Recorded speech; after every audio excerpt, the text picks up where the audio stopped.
Buhweju Tea Factory is a farmer-owned factory in Uganda that processes green leaf into black tea. The factory employs over 240 people and provides agricultural extension advisory services to over 3,500 smallholder farmers. These 3,500 shareholders are distributed in the whole catchment area of Buhweju, which supplies over 17 million kilograms of green leaf per year. Buhweju Tea Factory was established sometime in 2012 to deal with the volumes, because Igara, as the parent company, could not manage the overwhelming volumes coming from this district, so the management thought it wise to start another branch, a subsidiary, to handle the excessive volumes. The profitability, competitiveness, and sustainability of tea factories is affected by the increasing costs of business operations. Energy costs, electricity, diesel, and firewood contribute up to 33% of the total production costs at BTFL. In 2022, BTFL produced about 4.3 kilotons of made tea, using 2,500 megawatts of electricity and 10,500 cubic meters of firewood. The energy requirement is enormous. In fact, energy makes our second cost after the cost of the raw material. I mean, we pay about 200 million per month in energy only. In a month, we can only have umeme for about 70% of the time, sometimes less than that, 60%, meaning the other 40% or so is on generator fuel. We are still having old technology, of which we need to improve to new technology. We have two generators, 600 kVA and 500 kVA. To generate 1 unit of electricity, it takes 1,300 shillings per unit, and the grid power averagely takes 380 shillings. And the load of the factory is 800 kilowatts peak, and we are intending to install 400 kilowatts peak on solar. We applied for a solar project under the IMEU project from SNV, and having won the grant, we are in the initial stages of installing the solar system, which solar system will be synchronized with the national grid and the generator. The Inclusive Markets for Energy Efficiency project is a 4-year project. We started in December of 2021. It's funded by the Embassy of Sweden. We are intervening in 4 value chains. It's tea, it's maize, it's soybean, and sunflower. And relatedly, we work in 11 districts in Uganda where these value chains are predominantly grown. Energy efficiency has 3 thematic areas. Number 1, we are really trying to increase the demand for adoption of energy efficiency and services. Number 2, we are strengthening the supply side so that when the demand is increased, the supply side is strengthened through capacity building, through trainings. And number 3, we're also working with government at policy level so that at least there's a conducive environment for these two to thrive, the demand and the supply side to thrive. The project at Buhweju Factory is switching them from umeme at the peak time to using solar. So by doing that, they are going to reduce a lot on what they have been consuming. We anticipate, or through a few calculations, we think their energy bill is going to reduce by 30%. When you become energy efficient, that means you're doing business at a much cheaper cost. And that makes a business more competitive. You're freeing up money to do other things. This factory is 100% owned by farmers. Our intent is to put back money in the farmers' pockets. So when that money is saved, then we can be able to increase the cost of the raw material as we buy it from the farmer. So the savings from this project will go a long way to improve the livelihoods of both the workers at this factory, but also the farmers. Buhweju Tea Factory etiyambereho kutwara amajani gitu egatwara ombwire etashashurira beeyi etari nka factories ezindi tuyamba kutwara abana biita ishomero abokuba niyo ntaasya yiite itwine. These farmers, in the first place, we give the market to their reef. We also give them the fertilizer as a form of input.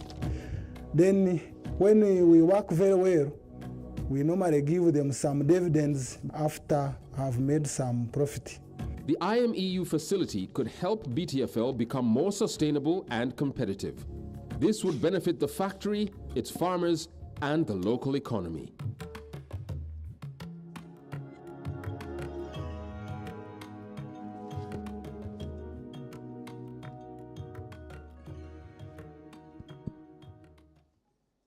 Ladies and gentlemen, can we kindly stand for the national anthem and the East African anthem?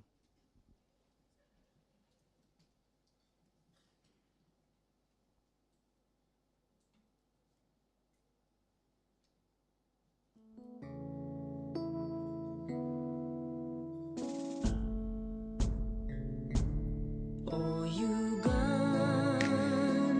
may God uphold thee. We lay our future in thy hand. United, free, for liberty, together we'll always stand.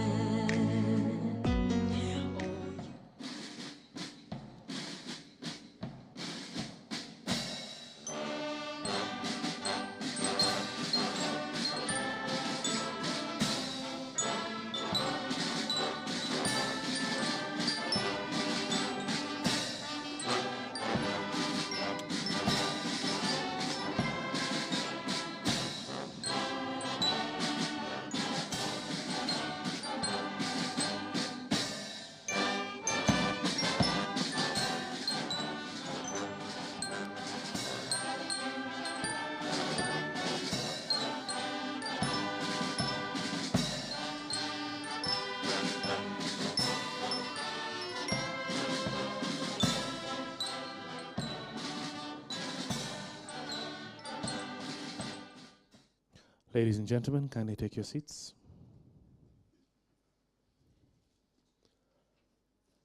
Our guest of honor, the Honorable Minister of State for Minerals, Honorable Dr. Peter Lokeris.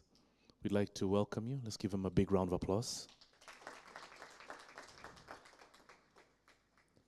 Her Excellency Maria Håkansson, Ambassador from the Embassy of from Sweden. Please give a big round of applause.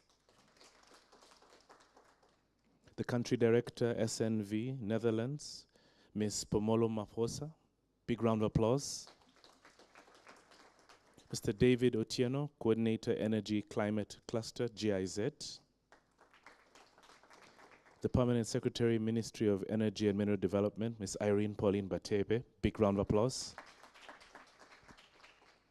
Distinguished guests, ladies and gentlemen, good morning.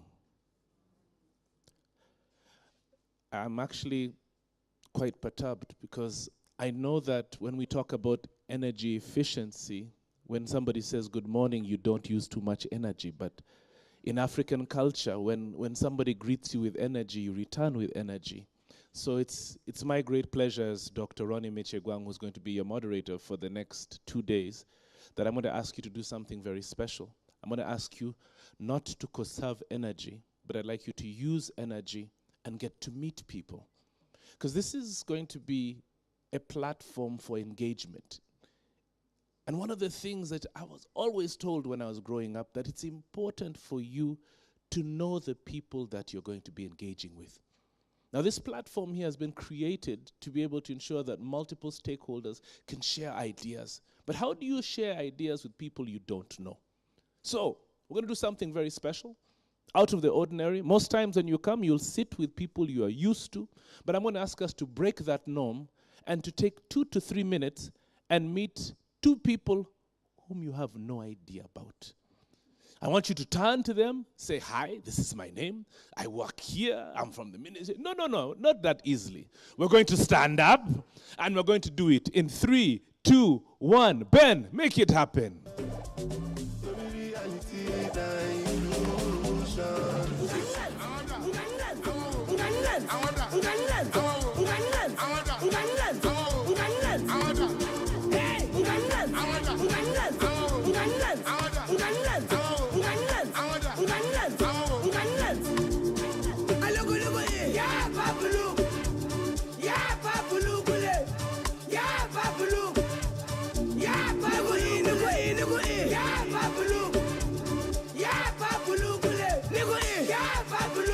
2 minutes to go. 2 minutes to go. 2 minutes to go. David, I need you to meet new people. Add some 2 more, David. Add 2 more.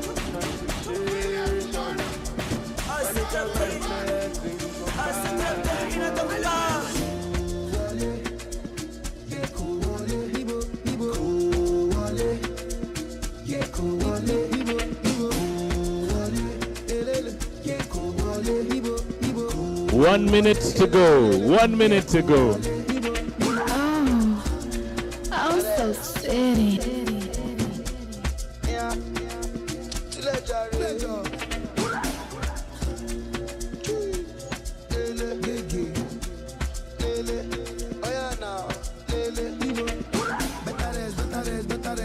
You don't try no do better rest. You don't try no grieve better rest. Not intentional, feel the pressure now when you come to my face. Come to my face. See as I spray the dollar now, that's intentional, international, unconventional grace. Conventional grace. It goes down when my G's connect. No disconnect. I the catch cruise forget. If you talk, you collect. It goes down when my G's connect. No disconnect. I the catch cruise forget. If you talk, you collect.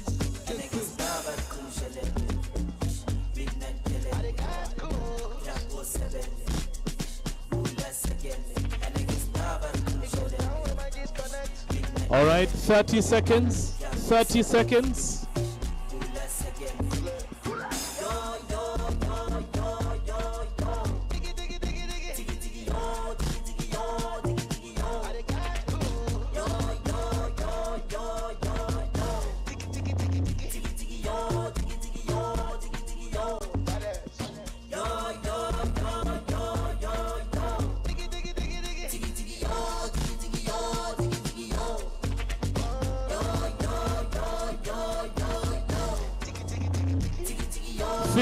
Seconds. Oh, so city, que rico, papi. All right, so can we kindly have everybody take their seats? Thank you very much. The next 2 days are going to provide platforms and opportunities just like this one for us to be able to engage, to be able to share ideas. Because you see, I think a lot of people have been complaining that there's limited awareness when it comes to electric mobility, when it comes to energy efficiency. Isn't there a platform or an opportunity that we can have to be able to continually keep engaging? And that's why we have an opportunity later today that we're going to be launching the Energy Efficiency Accelerator Network. And at the same time, we've got so many other opportunities to be able to share experiences. Ladies and gentlemen, my role for the next 2 days is going to be able to keep the energy levels high, but at the same time to be able to make sure that we drive the speaking agendas. So right up next, I'd like to invite one of the hosts of the next 2 days in partnership with SNV, GIZ, and UNDP. Please welcome Engineer Simon Kalanzi, Commissioner Energy Efficiency from the Ministry of Energy and Mineral Development. Big round of applause.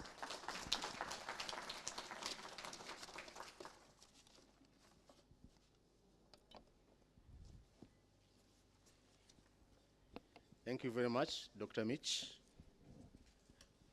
The Honorable Minister of State for Minerals, Minister of Energy and Development, Her Excellency the Ambassador, Embassy of Sweden in Uganda, the Permanent Secretary, Minister of Energy and Development, the Country Director, SNV, Netherlands Development Organization. We are expecting the resident representative of United Nations Development Program, the head of Energy and Climate Program, GIZ, CEOs of energy agencies with us, the Minister of Energy staff with us, and all the commissioners present, the academia with us. I've seen my lecturer around, so you're most welcome, Dr. Chiravira. All distinguished participants to this conference, the press, ladies and gentlemen, good morning and welcome to the Energy Efficiency and Electric Mobility Conference 2023. Our theme for today's conference is energy efficiency with endless benefits. Hopefully we come to see these benefits in these 2 days. In our first edition, last year, one of the takeaways was we can demonstrate efficient use of energy through adoption of electric mobility. That adoption is going to be launched by my permanent secretary and the chief guest. We hope the rest of the MDAs will be in position to adopt that. On the side of government, energy efficiency is aimed at ensuring economical utilization of energy in all sectors of the economy, including industry, commercial building, institutions, households, transport, and agriculture. We do understand the fact that efficient use of energy is the cheapest and quickest way to alleviate the costs of energy, reduce the capital constraints of building new power stations and extended domestic energy supplies. We invited you here today to dialogue on how we can collectively address the barriers we are facing as we promote energy efficiency. So this conference provides us with a platform to get those ideas and put them to work. That's the 2-day conference. Tomorrow, we shall also have an engagement in which a number of business proposals seeking funding will be presented to the key funders that will be here with us. I therefore would like to invite financing institutions in Uganda and forward to come tomorrow for those interesting sessions. This year's B2B engagement has been organized in partnership with Mkutano company so that we have the right balance of participation as we ensure that key recommendations and conclusions from this session are implemented.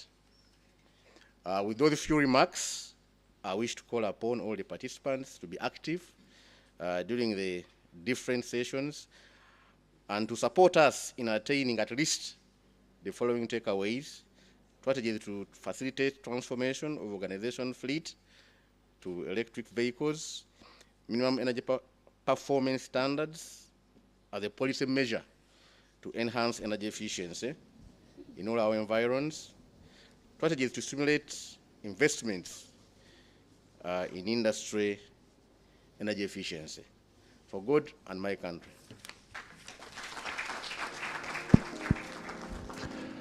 Thank you very much, Engineer Kalanzi. Okay, I'm standing right here if you want to catch me on the camera. Yes, right here. Right here. You can catch me here. Aha. Yes, so that we don't over-monopolize. You know, they say that humble yourself and ye shall be exalted. So only the worthy shall walk to the microphone and the podium. What I'd like to do next is to invite somebody who has close to over 2.5 decades of experience when it comes to energy development. He's an energy engineer. He's worked in Ethiopia. He's worked all over the region. Please welcome David Otieno. Big round of applause, ladies and gentlemen.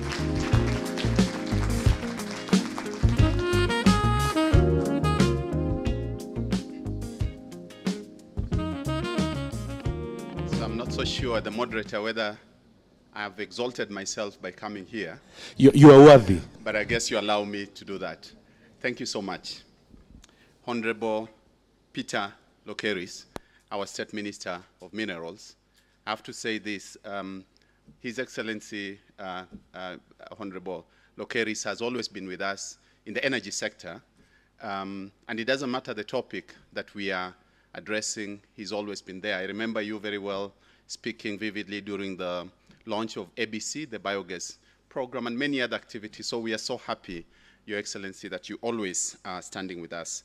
Her Excellency Maria Håkansson, I hope I got the pronunciation correct. Sweden has been a partner to Uganda and many other countries in the energy and climate space.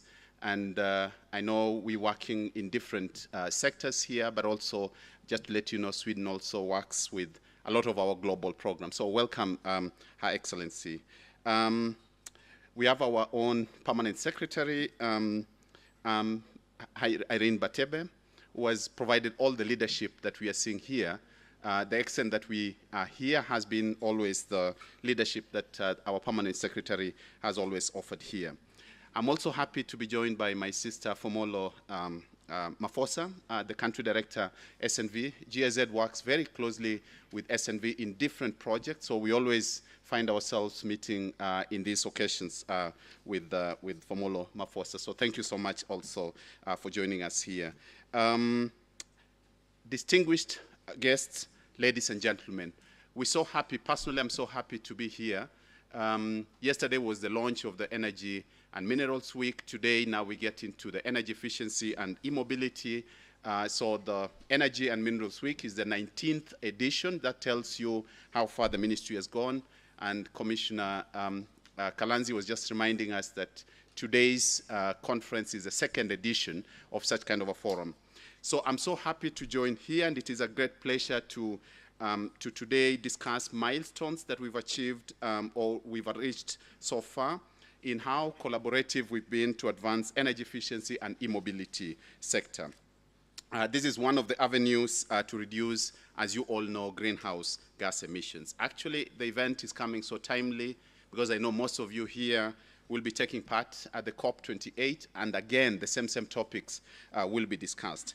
With the world currently facing diverse global challenges such as climate change, low air quality, limited access to affordable and clean energy, it is impossible to ignore energy efficiency and e-mobility, in particular for countries or cities that we are in, like Kampala. Both of these facets of energy factor strongly into Uganda's sustainable development, more specifically regarding the country's advancement in sustainable transport technologies. GIZ Uganda, so the organization that I work for, which is very much partnering with the government here, is cognizant of the state of affairs in the country, in our cities, and therefore works very closely with various partners, not only government, but also the private sector. I'm so happy that there are quite a number of private sector and civil society, but also academia who've joined this particular occasion. So we're working with all these partners, but in particular for us with the government of Uganda, the Ministry of Energy and Mineral Development, to support the expansion of electricity generation from renewable energy sources, but also to improve access to environmentally friendly energies to foster energy supply in the country. Maybe just diving into energy efficiency, because I also realize that those of you who've just come here to look at how far the country is going on energy efficiency. Energy efficiency has been is key in managing energy costs across different sectors of the economy. GIZ Uganda, we work very closely with a number of SMEs, some of them in the house here, to promote awareness of the concept, because it's not just about the technology. I think the technology is there. One thing we noticed is just the awareness of it has been lacking. We support them, these SMEs, to access, utilize, but also benefit from energy efficient technologies in their operations, and several initiatives that you can name. These include campaigns that we work closely with the government, but also assessments, capacity building, certification, and many other of those topics. As you know, the energy efficiency bill that is currently in the pipeline, the government is working around this, will play a pivotal role in ensuring successful implementation of these and many other energy efficiency initiatives. And then when you go to e-mobility, which stands out as one of the topics that you know has also attracted the highest attention of the country. His Excellency, the President, has also set up a team behind it. When it comes to this e-mobility, with the country's high rate of population growth, I think if you read through many countries, Uganda still has quite a high rate of population growth and increasing levels of urbanization. As most of you have been in Kampala and you see the rate at which Kampala is growing, a quick rise in motorization. I was just looking at the data this morning. We have 2 to 3 million people that commute in Kampala and out on a daily basis. And this means that the transport itself just causes a nightmare. And I'm sure most of you must have used that as you came here. So with close to 4 million people in Kampala, that means that we are part of these very growing cities, and a quick rise of motorization to be able to get people to travel. And this implies that transport emissions will inevitably increase unless deliberate steps are taken. And those deliberate steps means me and you taking some role to play. So promotion of e-mobility coupled with a number of renewable energy technologies, focused training, skilling, and also enhancing employability are some of the aspects that will improve urban transportation in the country. And this is something that definitely this particular conference plays a key role. So together with different stakeholders, such as the Ministry of Science, but also the Ministry of Energy, vocational training institutes, and other partners, we are working together holistically to grow this nascent sector. It is nascent because it has just started, but it's a sector that will definitely pick up so quickly. So to date, we have several projects that we've supported and worked with the government on e-mobility infrastructure, curriculum development, capacity building, and many others. And some of those, maybe I'll just mention one that we've worked closely with other GIZ programs that maybe some of them are in the room here, supported by the EU delegation. This is the Employment and Skills for Development in Africa, E4D, together with BorderViac. I think they're also in the room here. Some of these projects included developing relevant and innovative vocational skills for e-mobility. We call it DRIVE project, which has focused on supporting the employability in the e-mobility sector, one of the projects that we will see probably also continued in future. We've also piloted electric borders outside the urban areas, which has included but not limited to creating the charging infrastructure along the Masaka-Kampala highway, which is actually being used on a daily basis, together with again the private sector in the room here. This was done to one of our main projects that some of you are aware about, the Green People's Energy, and we expect more of this to continue. Maybe in the spirit of practicing what we preach, and this is probably one of the points as I come to an end. We as GIZ Uganda, and you will be seeing that shortly, as the Commissioner has also mentioned, we preach what we do. We practice what we preach. I went round and then it couldn't connect. And we are adopting e-mobility in our daily operations as an organization. That's why my colleague Michael Klingler is here, who will also be joining us as we unveil our electric vehicle. We have also a charging station to see how does it work, how do we get it happen, so that as the government will be rolling out charging stations in the country, there is an example that we have within our GIZ country office. And this one actually will sustain our activities and has been sustaining our activities in the country. So we hope that this fast electric car, and I'm sure most of the organizations here also would have that, will be a good case to show what can be done. As I conclude, it should be noted that while we have come this far, a lot still needs to be done. There is quite a lot that we still have to do. So we, as stakeholders, all of us seated here, and some of them who are going to follow in the media, this includes the public sector. So it's not only the public sector, the private sector, energy and employment sectors, as well as academia, civil society. We need to collectively adopt and maintain an integrated approach. We need to work together because energy needs the academia to be able to get their work done. Energy needs the local government to work together. So there is all these integrated approaches that we need to co-create together to effective or to make sure that we have these sustainable approaches. And this will involve all issues of policies and environment that supports energy efficiency and e-mobility that is needed, but as well as open and collaborative partnerships between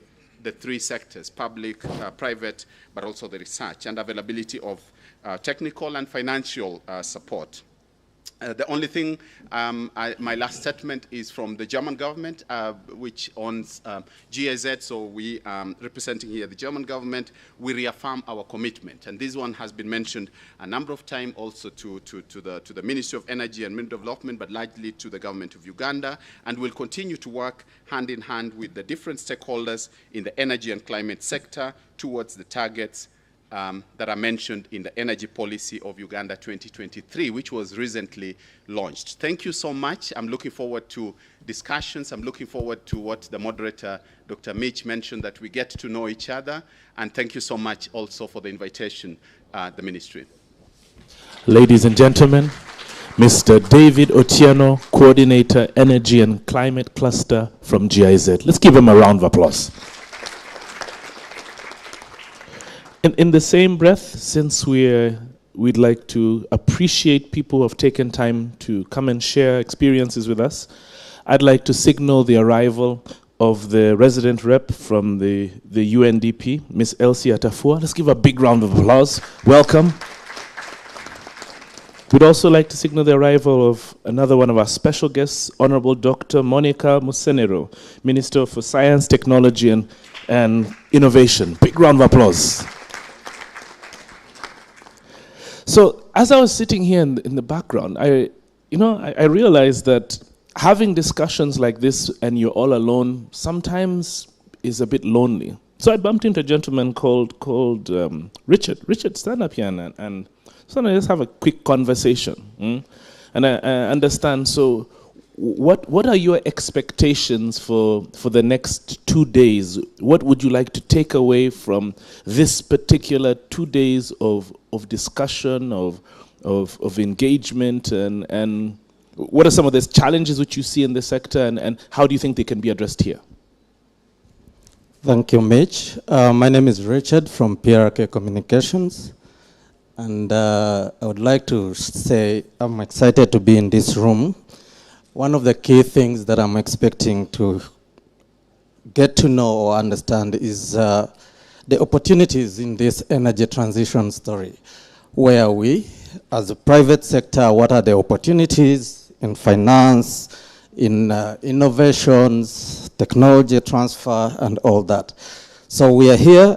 I'm glad to be part of this, and let's engage and see what takeouts and opportunities are there.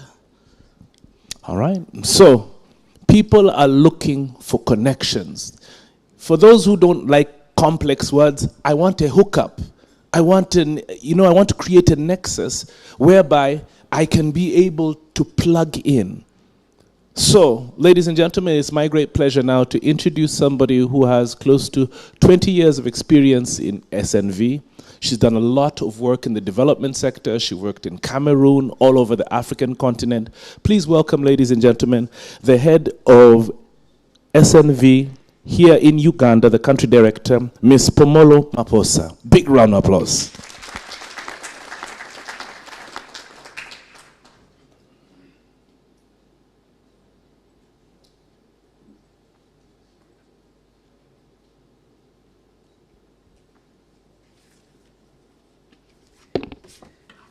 Thank you, MC, for the invitation. It is a great pleasure to be here this morning. But as I start, I would also like to at least recognize a number of people in this particular conference. I would like to recognize the Honorable Minister of Energy and Minerals Development, Peter Lokeris. Like my colleague has said, he's been with us he's been very supportive in the energy field, and we continue to hope that he's going to be supportive. I also like to recognize Her Excellency, the Ambassador of the Embassy of Sweden, the Permanent Secretary for the Ministry of Energy and Mineral Development, the Commissioner, Energy Efficiency, the resident rep for UNDP, representatives of the Department of the representative of ministries, departments, and agencies here present, development partners, private sector members of press. Ladies and gentlemen, I would like to add my voice to warmly welcome you to this year's Energy Efficiency and E-Mobility Conference. I am honored to join this particular annual event, which is a testament of our collective commitment to creating energy efficient and e-mobility solutions that benefit people, business, and climate. I'm sure those who have come in a bit earlier, you actually saw some of the videos which were showing the work around this sector, which is going to make a big difference in Uganda. I strongly agree with this year's Energy Efficiency Conference theme, Energy Efficiency, Endless Benefits.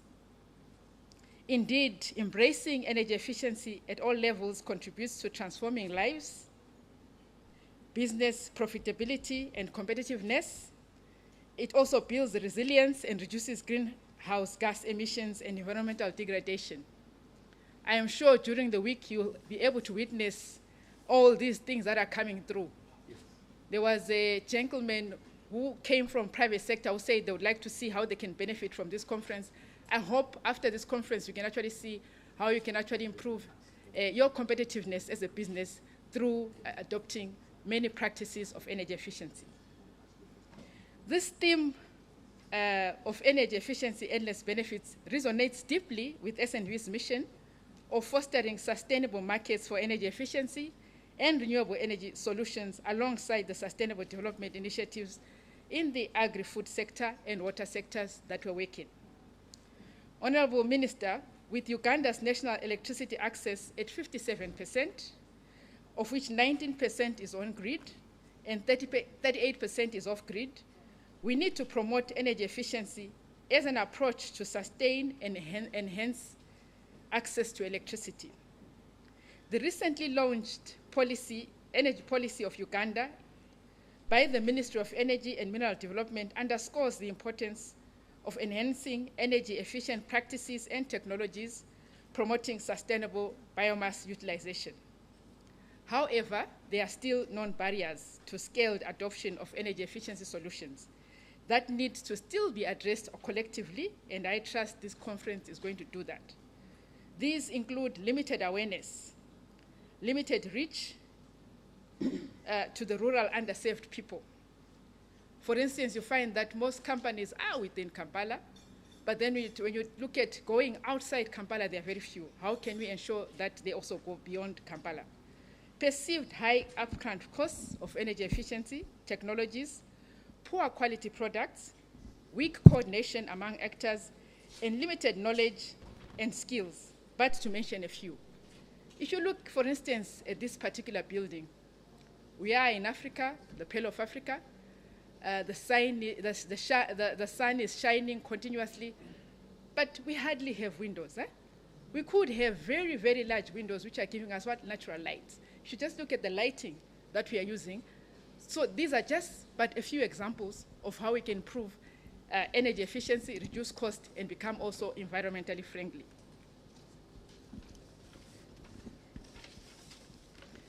What is SNV's ambition in the energy sector? Our mission is universal access to affordable, reliable, and sustainable modern energy for all. For over 3 decades, SNV has been serving Uganda, operating in more than 100 districts, contributing to food, water, and energy security for all in these 3 sectors. We have a number of programs, the key one being IMEU, which is looking at inclusive markets for energy efficiency, which is very relevant to this conference, and we are going to speak a little bit more about it. We also have worked extensively in the biogas sector, largely looking at domestic biogas. We've also worked on energy for productive use, looking at how we can ensure energy for productive use in the horticulture sector, as well as in the dairy sector, very much working closely with our colleagues GIZ. Energy efficiency is often called the first fuel.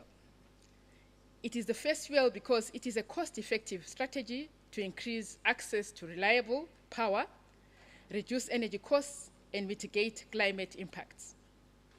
2 years ago, SNV, we embarked on an ambitious journey with IMEU project, funded by the Embassy of Sweden and implemented by SNV, College of Engineering and Design, Art and Technology, CEDAT, my colleagues are here, as well as Private Sector Foundation, also known as PSFU.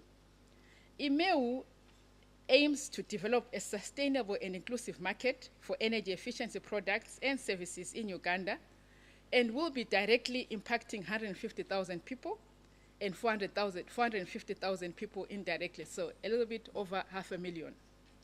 The project aims to catalyze investment in energy efficiency solutions in the built environment, as well as in the agriculture sector, in selected value chains like tea, like maize, like soybean and sunflower. Again, if you are here a little bit earlier, you would have seen some of our work in the milling area. You would have seen some of our work again within the tea factories. Today, SNV is proud to be playing a crucial role in contributing to addressing non-barriers in energy efficiency through 2 key mechanisms. The first one is the Energy Efficiency Accelerator Network, which we hope is going to be launched today by you, Honorable Minister, and the Ambassador of Sweden. The second one is the IMEU's Market Development Facility, which also helps to ensure that there is access to energy efficiency technologies within the country. If I start off with the Energy Efficiency Accelerator Network, this has been developed in collaboration with the Ministry of Energy and Mineral Development and other development partners. The national network will strengthen coordination and collaboration among key actors. It will offer a platform for transformative stakeholder engagement on energy efficiency issues like policies, regulations, improved practices, financing, markets in Uganda.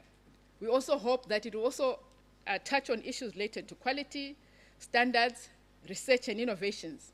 Actually, in this conference, you also hear from one of our partners, CEDAT, who is going to be speaking around energy efficiency in Uganda within the built environment. I really urge you to attend that session. It's going to be informative. This is part of what we expect the network to bring. Then the second aspect is on the Market Development Fund. Through the IMEU project, we've deployed a Market Development Fund that triggers an inclusive energy efficiency market by de-risking and ensuring inclusive and last-mile marketing and distribution of energy efficiency technologies by the private sector. Today, we are excited to announce that we have engaged at least 24 private sector partners through these market development facilities. These partners have been chosen based on their innovative approaches, ability to reach the last mile, and the level of commitment to mitigate potential environmental and negative impacts of climate change. We have 2 representatives who are also present here. We have Awelo Millers and Parker and Sanyu Babies Home. I would like them to at least stand up for recognition. I don't know whether they can see. Yes, these are part of our partners, and I would urge you to also engage with them, discuss with them, hear a bit more how you can actually be a key partner in terms of energy efficiency.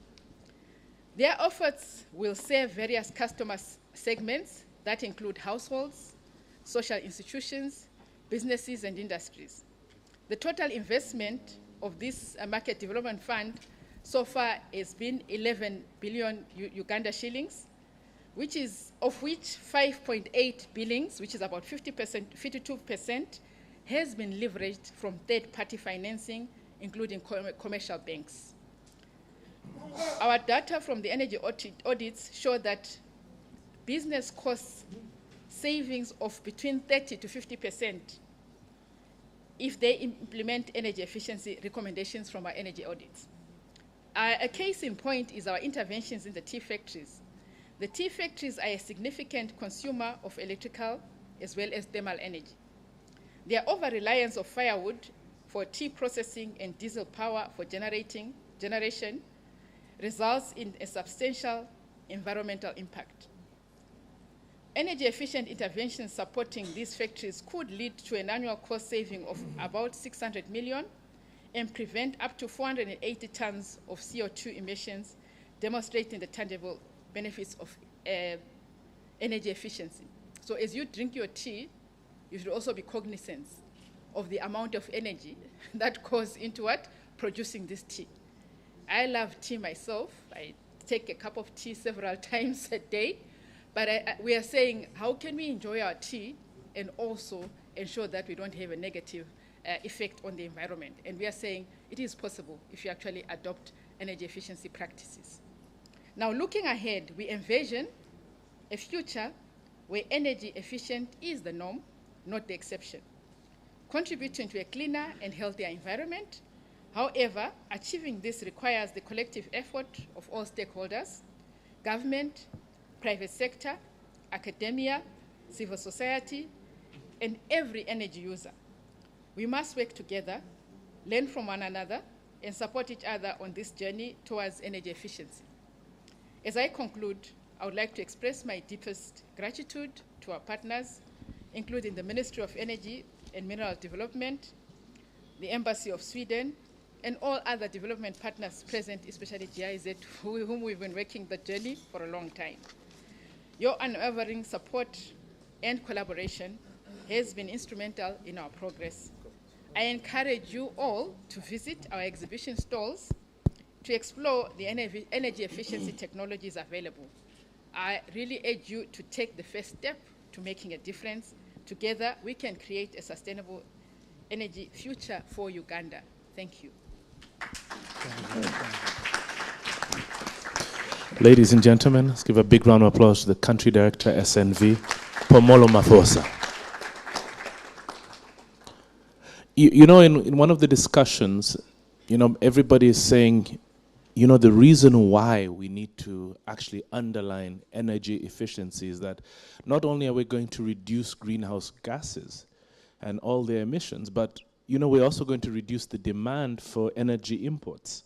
And I was doing a bit of research and I was really excited when I found out that GIZ and UNDP have all now invested in electric vehicles. And I said, okay, that's a nice thing, but how does it benefit an average individual like me?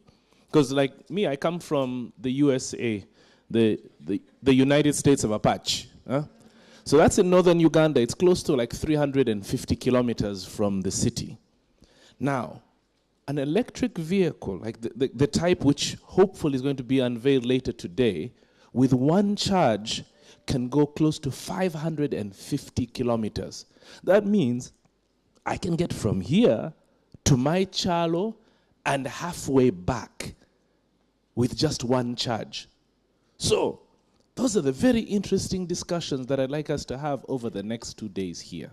And ladies and gentlemen, the next individual who is going to be telling us more about their commitment towards renewable energy and towards mobility when it comes to electrification. Please welcome the resident representative from UNDP.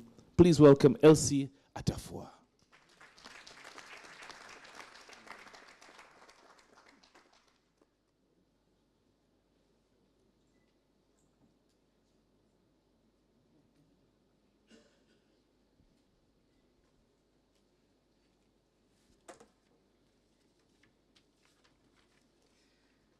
Good morning, everyone. Can you hear me? Okay, great. So let me do the protocols by first recognizing Honorable Monica Musenero, Minister of Science, Technology, and Innovation.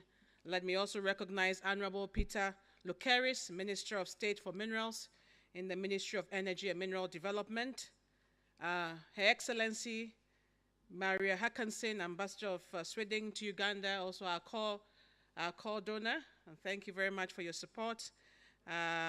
Permanent Secretary Engineer Irene Pauline, Batebe, my very good friend and sister, the Ministry of Energy and Mineral Development, Ms. Pomolo Maposa, Country Director. I just whispered into her ears and said, now I'm conscious of taking my tea now. What emissions am I causing? And Mr. David Othieno, Development Partners, media, distinguished guests, ladies and gentlemen.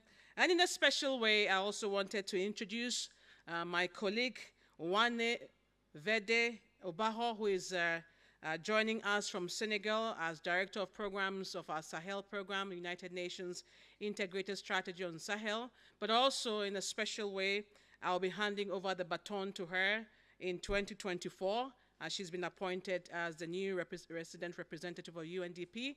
And so she's here on a pre-assignment mission, and it was a joy to bring her along to be part of this conversation as we also launch our new electric car today. So welcome, Wane. So on behalf of the United Nations Development Program, UNDP, and by extension our United Nations family, let me say how honored I am today on this second edition of the Energy Efficiency and Electric Mobility Conference. In a special way, let me thank the Ministry of Energy and Mineral Development through you, Honorable Minister, for the great work that you have been doing in this space and for bringing us together to have this conversation. Indeed, this annual event presents an opportunity for us to assess and also reflect on the challenges and opportunities for development of an effective pathways to just energy transition, to clean energy and renewable energy for the future. And I know that Honorable Ruth Nankabirwa has been pushing also on that front very, very much. I'll try to just speak a bit of sometimes by just presenting around the challenge that we are faced with, the case for energy efficiency, but also how the transition from internal combustion engines to electric mobility matters to all of us. The role of critical minerals, I wanted to touch that. Honorable Minister Lokeris, I think it's an important one to discuss here as well. And then some of the things that we are doing as UNDP, and then we'll conclude. So I'll keep it rather short and sweet.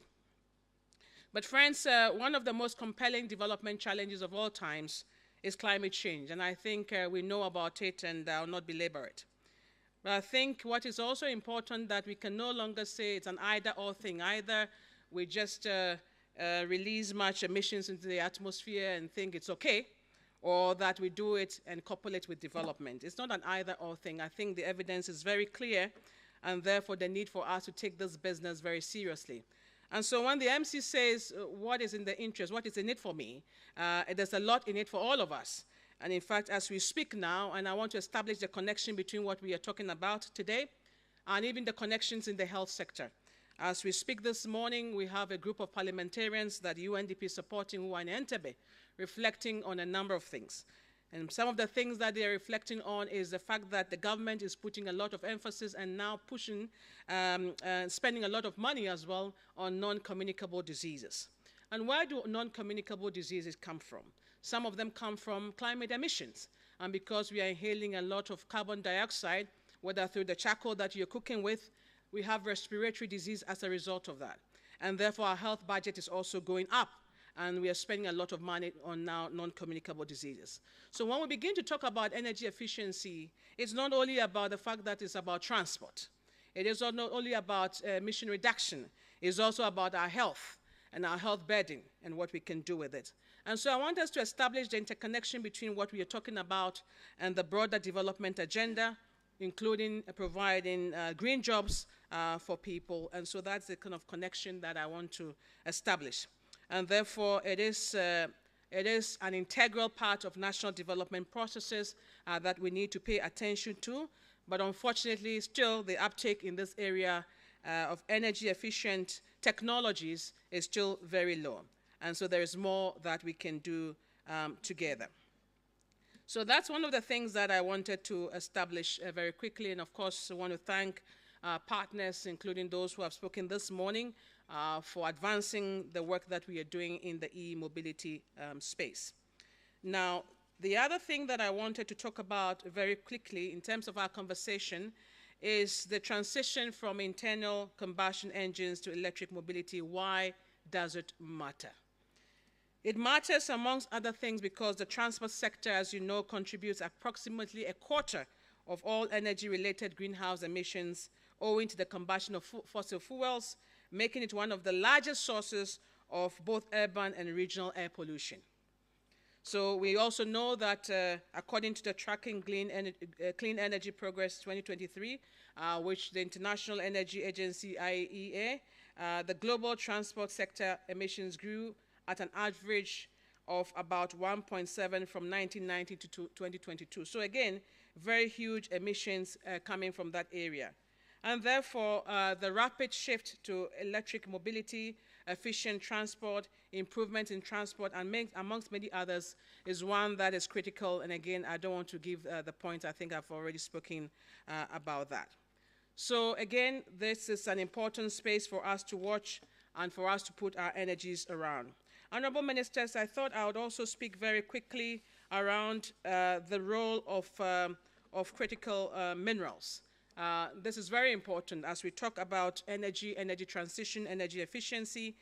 We know that Uganda, for example, and part of the region sit on a number of minerals that are critical for this energy transition. So whether it's our copper, whether it's our lithium, whether it's our manganese, nickel, cobalt, graphite, we have them here, rare earth. And I think, if I'm not mistaken, PS, you will correct me, Uganda has found perhaps the largest deposit of rare earth after China in the country.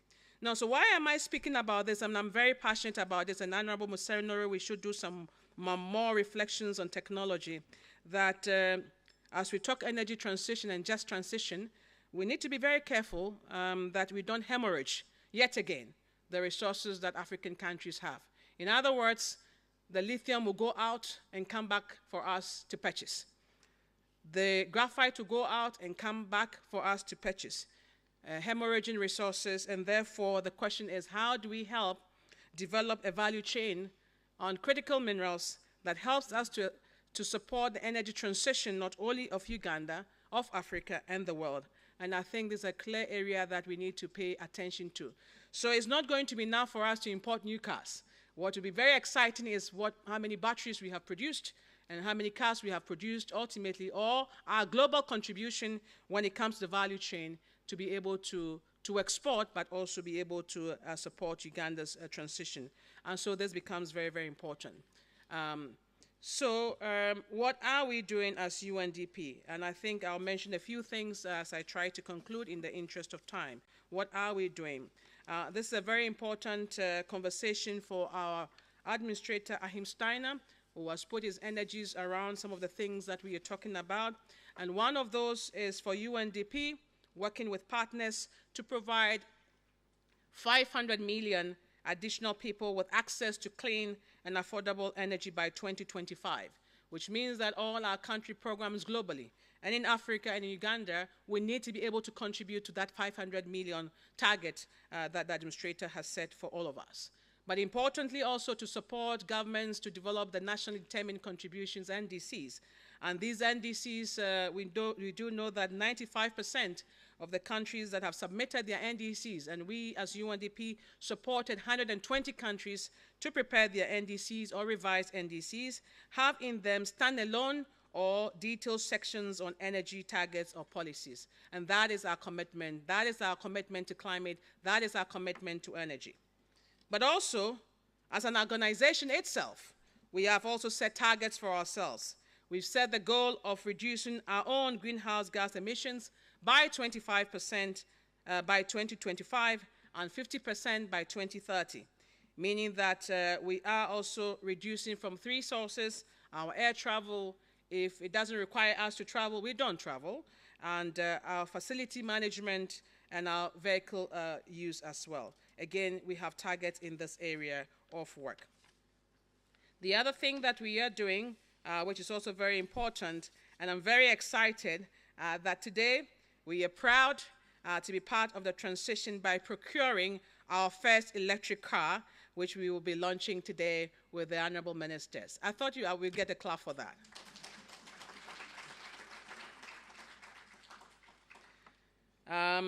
We also, in the last few years, UNDP has developed and implemented projects to support scaling up of electric mobility projects in several countries, and currently we do have over 50 electric mobility projects under implementation or at preparation stages globally.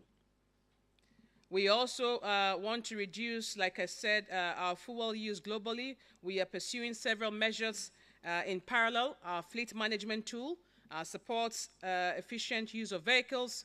Our updated UNDP vehicle policy requires that moving forward, all the representatives in the world, and we are in 170 countries and territories, would reuse electric cars, and if it's not possible, we would be using hybrid cars. So you will see Wani very soon driving the electronic car in Uganda here. So now let me use the opportunity also to congratulate GIZ for acquiring their first electric car, again, which will be launched with us today. I call on all development partners, private sector, government ministries, departments, agencies to join this journey towards decarbonizing Uganda's transport sector. Now, let me also then try to, in the interest of time, to conclude now. What I've tried to do is to challenge us that when we talk about e-mobility and efficiency on energy, it is not only a climate issue, it's a development issue, and we must see the intersection between that and many parts of the development agenda of Uganda. I've also established that in doing that, we also need to look at the value chain process moving forward in terms of even the critical minerals that we need to harness and invest in to take us forward. And I've also shared some of the groundbreaking work that we are doing as UNDP to take this conversation forward. So as I conclude, let me reiterate that decarbonization of the energy and transport sector is critical if the global community is to achieve limiting global warming to below the 2 degrees Celsius above the pre-industrial levels. In addition to the well-known renewable energy interventions, implementation of energy efficiency measures and transition to electric mobility presents a great opportunity for us all to move to net zero by 2050. Let me also take the opportunity to thank and appreciate pioneers in the electric mobility business in Uganda, Zembo, Bodawork, Chira Motors, and the newcomers like Spiro, and indeed the wonderful work that you are doing, Honorable Musenero, in this space. We commend you for that. You are all doing a great job in fostering transition to electric mobility. Thank you, thank you, thank you for that. And so once again, let me thank the Ministry of Energy and Mineral Development for convening us today in this conversation, and all the other partners for us to be together to commit to this transition agenda, and to once again to thank His Excellency President Museveni for rallying us all together to focus our eyes, our attention, and our energies around this very important piece of work. And once again, thank you very much for inviting us, for partnering with us in convening this meeting, and really are very excited that we'll sit in our first electric car today. So thank you very much. Ladies and gentlemen, Ms. Elsie Atafua, resident representative from UNDP. Let's give her a big round of applause.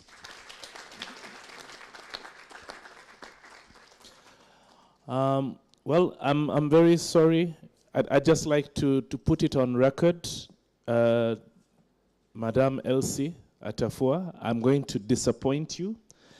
I actually had a chance to sit in an electric vehicle. And one of the biggest things that when you hear technology, you think it's going to be tick-tack, and all sorts of funny noises.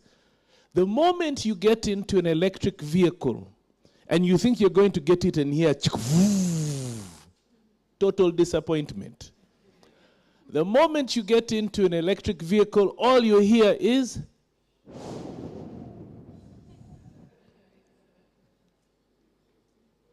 not even like an aeroplane. Total silence. And that's something that I want you to look forward to. Because you remember in the video, I think one of the biggest challenges we're having with so many automobiles on the roads is not just carbon dioxide, carbon monoxide pollution and the rest, but also noise pollution. With these vehicles, it is almost ultra silent. In fact, with some of the new brands, they've had to put in artificial noise just so that people feel comfortable that they're actually driving the vehicle. So don't say I didn't tell you. So ladies and gentlemen, it's our great pleasure now to welcome the ambassador from the Embassy of Sweden in Uganda. Please welcome Her Excellency Maria Håkansson.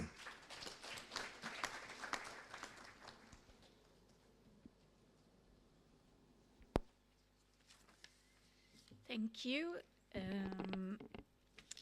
Honorable Minister of State for Energy, Honorable Minister of Science, Technology and Innovation, PS at Ministry of Energy, the UNDP resident representative and your successor here seated, country director from SNV, GIZ representatives, staff from the ministries, representatives from academia, private sector, civil society, media, all protocols observed.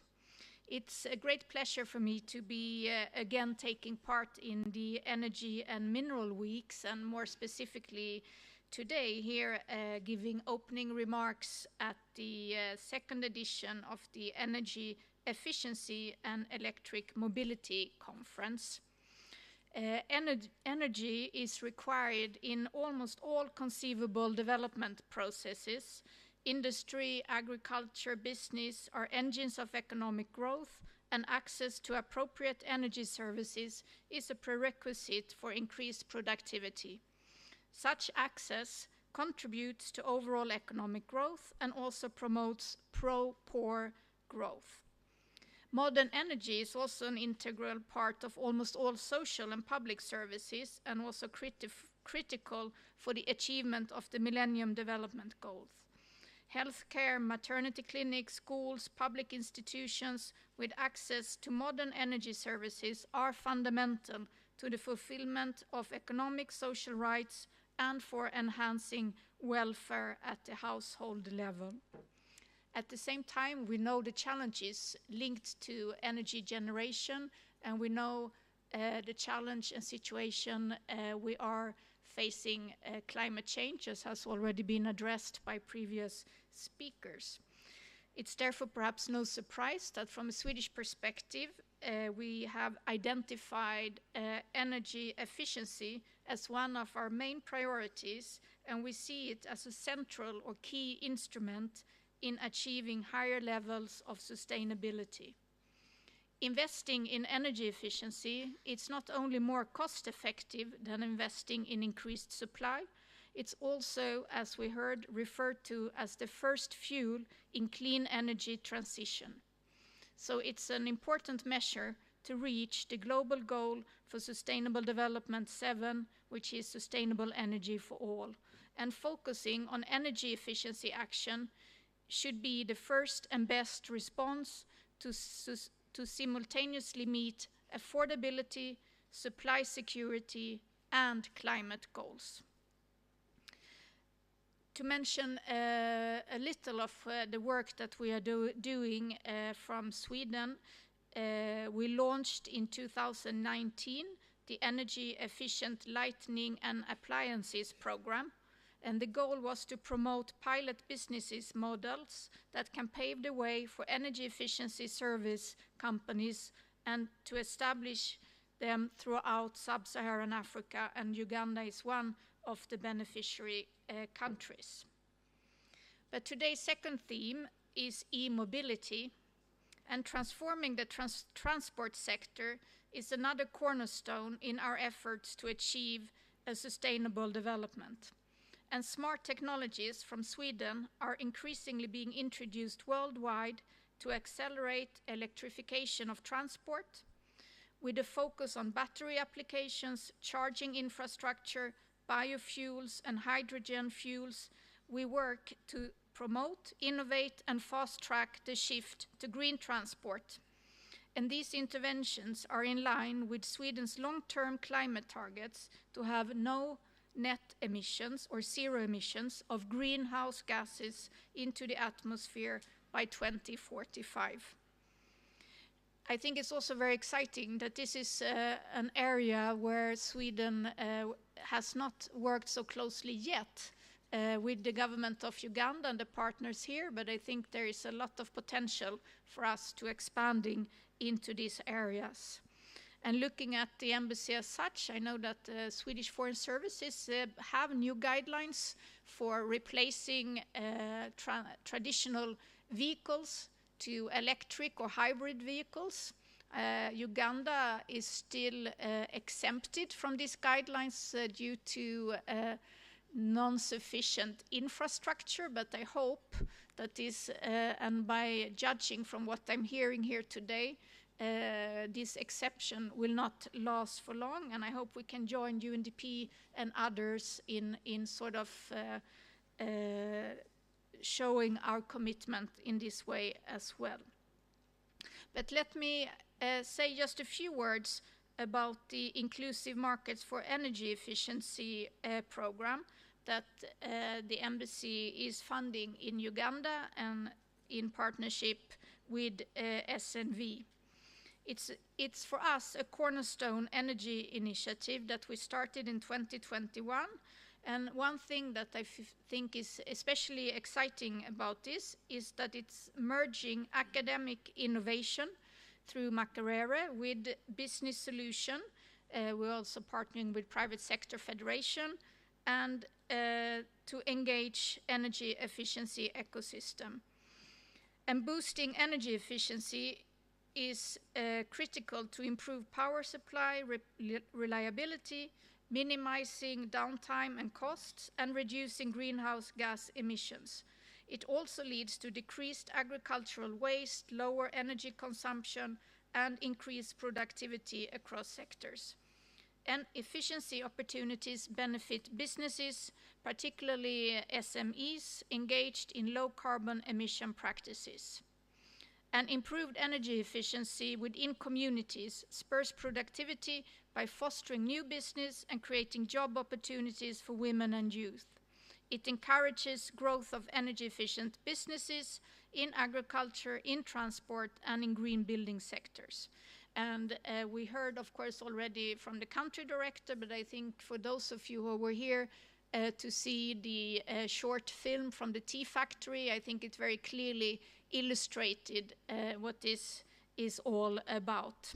And I would also like to take this opportunity to really congratulate everyone who has benefited through the program, especially through the Energy Efficiency Grants Fund, which is sort of a competitive way of finding the most efficient and innovative projects with the largest impact.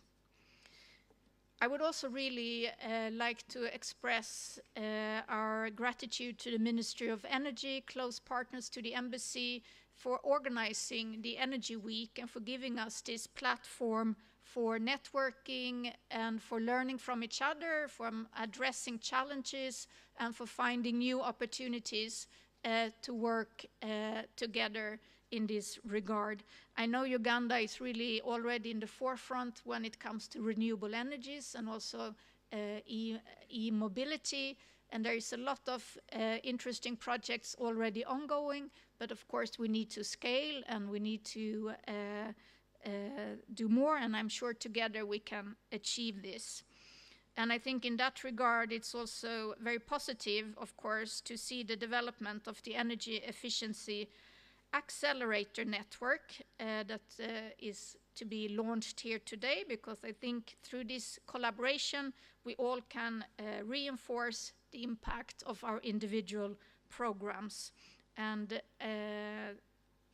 together, we can pave way towards a more sustainable, energy-efficient future for Uganda. And I think together we can show that the green transition is an opportunity for Uganda, its businesses, and not sometimes as it's seen as something laying an extra burden. So with this, I want to conclude, I want to again thank you for inviting me and Sweden to be part of this. I want to thank also our MC for really forcing us to network and to get to know each other. And I've already, during those 2 minutes, saw potential for reinforcing impact of some of our programs. So it shows that what can happen in 2 days, if that could happen in 2 minutes. So I wish you very productive days, and I look forward to participating in this Energy Week. Thank you. Ladies and gentlemen, Her Excellency Maria Håkansson, the Swedish ambassador. Let's give her a round of applause. Your Excellency, where I come from, they say that love hurts. So sometimes you must force love if you feel that that person there means something to you. And I think it was one of the previous speakers, I don't know if it was David, I don't know if it was Pomolo, who mentioned that the story about energy and energy efficiency and conservation and being sustainable is something which is not just for the select few, but it's for everyone. And it's something that we should all, as individuals, no matter what our background, no matter what our sector, it should actually be part and parcel of our lifestyles. So while I was just walking around and having discussions, and I actually bumped into somebody who actually has a similar story. They also went to vet school.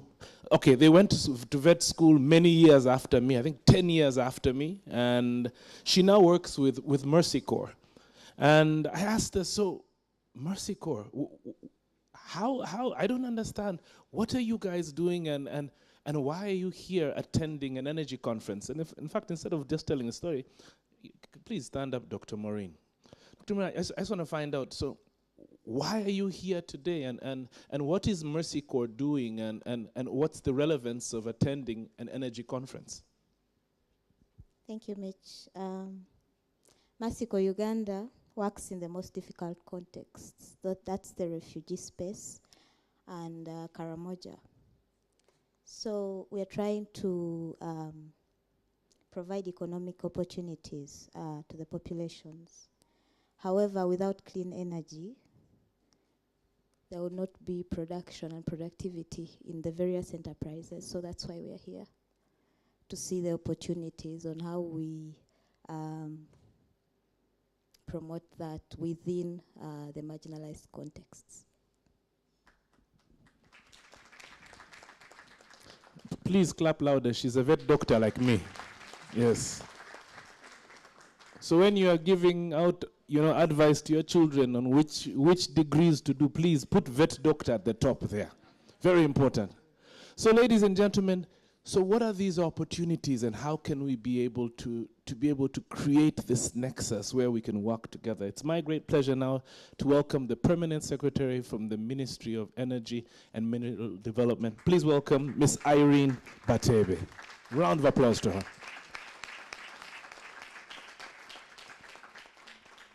Thank you.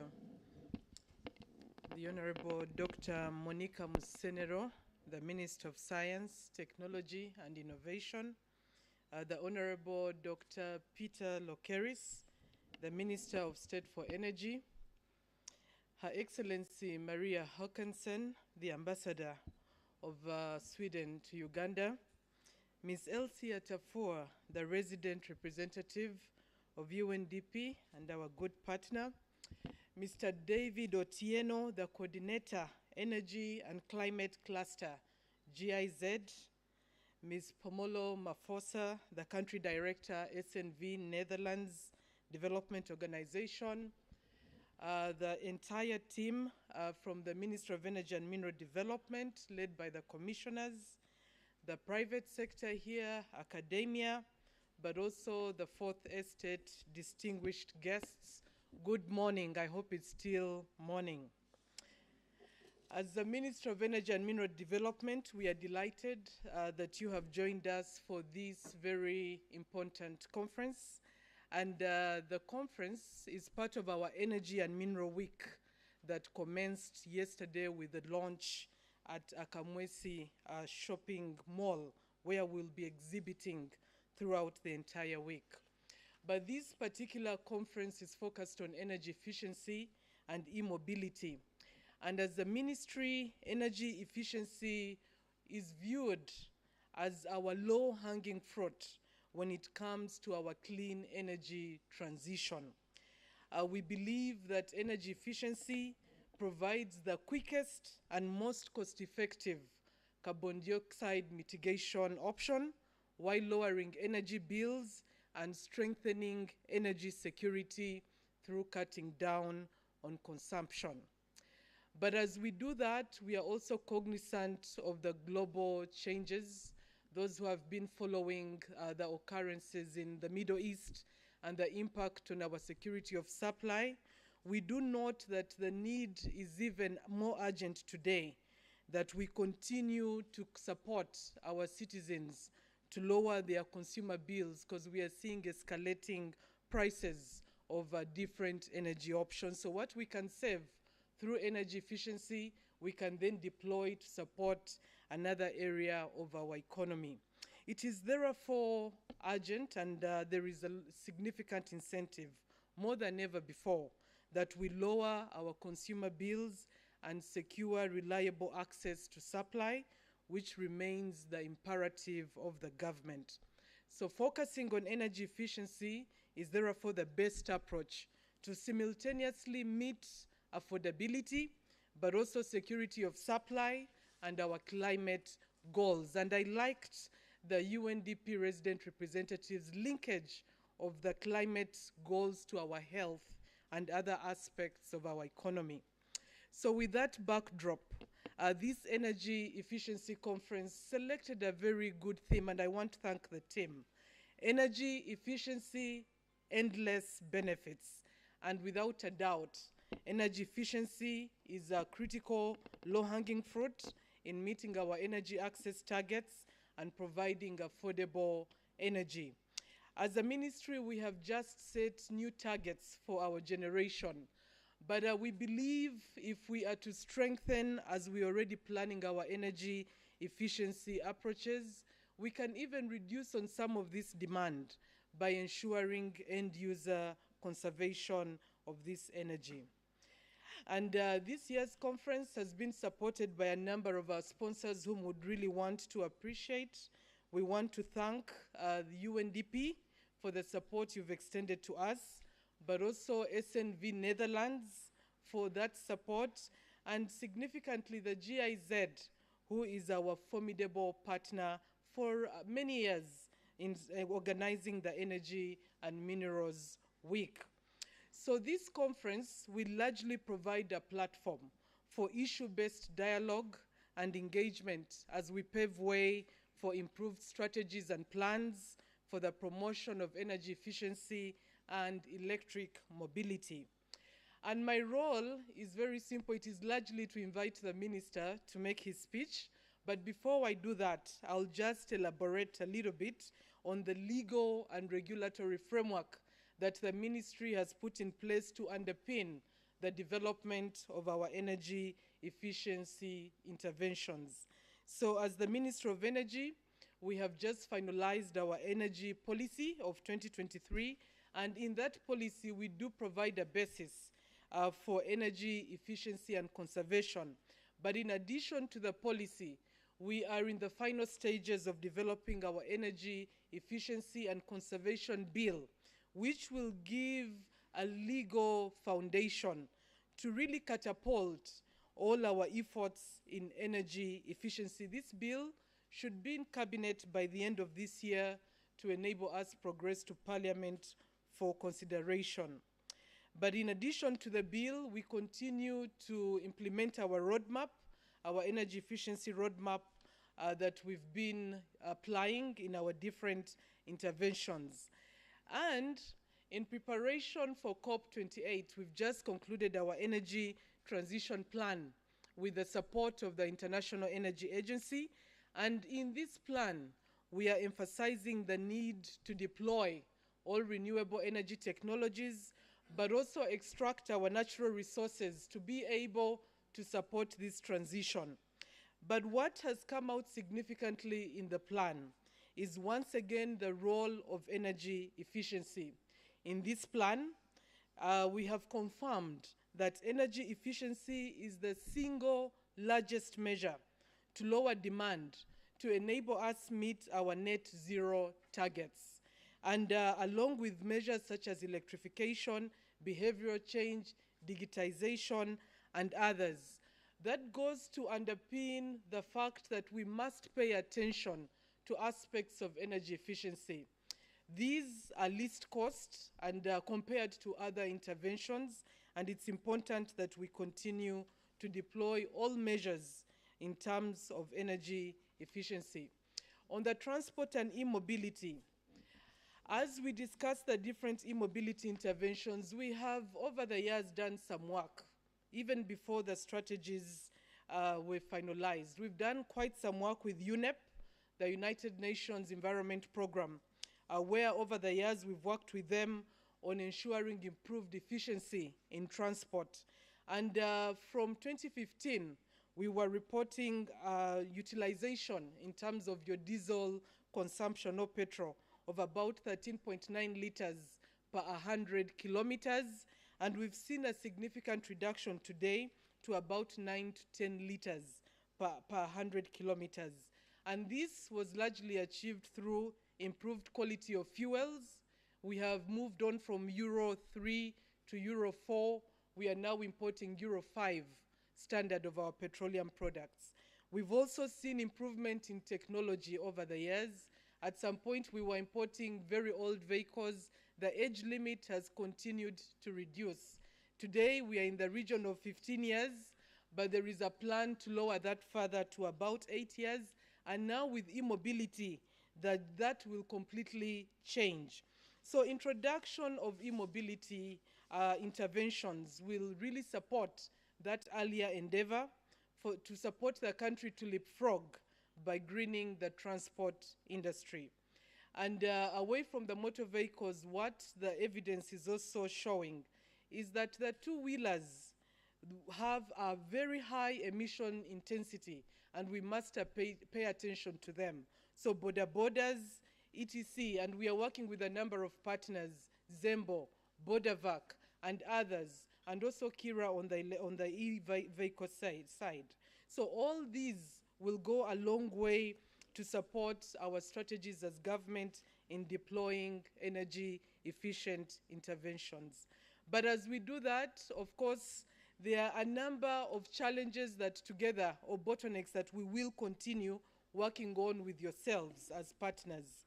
We are aware that we need to continue encouraging Ugandans to pay attention to energy efficiency. So in terms of awareness and creating a dissemination of information and ensuring many Ugandans adopt these energy efficient technologies. So we want to thank all our partners that we've worked on this particular barrier. And we are seeing increased awareness. And just listening in to Dr. Mish, shortly even that 500 kilometers to a patch, we will have a solution to that.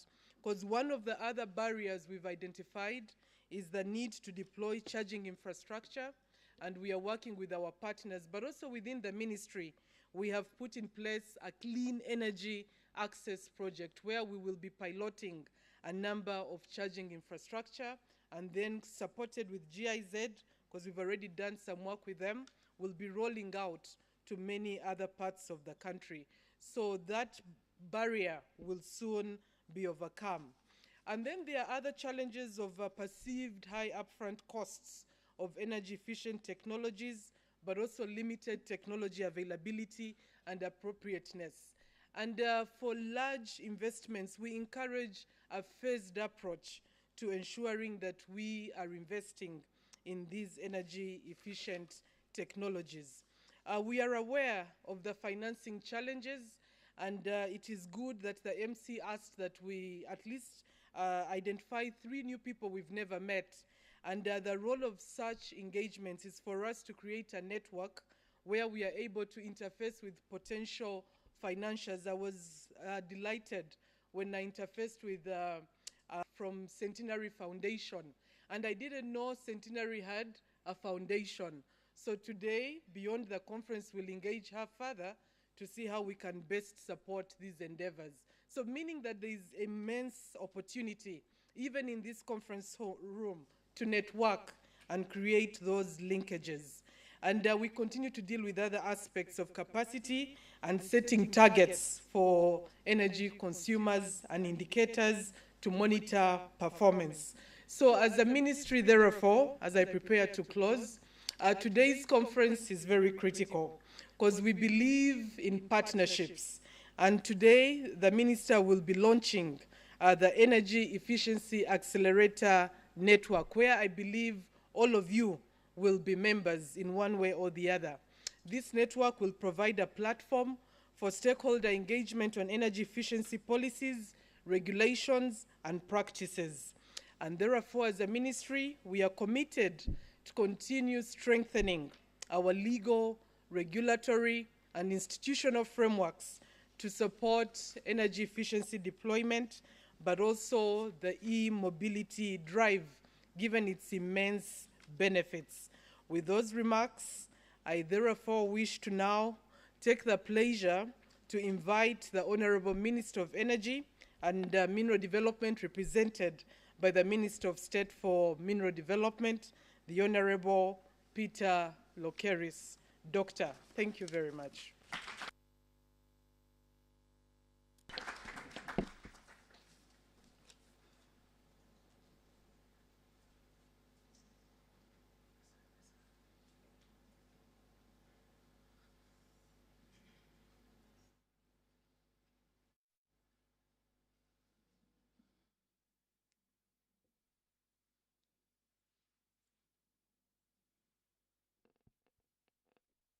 Good morning, everybody.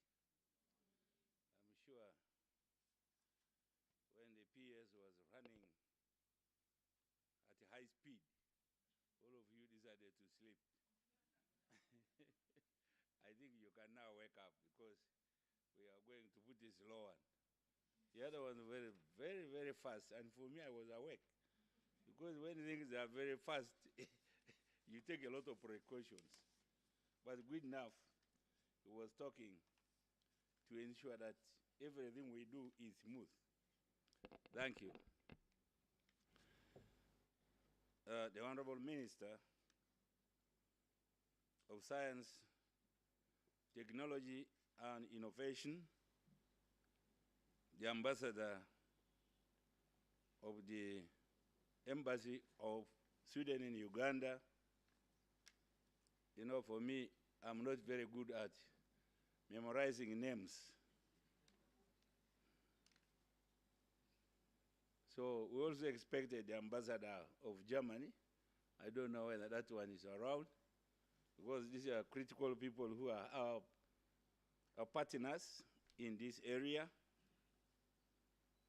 The Permanent Secretary, the government officials present, the CEOs of energy agencies, the resident representative of UNDP, the country director, SNSV, Netherlands Development Organization, the country director, GIZ, the head of energy and climate program, GIZ, representatives of private sector, the media, distinguished participants, ladies and gentlemen.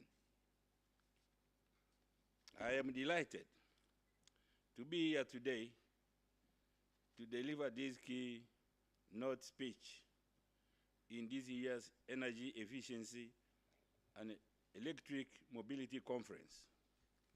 This conference is one of the events of the year's Energy and Minerals Week, and it is being held under the theme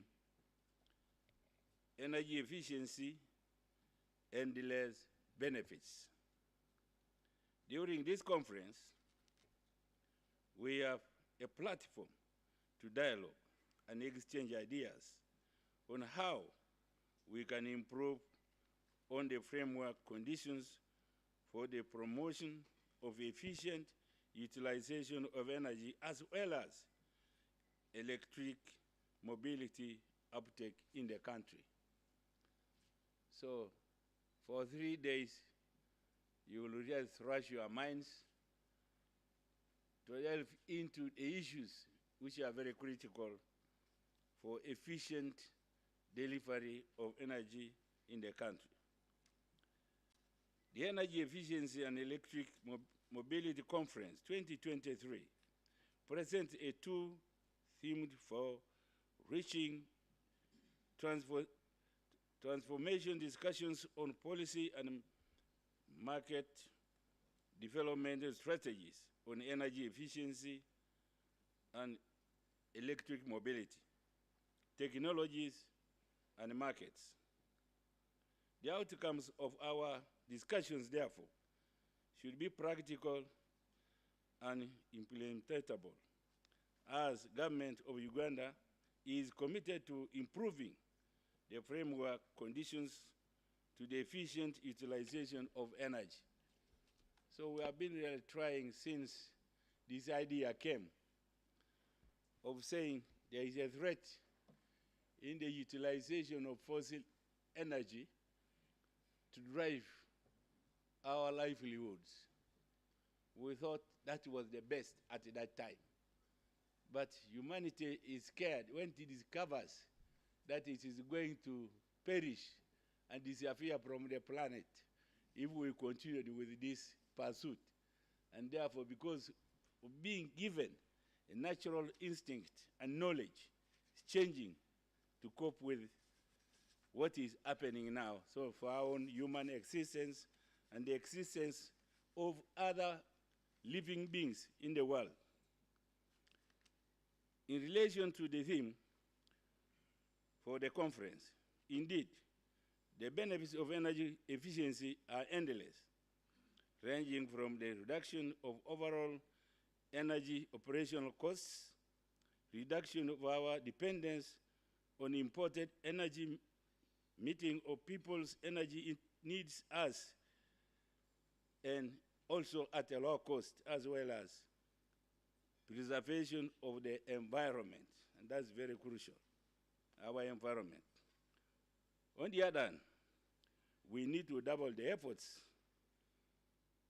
for promotion of electric mobility by improving the framework conditions for the deployment of electric vehicles. And also, we must change the infrastructure to do this. With the ever-increasing cost of energy, we find ourselves experiencing energy shortages, yet we have to continuously advocate for the conservation of our environment and reduce our carbon emissions. One sure answer is energy efficiency, which is the fuel available for a clean and sustainable energy future, and reduce environmental energy-related impacts.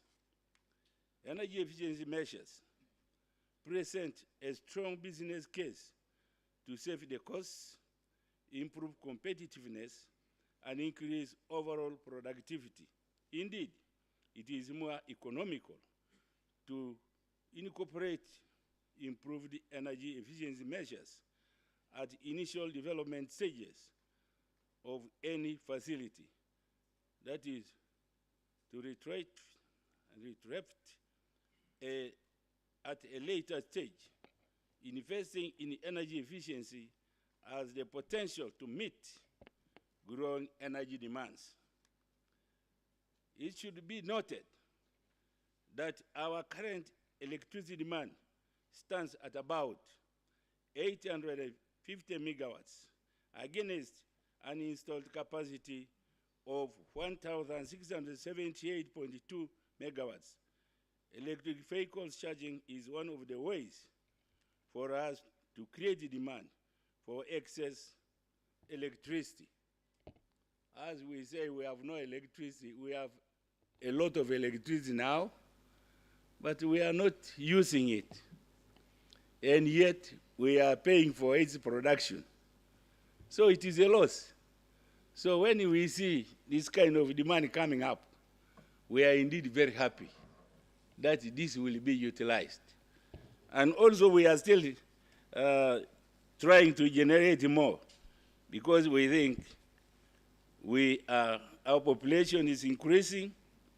We are trying to create power pools also to serve our neighbors. So electric vehicle charging is one of the ways for us to create demand for the excess electricity. Moreover, a vehicle that travels for over 300 kilometers of range on a single charge is far more cost-saving than a car using fossil fuel. Notwithstanding the ever-increasing cost of petroleum products, that's petrol, diesel, and gas, and the increased carbon dioxide emissions leading to increased air pollution and global warming. In line with this, therefore, my ministry is promoting the energy efficient practices in all sectors of the economy with the aim of easing the burden of energy cost on the economy and the environment. The initiatives are aligned to the National Development Plan 3 under the Sustainable Energy Development Program. Within this, it is in alignment with Objective 4. That's promoting utilization of energy efficient practices and technologies as well as Vision 2040. The energy policy for Uganda 2023 is focused on putting in place an enabling framework to promote energy efficiency across all sectors of the economy. Our strategies include the following: development of standards and regulations for energy efficiency across all subsectors, building of capacity through energy efficiency training programs for the public and private sector, provision of incentives for switching from inefficient use of wood biomass to alternative efficient technologies such as electric pressure cookers, designating of high energy consumers, promotion of implementation of energy management systems in high energy consuming facilities, enforcement of energy audits for designated energy consumers, establishment of a certification program for energy auditors and the accreditation of inspectors for energy efficiency standards, promotion of electric mobility, promote innovative financing through our partners. All these are being incorporated in our Energy Efficiency and Conservation Bill 2023, which is supposed to be tabled before Parliament, first before Cabinet, and then, of course, we go to Parliament, so which already was stated by the PS. So we are trying to do it before the end of this year, and the clock is ticking very fast. You know how long is this year from ending? I don't know. Maybe 2 weeks this month, other 3-4 weeks next month. So we are very fast. You will hear what has happened. And the people will welcome it very much. In today's conference, I will perform 2 key events. You have even been told. I will launch the Energy Efficiency Accelerator Network, a network that has been created by my ministry to provide a platform for transformative stakeholders. So if they want to change things, and this one we shall engage them on efficiency policies, shall give them regulations, practices, financing, and markets in Uganda, because there are many markets in this field. And finally, 2 electric vehicles acquired by our partners, UNDP and GIZ, as a way of encouraging the transformation of organizational fleets to electric mobility. I hear the vehicles out there. We shall go and see them. And of course, for us who have been outside, we have seen them. Many things will be new for you. Because for me, I've seen them in Europe and in some parts of Africa. So we are moving. Some parts, many parts of Africa don't have. But I think we are among the first. Energy efficiency incentives implemented by my ministry and by government of Uganda to date. So allow me to give you some updates in the sector relating to energy efficiency. Support for energy efficiency improvements in industries. My ministry has continued to support industries in conducting energy audits, as I told you, which have stated the identification of energy efficiency improvement measures. Many of the interventions identified through this process have received potential and full support in the form of grants for implementation, capacity building for energy efficiency professionals. The ministry has, for a long time, conducted trainings for energy efficiency professionals, which have resulted into the creation of a pool of experts in energy auditing, energy management, measurement and verification professionals. To date, Uganda has more than 50 certified energy auditors, and some of whom are my staff. So many people have been trained, but there are a pool in my office that ministers experts. Promotion of efficient cooking appliances and practices. After the launch of the e-cook book last year, there is a book, I don't know whether you have read it, they call e-cook book.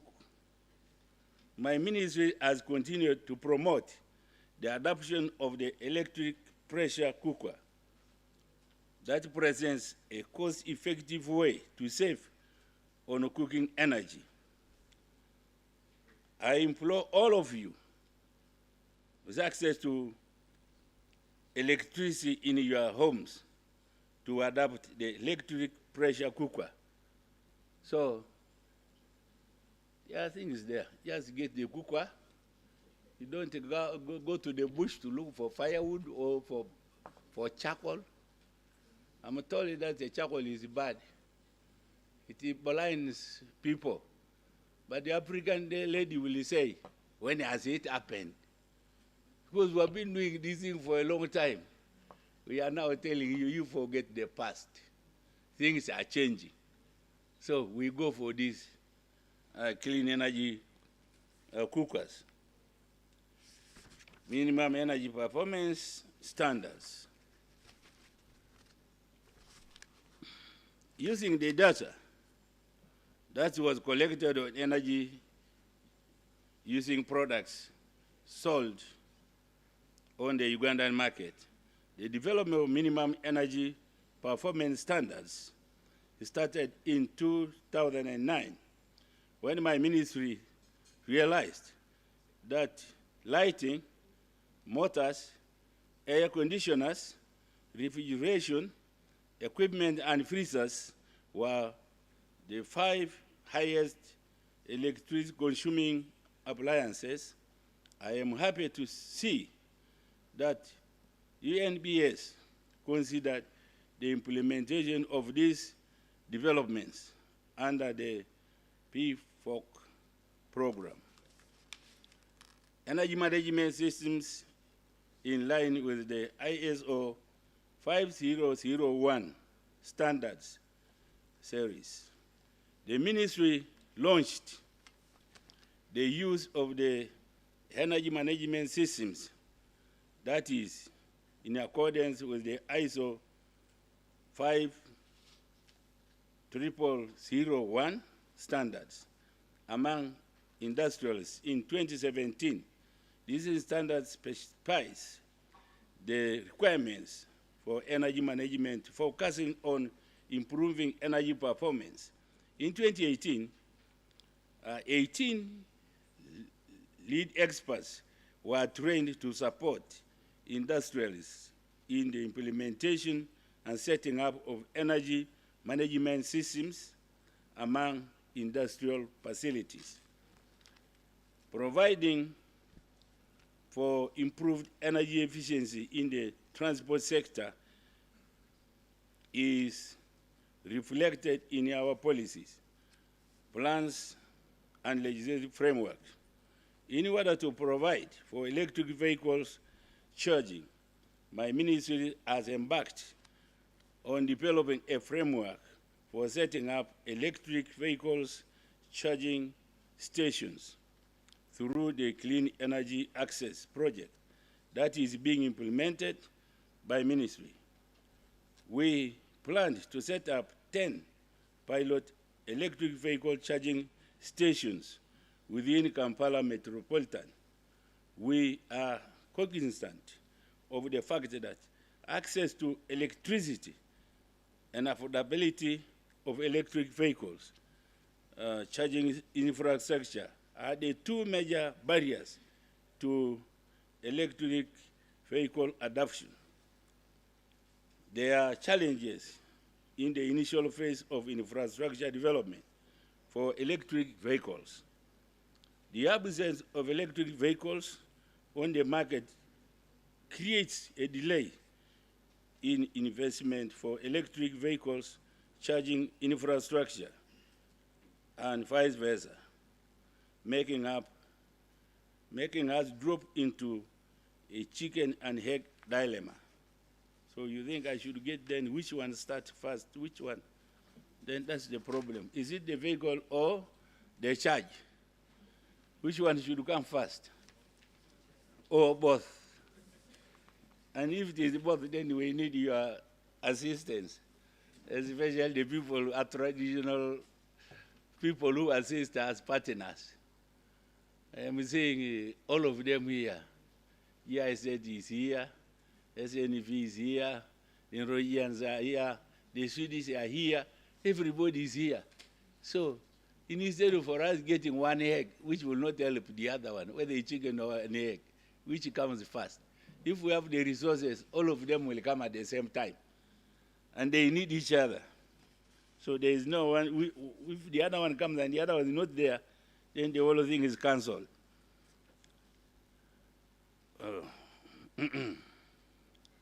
The ministry, therefore, has embarked on the following: development of a master plan and a feasibility study for electric vehicle charging infrastructure, design and development of a roadmap for a smart, scalable, and replaceable electric vehicle charging businesses and their promotions, development of standards and protocols for electric vehicle chargers, explore the electric vehicle charging market opportunities in Uganda for both local and international companies. Conclusions, as I do conclude, let me make this statement. I would like to thank our partners, the United Nations Development Program, SNV, Netherlands Development Organization, as well as GIZ for support in ensuring that the event comes to a reality. I would like to further thank the staff from the ministry for organizing the Energy Efficiency and Electric Mobility Conference. I would like also to thank all the partners and also thank all the participants for responding to the ministry's invitation to participate in this today's conference. And I call upon you to build on further and thorough participation and discussions in these conferences for our common good.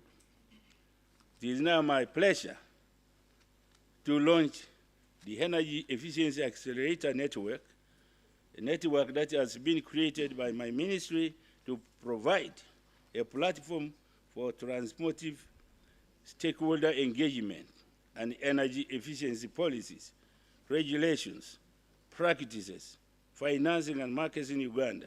I would like to call upon the steering committee to ensure that the network is active and highly engaging to enable us grow the sector and support economic growth. I would like to invite His Excellency, the Ambassador of Sweden to Uganda, the Country Director of SNV, the Resident Representative of the United Nations, the Program Coordinator of EIZ and Climate Cluster, and representative from the PSFU, Makerere University, as well as the EEAU, to join me as we launch the EEAN now. So we could come and tell us where to go. Later, I will be unveiling 2 electric vehicles. That is, they are there as a way of encouraging organizations as well as MDAs to transform their fleet to electric vehicles. So with this one, we now say, we thank ourselves as we move to see the innovative vehicles moving using clean energy. They are outside there. So let those who are supposed to take us where they are, so that we do the job. So, Honorable Minister, we are proposing just a small change. Yeah. But we invite Honorable Musenero to make her speech, then we launch at once. Okay, thank you very much. We were supposed to have done this first, and then the minister, who is for innovations, technology, to come and deliver a speech how technologies work, not only for this area only, they work everywhere. We thought you would come and do it very well in the middle. Now, because of time, I think let's finish all these speeches. So when we go there, we do other things and come again and begin presentations. I thank you.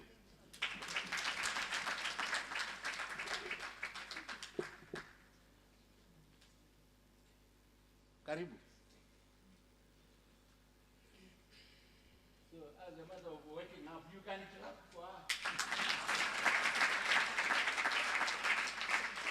You know, ladies need, you know, if there is and lovely, when you see them, oh, you sound very happy. Good morning.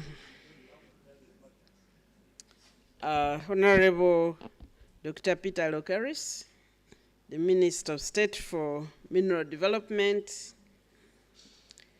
Her Excellency Maria, I'll stop with that one, Ambassador of Sweden to Uganda, MS Elsie, resident coordinator, resident representative for UNDP, the permanent secretary, Minister of Energy, MS Famolo, the country director, SNV, all the invited guests and participants, our technical staff in the different ministries, private sector, everybody who is around, good morning. And thank you for coming and being here today. Unlike Honorable Lokeris, I'm a technical minister. I give presentations. I don't know how to make speeches. So please, I was given a topic that I'm going to talk about very quickly, but it is really to set the context for the conference as we discuss this important subject. Lydia, bring my own laptop here so I can begin as the others. But first, I'm glad to be here. The last week, we have been heavily engaged in science, and that was the National Science Week. I hope you all had a chance to pass there. A lot of players in the energy. Okay.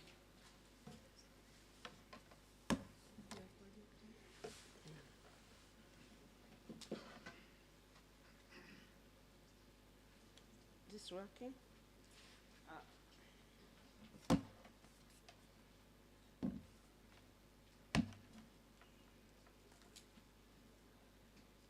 I wish you could make this work. I tend to disappear behind the pulpit. Honorable, let me give you this microphone so that you're not restricted. I'm vertically challenged.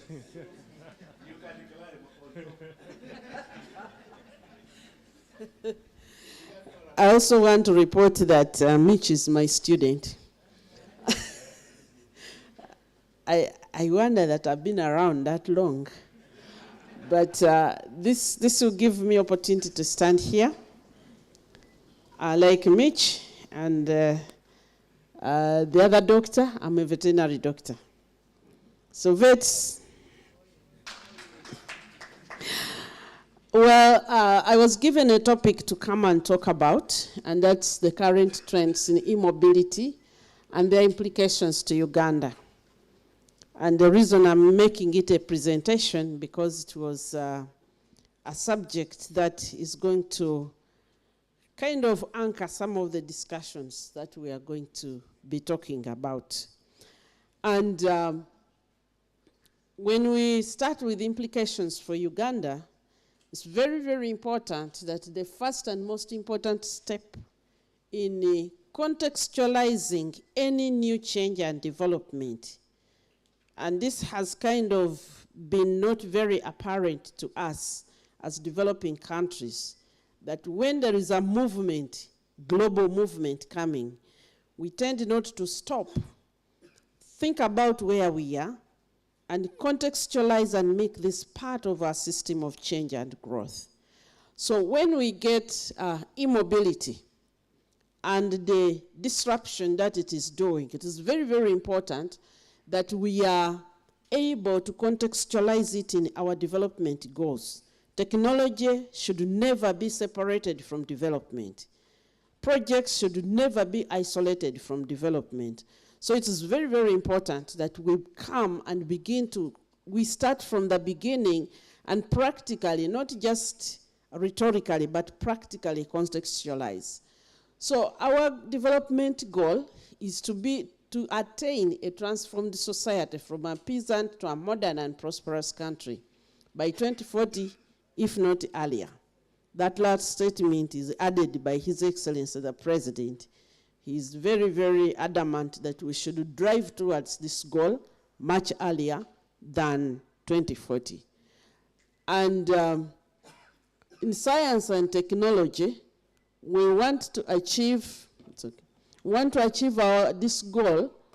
We must attain not just science and technology, the economy. In order for us to move any of these things, we want to contextualize it into that goal, that strategic goal now, which is to achieve the takeoff of our qualitative economic leap. We have economic growth, but we want to achieve, we have economic growth, which is the upper side. Our economy is growing quite well. It has been able to bounce back from the effects of COVID and from the effects of wars far from us, and it is growing. However, that growth now needs to transition from just growth to a leap. And this is a qualitative leap, not a quantitative leap. A qualitative leap means there is change in the quality of what is dominating in the economy. Our economy has been raw material based, exporting and selling low-value raw materials. And we are shifting now to largely be exporting high-value commodities. And so that comes with a quantitative change in the size of the economy, but the identifier and definer is that we want to be selling value-added products, and so that is going to result in the quality, the difference in the quality in what we sell, and the difference in the value of what we sell. And these are just to illustrate what a qualitative leap is. Economic growth is the green. It's not bad. We have exemplified there with Vietnam. Mexico is flat. We want to imitate China, and in the lower graph, South Korea.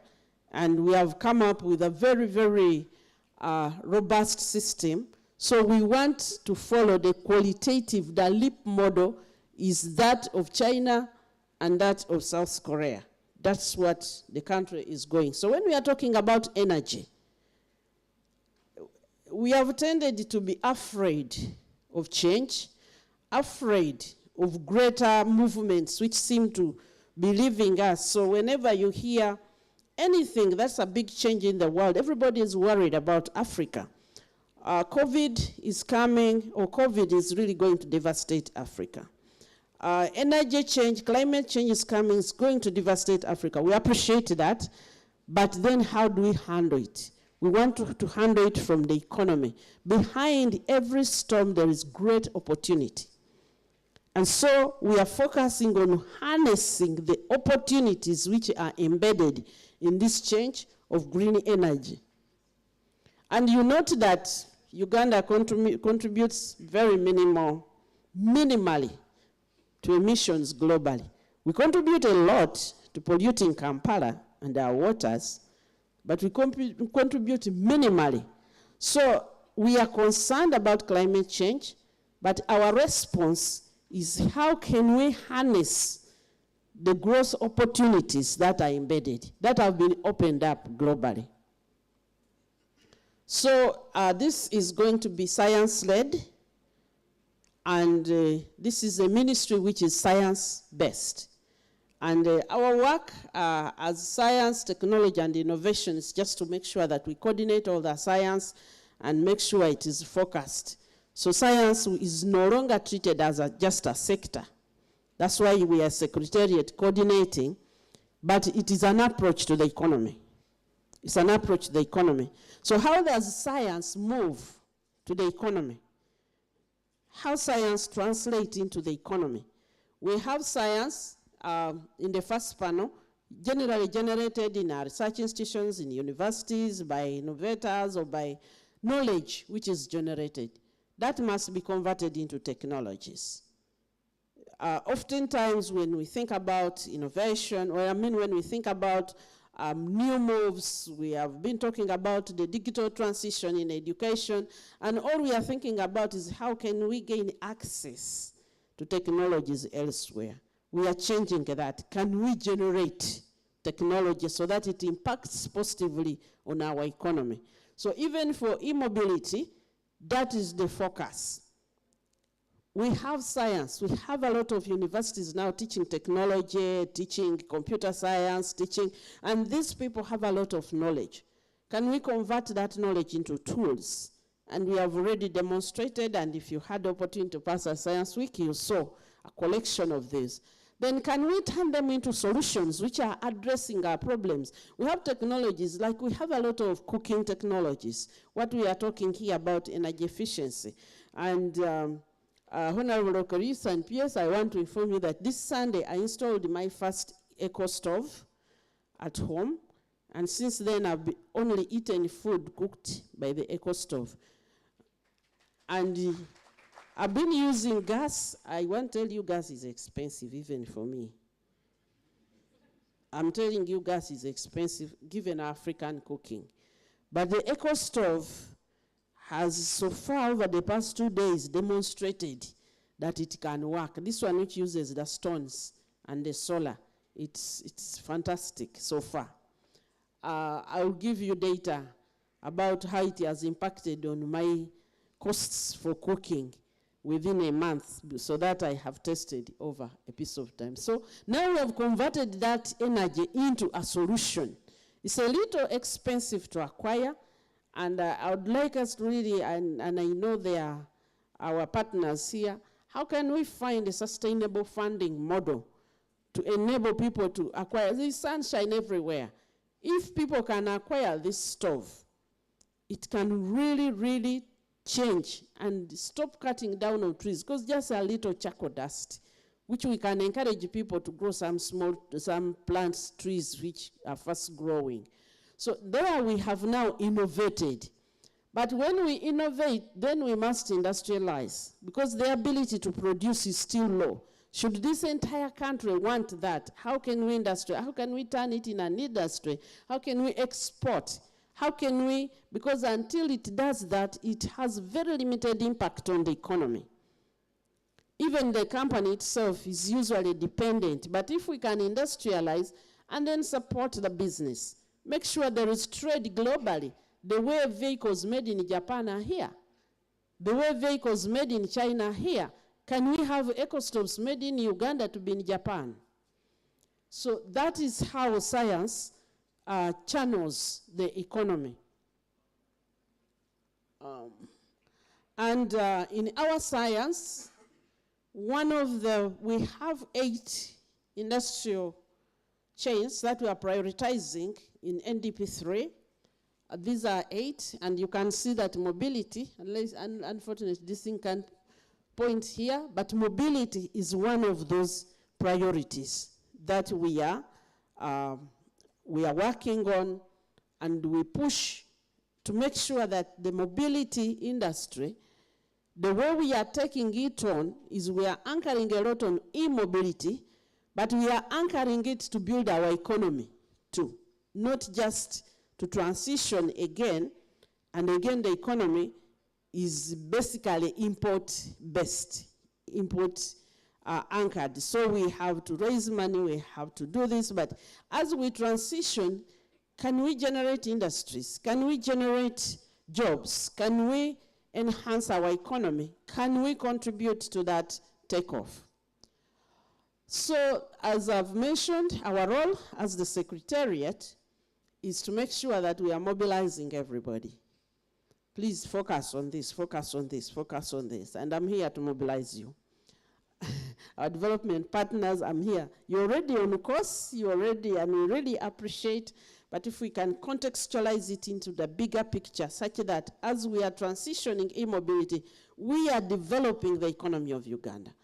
And to provide oversight, policy guidance, whenever I see something, I'm like, let's channel this, let's create this, including the network that you are getting today. We are going to be looking, where is the science? How can we drive science in this? How can we make sure that science is in there? And the goal is to make sure that we can increase productivity of Ugandans, we can have import substitution. An economy that depends on import of high-value goods is very difficult to develop when you're exporting raw materials, low value, and importing high-value goods. So e-mobility for us is a very, very good disruptor of this flow, such that we stop being a valley of inflow of imported high-value technology for mobility, which we are currently, to a source of technology. So I'll now shift, having contextualized what I'm talking about, what is there and what are we doing? And my clicker is industry trends. Can be, the trends that we are talking about can be in many dimensions, but I've summarized the dimensions into this triad. It could be, it needs policy. The trends that we are talking about, they could be policy. And we could disrupt things by the policy trends. Or it could be in leadership. How is the leadership focusing? How is the leadership shift? Or it could be industry. I had private sector here saying, we can. Where are the opportunities? I hope you were at the Science Week. You'd really see your opportunities there. Very, very many opportunities, very many opportunities. And if you miss this year, next year, please make sure I don't miss it, because we are going to be expanding that. So when we are talking about trends, trends may be gentle or growth as usual, but for me, the way I see e-mobility is a disruptor. It's disrupting a lot of things. The way things have been done, it is disrupting a lot of things, and we can be very intentional and disrupt at any of those points. So we all know that e-mobility is not just about pollution, it's not about traffic jam, it's really about economics. It's about business. It's about the growth of the economy. It's about economic development of our nation. And I want to keep always reminding us that everything that we are doing, let's not forget the economy. The world is divided into two blocks, the developed world and the underdeveloped world. The developed world has prosperity, the underdeveloped world has poverty. So the focus of all these things is to bring prosperity and development to the underdeveloped world, even as we are doing whatever we are doing. So mobility currently is a $15 trillion industry globally. And a portion of that money comes from Uganda. Unfortunately, the flow is unidirectional, out of Uganda to other nations. And it is projected to be 26.6 trillion, 2030, but now Uganda. And we're going to pick part of that. And we're positioning to pick part of that. And the lower panel breaks Africa vehicle sales, where sales of vehicles in Africa were 1.2 million vehicles by 2017, projected to be 10 million by 2030, because Africa's population is growing. It's a huge market that is growing really fast. For us, we are still we are still on the on the path, and it's a very growing. So there is going to be a big market for mobility solutions. And in East Africa, there were 257,000 vehicle sales in 2015, projected to be 630 in 2030. In Uganda, by 2020, we had 42,000 vehicles imported into the country, because we are not making any. If there is any sale, it is imported. We are projecting close to 90 100,000 vehicles sold by 2030 in the country. Motorcycles, we are one of the countries in East Africa, we really have a lot of motorcycles because of the way we have innovated how to use them. That's an innovation. We have the technology of a motorcycle, but we have innovated to use it for public transport. And we are really, you can read the market. So we also have seen the economics of the industry globally. The vehicle production is dominated by Asia and North America. It's dominated, generally Africa is manufacturing sparse. Very sparse manufacturing. South America was making quite a lot of vehicles, and Asia and the other ones. In 2021, the production of vehicles globally lagged the demand. So there were more people who needed vehicles, who had to order and wait. So this is an industry which is growing. If we only look at it in the context of climate change and forget that there's big business behind it, we are going to miss the stage.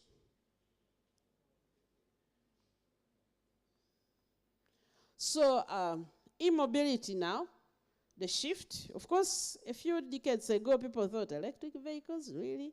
And even technologies were invented and packed aside. Nobody wanted them. There was no structure, no policy support, no movement, no traction. And, but there's always a trigger. There's something that triggers change. Something must have triggered the first industrial revolution, triggered the second industrial revolution, triggered the third industrial revolution. All those industrial revolutions happened on us. We are not participants. This one, we want to be at the center of it. The e-mobility, we want to be key players in it.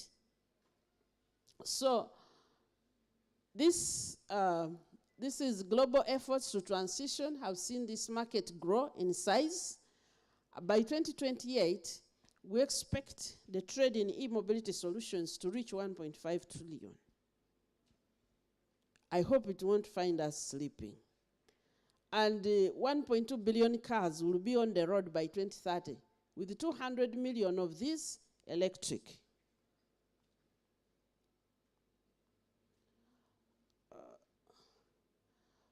So what have we missed? In Uganda Vision 2040, in that document, it states that Uganda lags significantly and has not effectively participated in any of the technological revolutions. And if we had the time, I would show you actually the actual misses, including monetary misses, development misses. We have analyzed all these at Science, Technology, and Innovation. So like many of these developing countries, Uganda missed out on these opportunities. We missed out on both the development to have technologies which help our people to do things better, but we missed out on the prosperity to move along with it.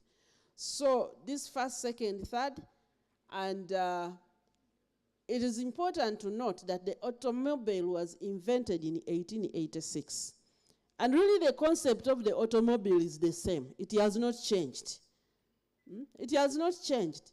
But during this second industrial revolution, with its commercialization, revolutionizing industrialization through the design of the assembly by Henry Ford, the countries that owned this automobile, it was a subcomponent of that industrial revolution. Those countries prospered. Their economies grew.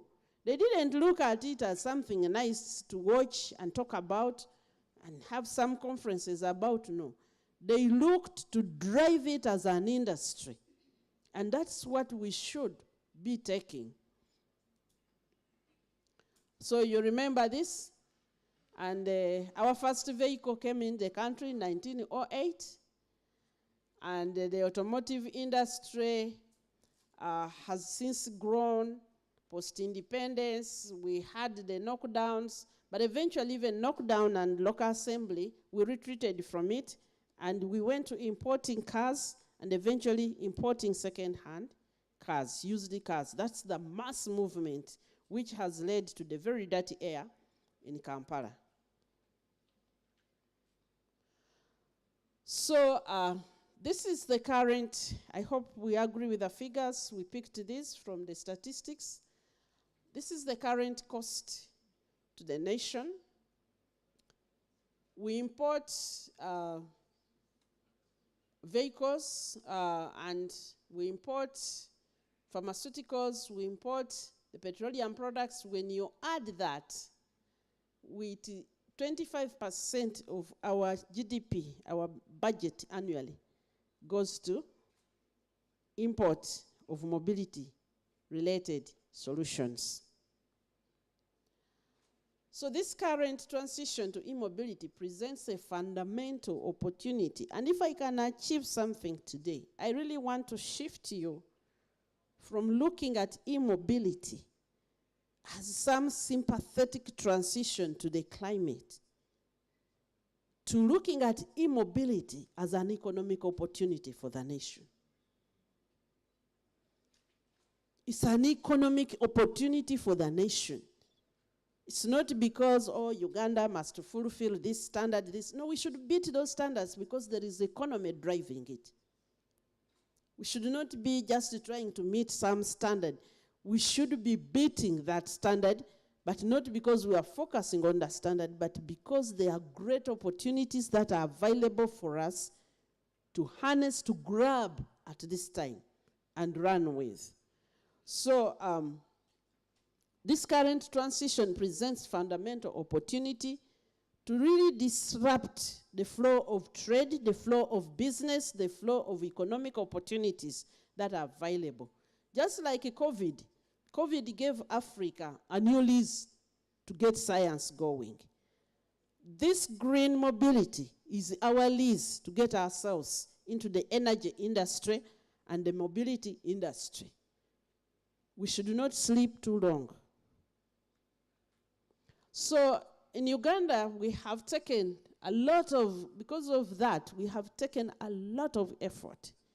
We have taken a lot of effort to make sure that we construct,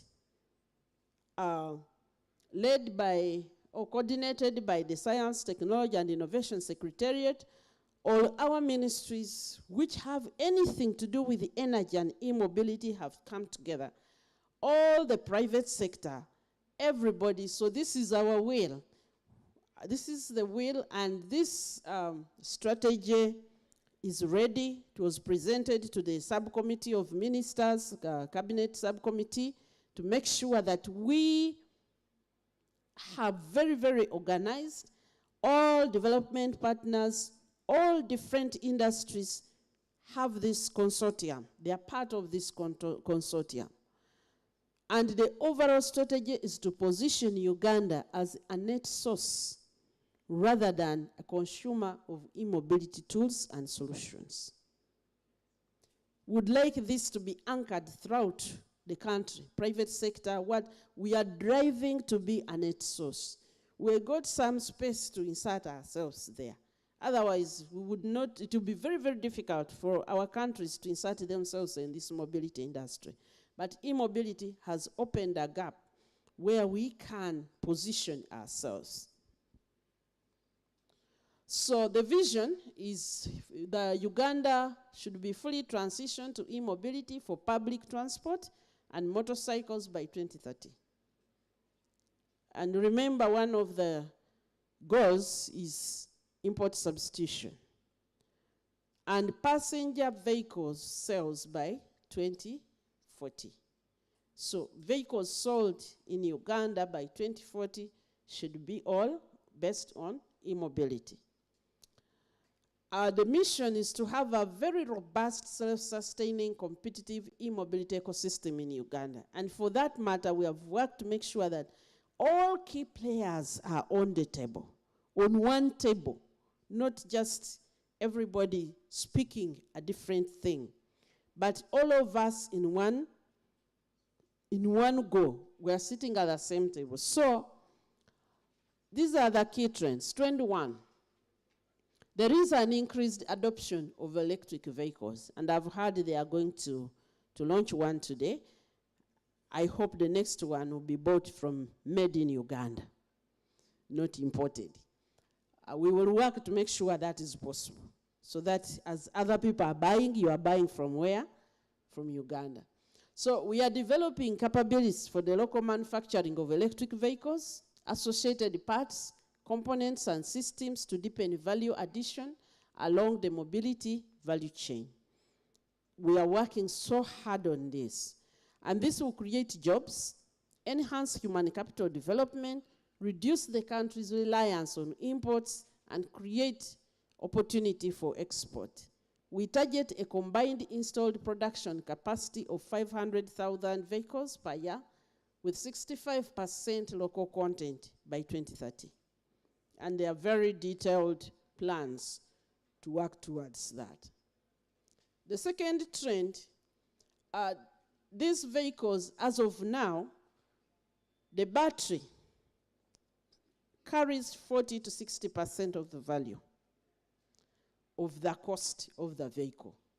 So the localization of the EV battery, therefore, presents a great opportunity for high value addition in the e-mobility value chain. And we have recognized this. We have worked through what is required, and we have identified positions in the value chain where to start, and we have started. We already have battery assembly in the country. We are even exporting assembled batteries from the country. But we are working upstream and downstream to make sure that we are well positioned. We have a lot of minerals. We have lithium, we have nickel, manganese, cobalt, and all those. So we have initiated work in those value chains. Depending on the capacity we had in the country, or depending on technology holders now who are willing to come and work with us, we have positioned ourselves somewhere. Some of the work is not yet being shown, but I promise you in the next 2-3 years it will be visible. We want to own battery manufacturing. That's when we shall have value for these cars. Otherwise, it will be just peripheral, little value coming into the country. So we target to a fully integrated domestic battery manufacturing value chain, producing over 1 gigawatt hours of batteries annually by 2040, including R&D in the EV battery technologies. For that matter, there is a space in a 2 square mile industrial value chain for the automotive. There is space there for investors who want to come and domesticate or localize battery. The trend 3 is charging infrastructure development. I read the history of charging and the charging technologies and innovations, the stories of Israel and different countries trying to find different ways. How do you deal with making sure that when I move, I can charge? They call it what? Charge anxiety. People are wondering, the battery is going down, but where do I find to charge? So this, we are very cognizant about it. The successful transition of mobility is contingent upon establishment of a sufficient, robust, convenient, and interoperable network of charging infrastructure. Actually, I have been thinking, when they brought in that first automobile in Uganda, where was the fuel coming from? They had to bring in the fuel too. So the growth of the current motor vehicles that you see has been contingent of availability of petrol stations. And so we have learned from that. How do we make sure that people don't worry about charging? So through government and private sector and development partners, we target the deployment of over 10,000 fast chargers established within a 50-kilometer radius with 3,500 public charging stations by 2040. We might, depending on demand. I've seen a lot of private sector players coming with their own money coming in. They're just waiting for clients. The existing players with in the energy sector are coming on. And the Ministry of Energy is doing their part to make sure there is energy where they require this charging. So, and the different energy sources, the solar, they are all coming on board. So we will continue to support the development of innovative business models, charging technology, standards, regulations, and guidelines. For motorcycles, because the motorcycle plays a special role here as a taxi, we have actually made a lot of progress. I think the first was supported by UNDP along the Masaka Road. But right now, private players have taken it up to Jinja, and we are targeting to reach Mbale very soon. They have gone to Luwero side on that Guru axis, and of course there is the Masaka. So we might actually hit for the motorcycles. These are, what do you call them? Change stations. You just go there, pick a new battery, leave the depleted one, and make sure that you are moving. So they don't have to park there waiting. And this is an innovation. These are swap stations.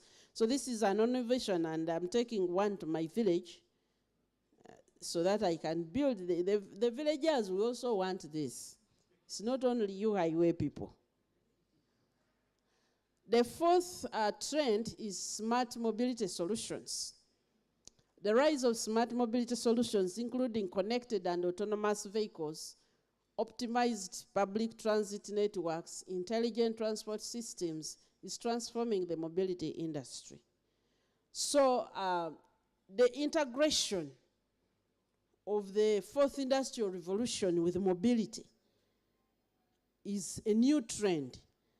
And initially when we started, we thought, oh, just make a battery-driven vehicle, hydrogen-driven vehicle, but then drive it like the ordinary vehicle. But no, that is now changing.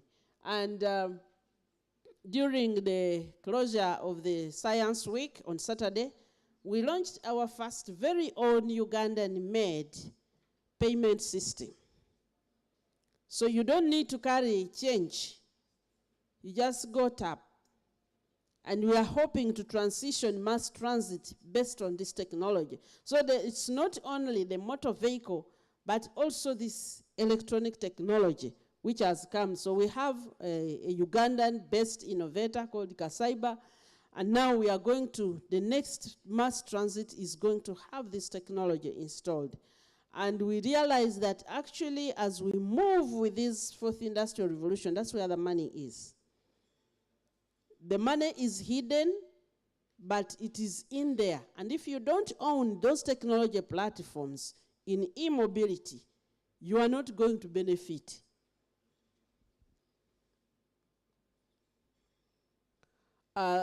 Policy and support incentives, I talked about the triad. So governments are playing a pivotal role in promoting e-mobility through supportive policies and incentives. So we have committed to the implementation of key policy measures and incentives to create an enabling environment for the protection and growth of the domestic e-mobility system. So those who are coming on, conducive policies, they will keep moving very fast and evolving, but we are working on a conducive policy environment. It changes so fast that if you don't pass the policy very quickly, then you have to modify it and to modify it, but the government is committed. And of course, you heard the announcement. If you come here, if you are an innovation-driven SME, you have 10 years, tax-free. So come on, invest here, and let's innovate. Thank you very much.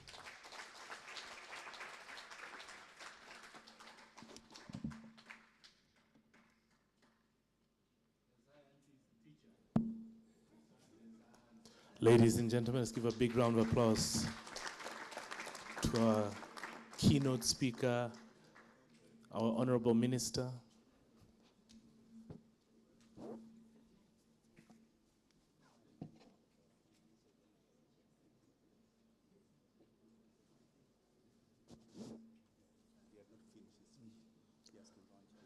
So, Honorable Minister, Doctor, we wanted to hand back over the microphone to you because we want to give you the opportunity to do the launch, the official launch, and also hand over a few checks.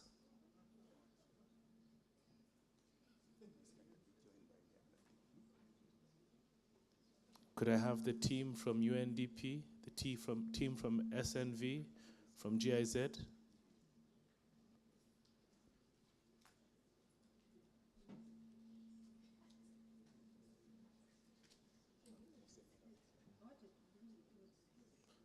Honorable Doctor, if you could also do us the honors.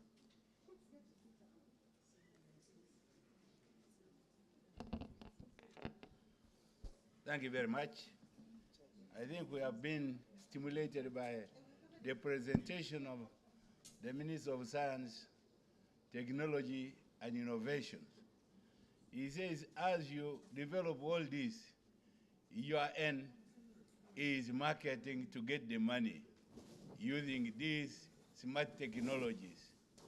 Everything is for us to exist as a wealthy nation, a wealthy world, healthy in terms of our health.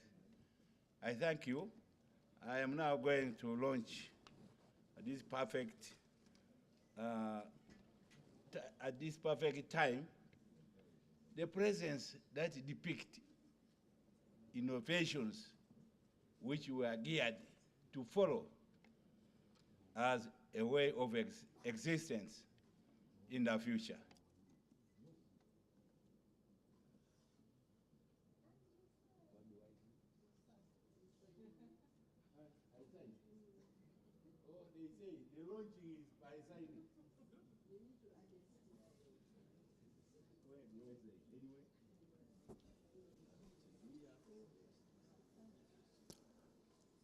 Ladies and gentlemen, let's give a big round of applause.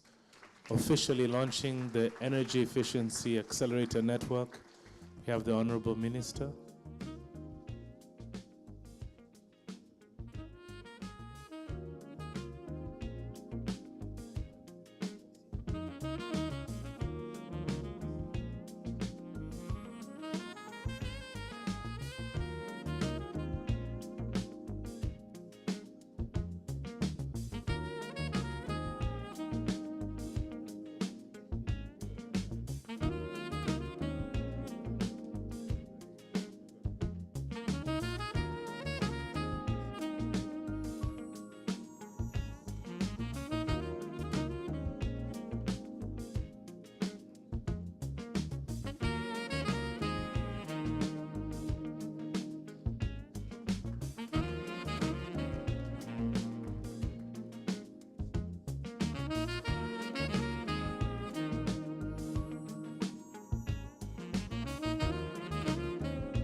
So we have Peace Kansime, the project manager from EMAO, who is going to hand over now the beneficiary checks. One which is going to Barbara Mutagubia from Sanyu Babies Home, who has already benefited, and then also to James Ebuk from Awelo Millers. You can all walk on up there, and this is your moment of miracles.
So, ladies and gentlemen, the next part of our morning, we have the unveil of the electric vehicles, and we'd like to call our distinguished guests who are all at the front to kindly make their way to the back.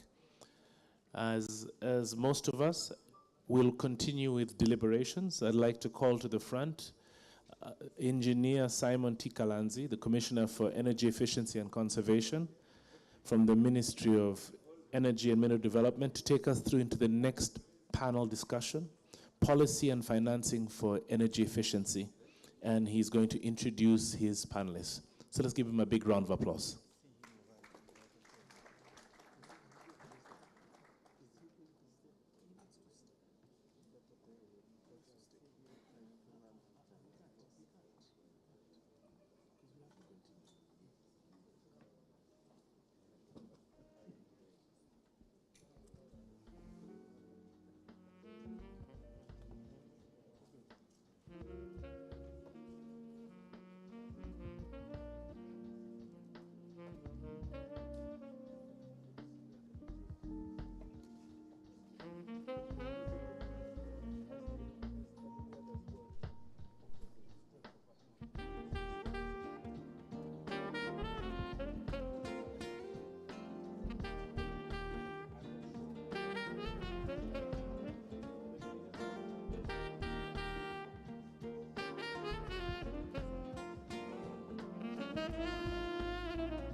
Good afternoon. Let me take this opportunity to welcome you to this panel. The panel is going to be looking at policy and financing for energy efficiency. One would ask, how did we come here? This rightly arises out of our energy efficiency roadmap. One of the issues that were identified as barriers was in terms of policy. Our policy wasn't convenient to enable or foster the energy efficiency market development in the country. We had also the issue of financing. Financing was hard to come by for energy efficiency. And also the level of skills was very low, if any. So, and the expertise in the market was hard to come by. And people didn't know the awareness bit wasn't there as well. People didn't know what are the benefits. Why would you go energy efficient? Why do you adopt the efficient technologies? So this panel will come and show us some light of how we can transform the energy efficiency space. So to do that, we have got quite a number of experts that can help us give the green light to where we can be. Let me take this opportunity to call Miss Cyril, if I've got it right, Elabed, who is the Africa Program Officer from the International Energy Agency, to give us some light on sustainable mechanisms of delivering energy efficiency services in the world, the experience she has gained over the countries, and we see how it can be adoptable to Uganda. Ms. Elabed, you are most welcome. Then we shall have our second panelist, who is the Vice President of the Energy Efficiency Association of Uganda. Hopefully you are in the room. You are most welcome. This one will give us an experience of engaging and empowering the private sector, promote and deliver energy efficiency practices. Then we have Ms. Duffin, who is the Program Officer for Renewable Energy and Innovation from the Embassy of Sweden. Here we want to check the linkages for financing energy service companies, that are ESCOs, and how they can be, how that can boost energy efficiency investments. Then we have our own Nicholas Chiza, who is the sector head, energy and infrastructure, Stanbic Bank. We guess he should be in position to give us how we can tackle the financing aspect. Then our last panelist is from Ministry of Finance, a senior economist, hopefully is here with us, to handle the local financing capacity, lessons from the past and the current experiences. Minister of Finance, you are most welcome. I think without me wasting too much time, then we shall go into the discussion with my panelists for the day.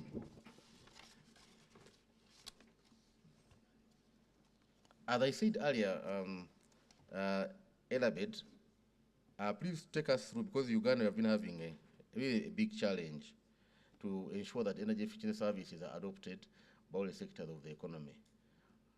From your own experiences, how do you have the respective sectors, industries, households, institutions adopt these services? And when they adopt them, how do you make it sustainable through? Please share us with your experience that you have attained across countries. Thank you so much, Mr. Chair. Good morning, all of you. Thank you for being here. Can I say a few words about the International Energy Agency before I start? Because having a few discussions here and there, I realize that not everybody is very much aware about the agency, so maybe before we start, I can say a few words. I'm Africa Program Officer, and I had the pleasure to be here in Uganda last week as we launched one of the reports we've worked on with the Energy Ministry, which is on the review of the energy sector of Uganda.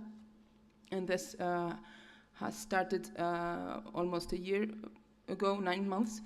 I see many of the familiar faces here because this work has been developed jointly with many stakeholders from the energy sector, be it private research institutions, of course, government organizations, international partners, etc. The International Energy Agency is an international organization. We're based in Paris, and we work, of course, mainly on 100% on the energy sector across all the fuels and all the technologies.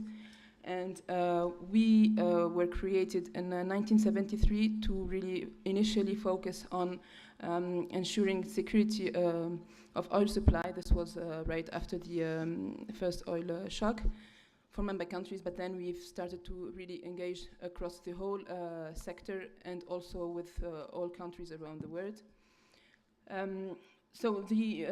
I'm sure many of you, if not all, who are working actively as experts in the energy sector have used our data, because the agency is really one of the agencies that provides the most comprehensive energy data, and we use these data to then inform policymakers and support on policy design and then implementation. So again, as I said, I'm pleased to be here today, and this follows the event we've had the pleasure to be hosted by the Honorable Minister of Energy for Uganda, and as well as Honorable Minister of Minerals. That was last Friday.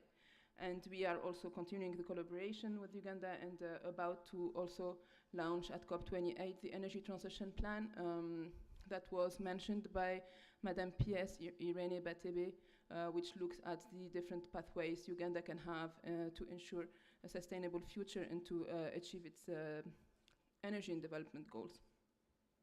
Having said this short introduction, of course, I won't be developing and expanding on the benefits of energy efficiency. This is a key topic in the agency. We have quite a substantive work done on energy efficiency, and there is one thing I would like to highlight this morning, which is a policy toolkit we've developed at the agency based on experience from across the world.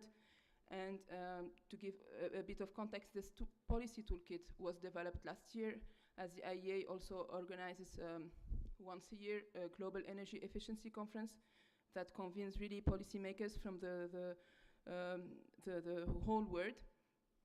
The objective is to come out with a common position that is agreed between all countries participating. These involve ministers of energy, but also other key stakeholders. And in 2022, we came up with this policy toolkit that we have updated this year. One word on the Energy Efficiency Conference. This conference will happen next year, so in 2024, not far from Kampala in Nairobi. This is the first time we will be organizing the conference in Africa, and we hope that we will continue the conversation with those who are in this room today in May 2024. So just a few words in terms of the policy toolkit. We've developed this policy toolkit, again, as I said, based on the experience we have, and essentially the Global Commission for Urgent Action on Energy Efficiency. And this aims to highlight necessary actions and the key components to really make progress in energy efficiency. And these include, of course, elements like regulation, the need to exclude, for instance, low-performing standards for a market needs to be backed by strong regulation. Information, there is a strong need to do massive campaigns of awareness raising amongst the users. For instance, again, to switch from, say, clean cooking solutions that are low efficient to more efficient ones. Clean cooking remains one of the areas where we need to really speed up the energy efficiency, and then incentives, of course, because all of this needs to be attractive so that it can be implemented. So then we have this policy toolkits that really looks at 10 different areas where action is needed, and from these actions we've developed also other tools based on sector-based. So we have, I encourage you to look further into the details available on our website, but we've looked, for instance, for Africa, the building sector, appliances, and transport will be the sectors where there is a need to have, and where there is the potential to have efficiency. So we've developed some policies there to also provide some examples from other countries.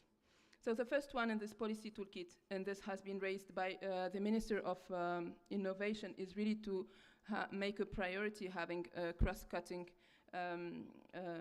action across the whole government, and so that, for instance, taking the example of electric mobility, there is a need to work really jointly with the Ministry of Finance, Technology, Transport, Energy, so that there is a minimum of consistency between the different bodies, and then we have efficiency in terms of implementing and taking decisions also. The second one is looking at unlocking job creation potential for energy efficiency. To give a number from IEA analysis, this is a global number. We project that globally 160 billion USD of public and private spending on appliance efficiency over 3 years could protect or create 1.8 million jobs per year. But this needs really to work also with, for instance, universities to create the capacities needed to take these jobs and energy efficiency. Then we have greater demand for energy efficiency solutions. And here the role of incentives, of course, plays an important role. Listing products, help companies and households make decisions based on which products are eligible or not for certain specific actions and incentives like tax reductions, for instance. Information also plays a key role. For instance, taking the example of labeling products help consumers make informed decisions. This has been mentioned, and this will be mentioned later in the panel, the finance need to also encourage the wider use and scale up of energy efficient say appliances, buildings, or vehicles, etc.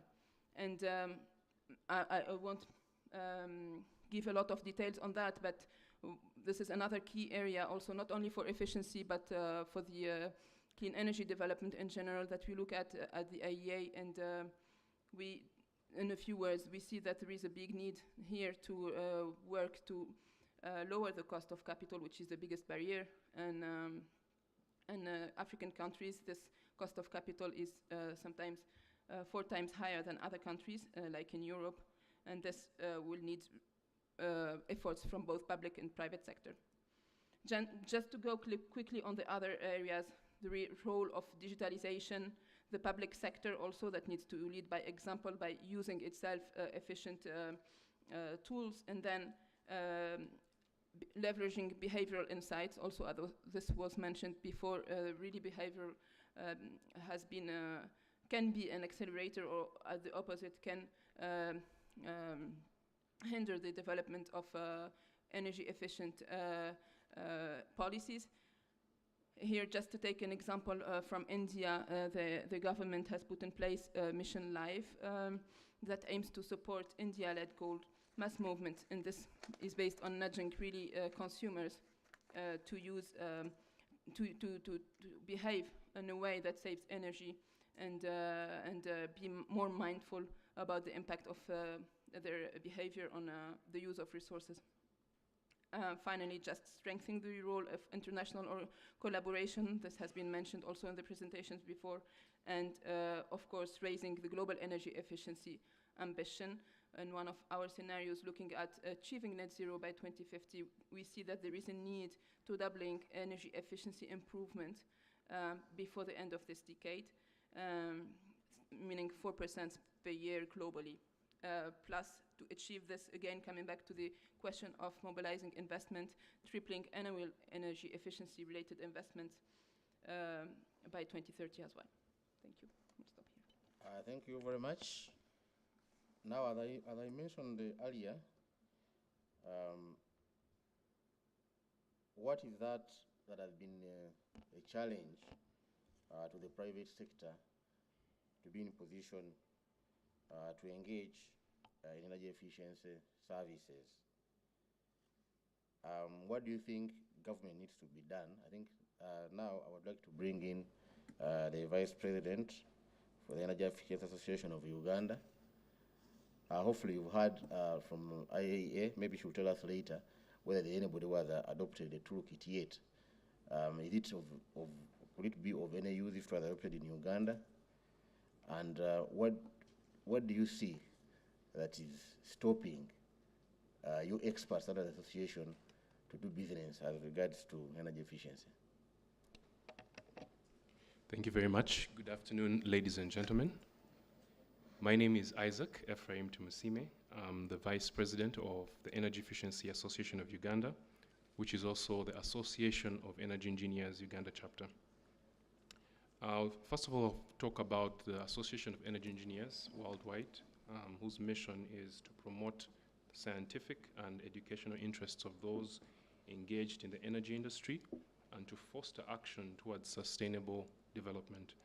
And one of the things that is very core to AEE is pushing the agenda of sustainability across the world through different fora. One of them is the AEE World Conference, which is soon to happen, and AEE East and AEE West conferences. And those conferences convene professionals, over 18,000 energy industry professionals and 30,000 certified industry professionals.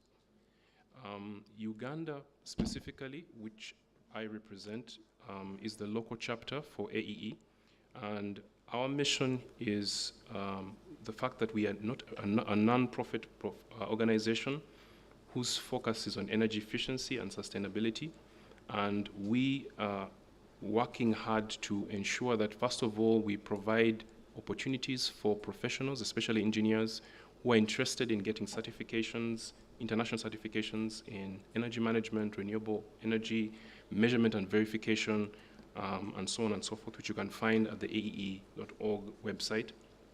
We are also engaged in developing the next generation of leaders. We launched the student chapter here in Makerere, the first of its kind in Africa, and we believe that it's going to be a very good opportunity for us to begin the dialogue of the conversation about sustainability at an early stage at the university level.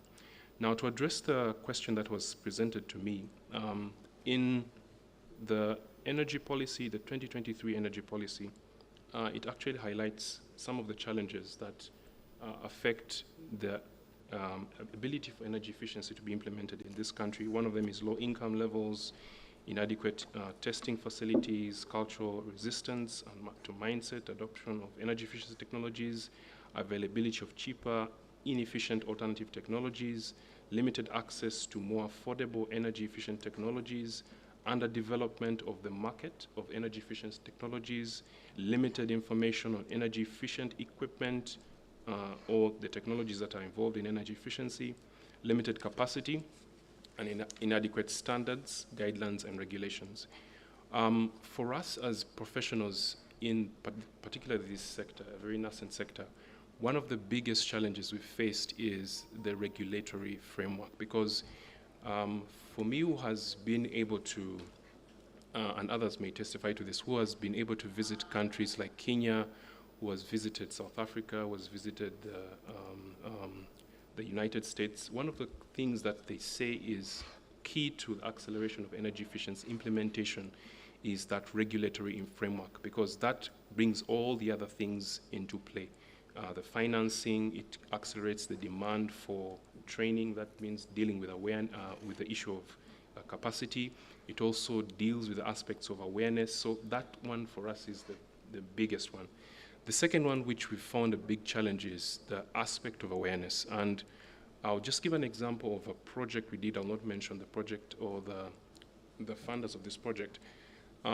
After the implementation of energy efficient intervention, recommendations were given to this particular facility. And the facility, all that was required for them was to provide just a small percentage of investment so that these energy efficiency conservation measures or energy efficiency measures that were identified would be implemented. Unfortunately, because they were not aware of the life cycle cost benefits of the energy efficiency interventions, they rejected the project because the upfront cost was a bit high. And for Ugandans, unfortunately, the first thing that we look at is the cost of the project, the energy efficiency project. And we are not aware that on the life cycle of, for example, if you're investing in energy efficiency chillers, the life cycle cost of, for example, those chillers, the benefits over the long life of those chillers pays back more than the upfront costs. And most of the industries where this is implemented are not aware of this. And we have found a very big challenge with that. The third one among those that were mentioned, but which we found as really critically challenging, is the access to financing. And our commercial banks, for lack of a better word, are ignorant about the financing mechanisms that are available for energy efficiency projects. And we understand it's because energy efficiency in its, as a sector, is something that is nascent and still developing. And therefore, there's still a lot that needs to be done to bring awareness to these funding, and especially the commercial entities, about how they can structure financial mechanisms around especially the technologies, in order to fund the projects, energy efficiency projects, such that they can be successful. Those, in my opinion, are the three critical challenges that we've faced as professionals in the sector. Thank you. Thank you very much, Isaac. Now to bring in Daphne, I think we clearly heard from Isaac the challenge of financing with the other aspects. what are those supporting linkages that can support the ESCOs that can be developed by the group, the ISAC group, such that the energy efficiency investments that I have identified through studies can be implemented. I know there is a lot of support which has come in from Sweden, but what more do you see that they can look forward to?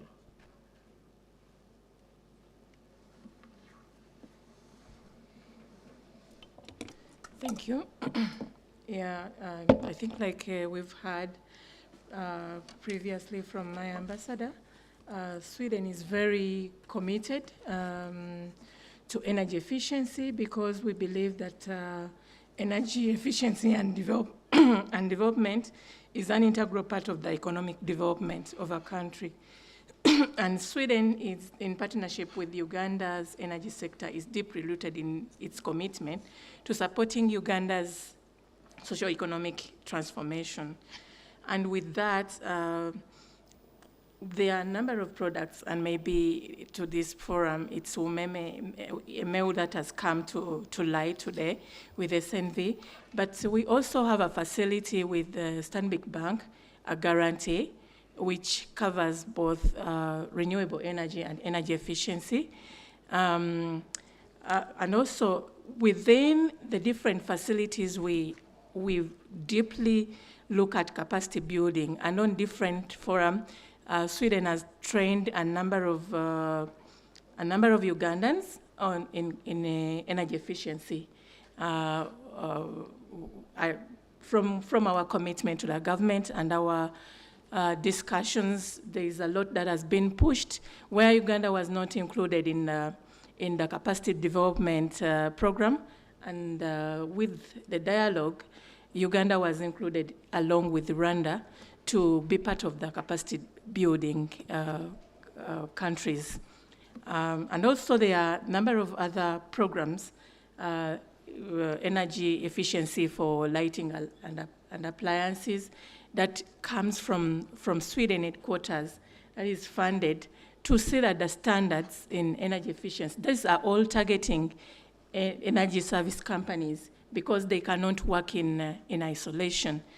And just like my previous speakers have said, that there is a lot of awareness challenges regarding, when you talk about energy efficiency, it's very easy to think about renewable energy, but it's more and beyond renewable energy as we've understood today.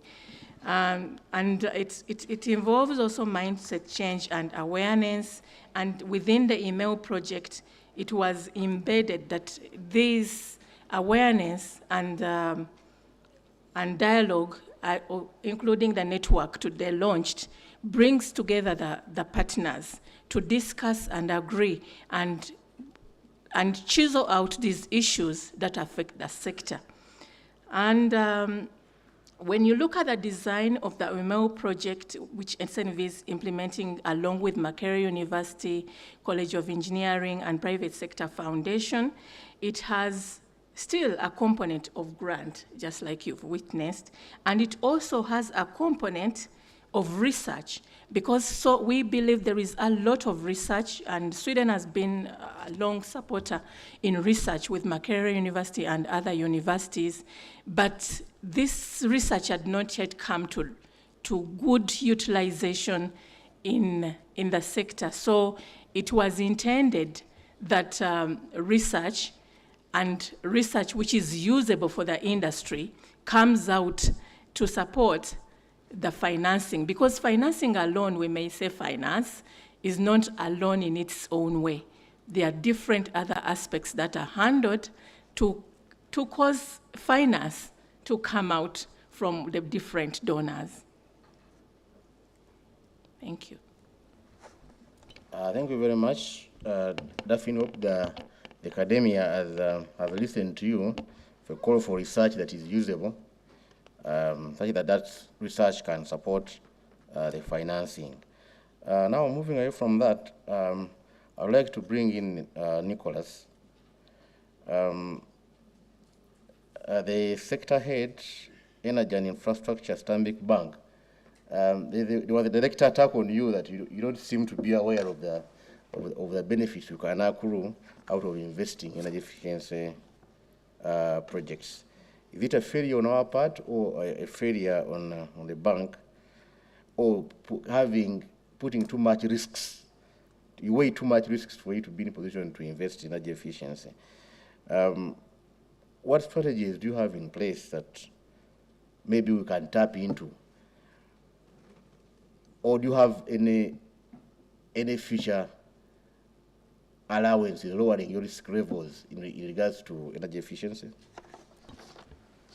Thank you, Engineer Kalanzi, and I appreciate the opportunity to join this esteemed panel that is covering an area that is probably not addressed enough. Together with renewable energy, increasing energy efficiency is probably or is noted as one of the twin pillars of sustainable energy policy with renewable, one of the key pillars for sustainable energy. Now, as an institution, first of all, allow me to say, we are committed to both the continent and Uganda, specifically its efforts to end energy poverty, as well as to walk the journey on the energy transition. We say at Stanbic Uganda that Uganda is our home and we drive her growth. In so saying, it's very gratifying to join other stakeholders who are committed to efforts to improving the energy situation in the country.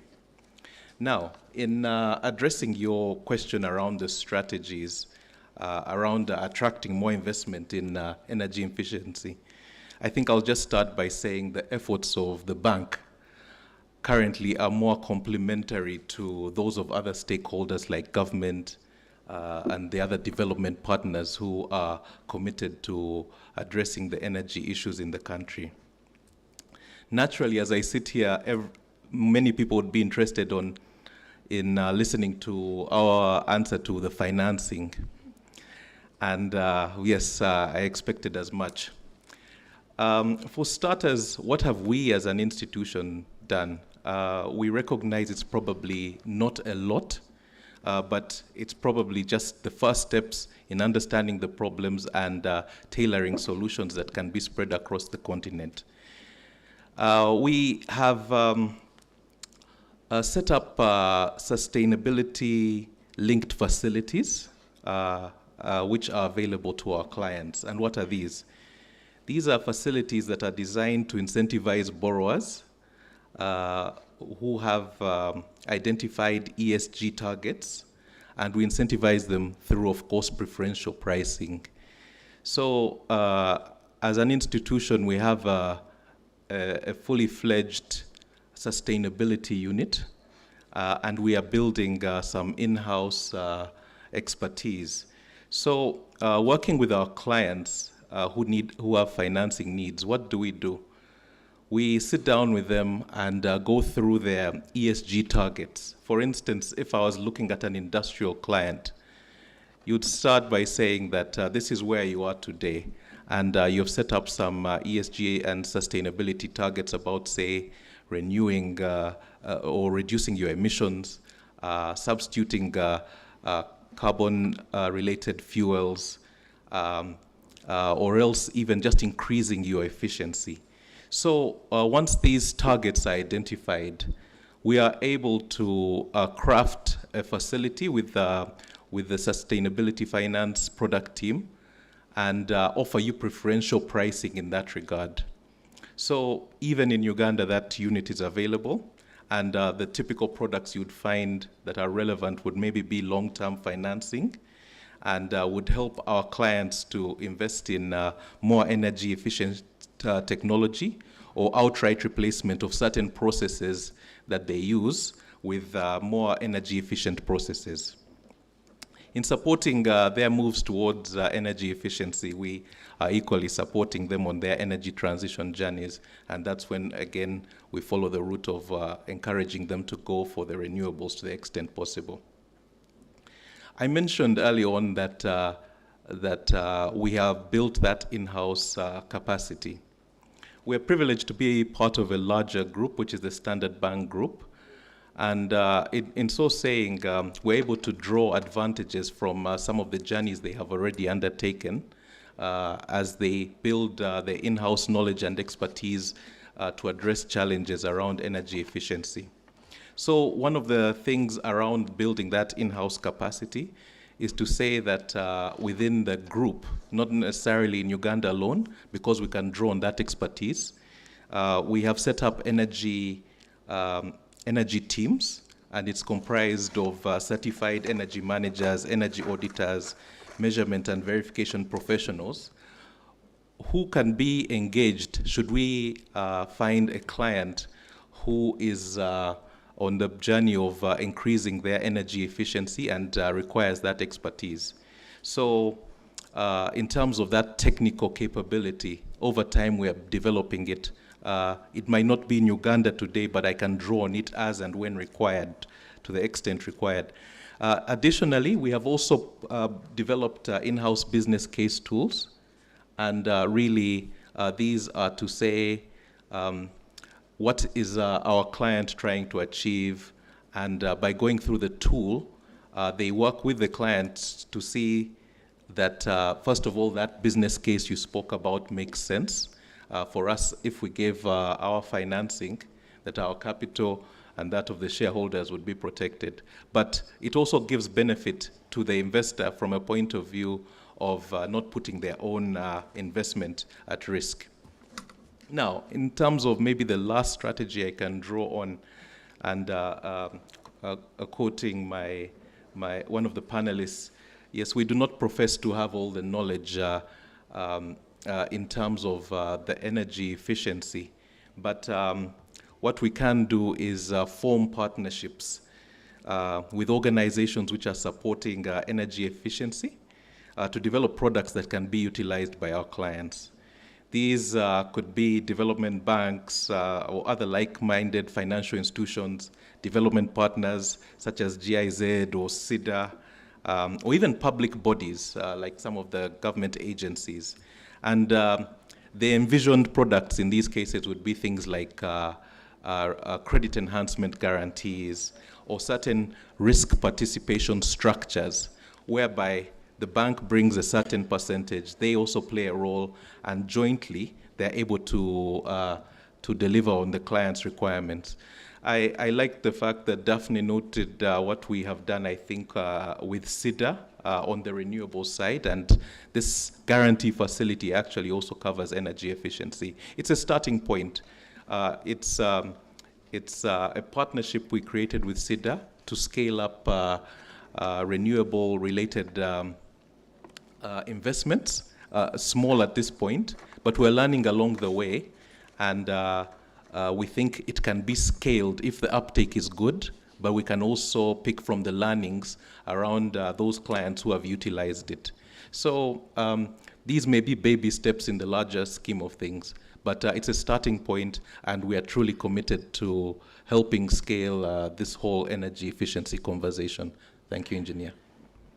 Thank you very much, Nicholas. Now getting to Minister of Finance, I just heard from Nicholas that the efforts of Stanbic Bank can only be complementary to the efforts that government puts in place. And when it comes to financing projects, and in this case, energy efficiency investments, Minister of Finance comes in handy because they are the ones who, set these policies on which one can lend, on which one can borrow, and the interest rates that come in with that.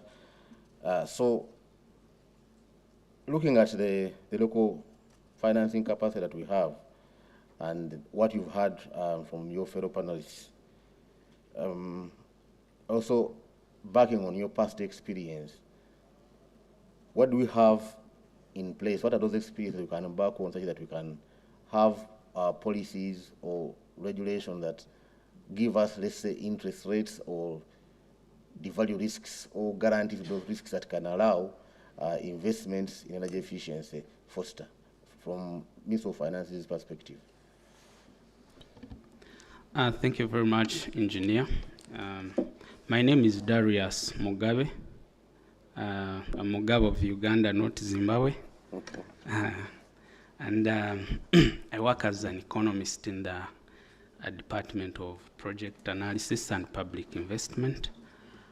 I think previous speakers have emphasized really the benefits of energy efficiency, and I think they are endless, as the theme suggests, but maybe a few things to note from a planning perspective, that energy efficiency is increasingly becoming, one of the competing strategic priorities for government, and it is, being integrated within the national development frameworks. But of course, it's also being considered as one of the answers to short-term answer to the blackouts and the power shortages that we have, of course, arising from some of the challenges we see around us, the poor grid connectivity, things to do with the high electricity prices, among others. And these are also coupled with the some findings which we get related to energy poverty. Recent studies tell us that about 66% of Ugandans are energy poor, and half of that percentage, 33, are severely poor, at the risk of losing their life if there is some kind of shock within the energy sources that they use. But additionally, we spend quite some big money on our investment, on our energy needs. 22% of our annual income is spent on energy needs. And we believe that improving or increasing energy efficiency can really help us reduce on some of these energy bills, as well as increase the uptake of the efficient technologies that we are talking about today. So that's from a planning perspective. But of course, to harness these benefits, there are challenges which have been raised, and most of them relate to access to finance as one of the biggest challenges to harnessing these benefits, of course, along with others like consumer preferences, incomes, as well as the supply infrastructure for some of these energy technologies that we are talking about. In terms of the financing opportunities, the local financing capacity, which you're raising, like any developing country, you could be aware that really the financing capacity, the local financing capacity is not large enough to really cater for these huge needs that are ever growing, largely due to some factors, the underdeveloped financial markets, as well as the limited fiscal space. From a government perspective or from public spending perspective, we really don't see enough of the fiscal space to really take up some of these needs. It's shrinking, and largely the financing has been coming from our developing partners, as well as external and private sector players. But from the part of public financing, I think the opportunities are available through the Ministry of Energy. That's where most of the finances are channeled.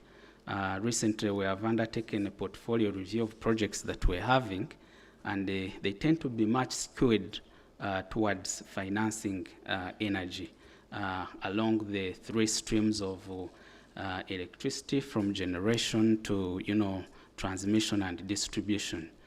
We are talking about a portfolio of about 87,000 billion Ugandan shillings.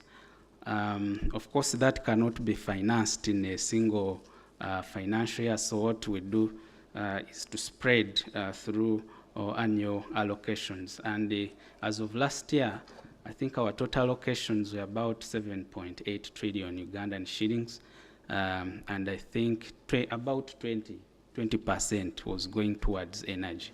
That's about 1.7 trillion Ugandan shillings. Of course, these come with so many multiplier effects on the larger economy and improving the wider societal outcomes. But then we also have the Uganda Energy Credit Capitalization Company, which is trying to, bring in the soft loans to ensure that people have access to these last milestone connections. As of last year, I think there were about 29 billion Ugandan shilling that went through that.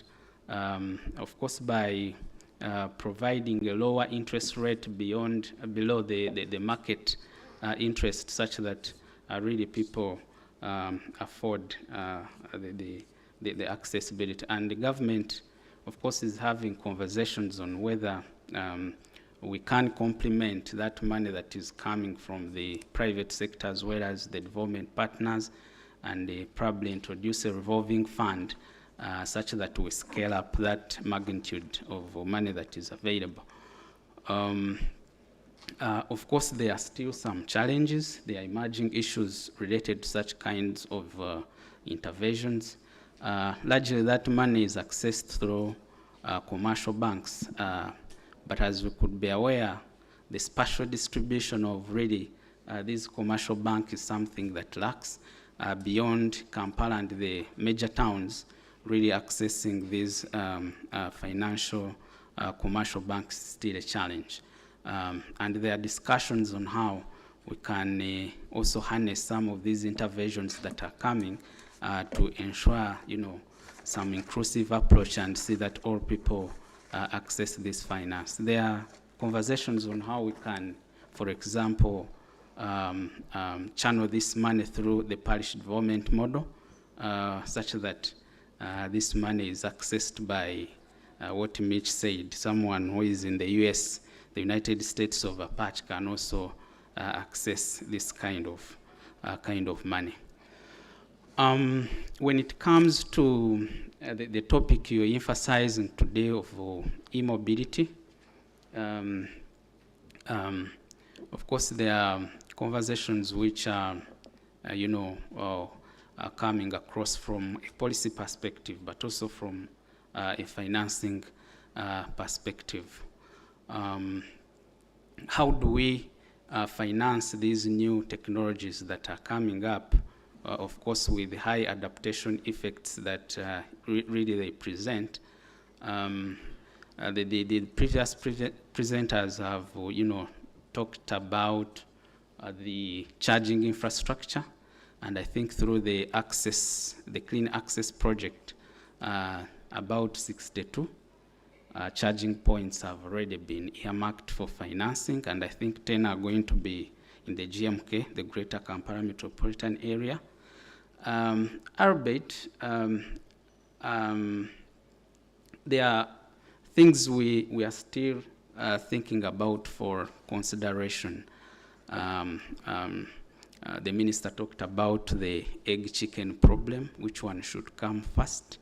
Do we fix the roads first before we think of the charging points? And also, how do we harness, or how do we ensure that these interventions are done in a pragmatic way, they are well sequenced, and we have been thinking of an infrastructure corridor such that all these infrastructures are, in one place, because we might risk having, for example, a charging point and 2 years down the road, another intervention is coming up, and they are saying we need to put a pipeline, and that is, removed. So we are thinking on how we can do that pragmatic approach to ensure that all these interventions are harnessed. Of course, some good observers say the egg chicken problem in Uganda is not applicable, that we ate the chicken and we are left with the egg only. But there are good conversations we should be having. And who should bear the cost of this financing? Should it be the private sector? Should it be the government? And if it is the government, how then should it be done?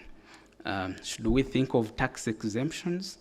Of course, evidence which is coming up is really revealing to us that these exemptions are really not working, and they are not bringing in the wider society outcomes that we envisage.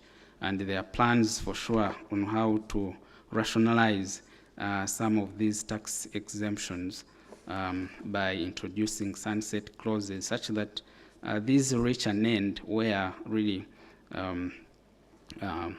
we begin, taxing these people. Because at the end of the day, these tax exemptions deprive us of the tax revenue, and that will crowd out, of course, the financing the other complementary infrastructure that would really require for some of these interventions. My neighbor was tickling me there with a very tough question that we are thinking of coming up with these electric vehicles, but given the nature of our roads, that what if they are these roads, the way they flood, what if these cars are get into those waterlogged roads? Would they still keep on working? And those are some of the things which are disturbing us from the planning perspective. Where do you put these charging points, given the nature of roads that we have, and so many other things? Thank you. Thank you very much from finance. Just a quick one. I think it is raining, and all vehicles have electric parts. So, and I'm sure the easy car didn't stop, and the electric ones also won't stop. Now, we can move on before we bring in the people here. Stanbic Bank, you mentioned that you are in to support our energy transition. You are really supporting all projects that look forward to reducing emissions. And while watching the video here, we saw the problem with the tea factory, where they're using a lot of wood, crying out for more financing to ensure that they reduce on emissions that are arising from that, and devastating the environment, on how much loads of wood they are taking in. And of course, somebody was at the pulpit here calling upon that as you take the tea, be mindful of how much is being taken up. Now, if the tea group, as a particular example, came to you with such a project, how would Stanbic Bank take it up? Thank you, Engineer. And I'll start by saying, as Stanbic Bank, we're able to meet the requirements of all clients, from individuals to corporates. So your very large corporates and even the sovereign, right down to individuals, we are able to meet that requirement. So if you drew on the example of that tea company you mentioned, how would we be able to help them? We already have some products available, because that's now a commercial stroke industrial client. And such a client would be now trying to move away from biomass to find alternative kinds of fuel. We have already seen this, and one of the ways is we have a tool as the bank, as I mentioned earlier. And what does the tool do? It's able to look at the business and also estimate their energy requirement. In so doing, it would inform a decision on possible alternative energy sources that can be used. So the more viable options in our market here would usually be solar energy, given that we are blessed with that. In some instances, of course, certain parts of the country maybe could qualify for even wind, but energy from solar, I think, is very renowned and more readily available. So using our tools, we'd be able to scope the requirement, size it, and ultimately price it. So once we're able to do that, and again, working with developing a business case to demonstrate that the client can repay over a certain defined period, let's say 10 years, would be able to extend such a client, such a facility. So this is something that is actually practically being done. We have clients in the beverage sector who are substituting some of their energy requirements with things like solar, and that could be at rooftop, as you might see it, and certain processes are fully covered now by renewables. And we also go to the extreme case of very large industrialized clients, industrial clients. And these are the kinds who have much larger requirements, and I'm talking in excess of 15 megawatts. In such instances, as a bank, we have a decentralized energy policy. And in the same way we scoped the tea factory, would do the same and be able to support them with finance for alternative energy, especially renewables. And like I said, with this part of the world, we're mainly looking at solar and in some cases wind. So that option is available. This is something we have pitched to clients as we support the transition. And of course, the challenges are many. When they see the cost of investment versus how it keeps them competitive, I think they have to make some trade-offs on what to invest in at this point. Because given some options, a client on the one side is given an option to invest in some of these alternative energy sources and an option to increase capacity. Many a times, as long as they are still at the same level as their competitors, they might choose the capacity and not see the longer term benefits. But part of our job is also to... Okay, thank you very much, Nicholas. Yes, thank you. Before I bring in the audience, I think I'll get one question from this side and another question from the other side. I would like to go back to Isaac before the audience comes in. You sounded lamenting on all fronts, but from what I've heard from the last point from Stanbic Bank, they're actually taking up projects. Minus are choosing everyone. Can you give us an example of where you think you can do more and attract financing to particular projects you've taken through? Is it all gone? Thank you very much. Apologies for sounding like I'm lamenting and accusing everybody. The Energy Efficiency Association of Uganda is looking into positioning ourselves to provide solutions, especially around financing. But what we are looking at is developing models. If, and I believe as the Permanent Secretary said earlier in our communication, if we have the Energy Conservation Bill in place as a law, what we believe is that it is very possible to develop financing mechanisms around energy service companies, specifically guaranteed or shared saving mechanisms. These significantly reduce the risk of financing for the bank, but also provide an opportunity for the client who is the beneficiary of this particular project, energy efficiency project, to be able to implement that project in a way that is a win-win for them and for the bank. And we have got partnerships with the Global ESCO network, and together with their experience, we are developing in-house local capacity to be able to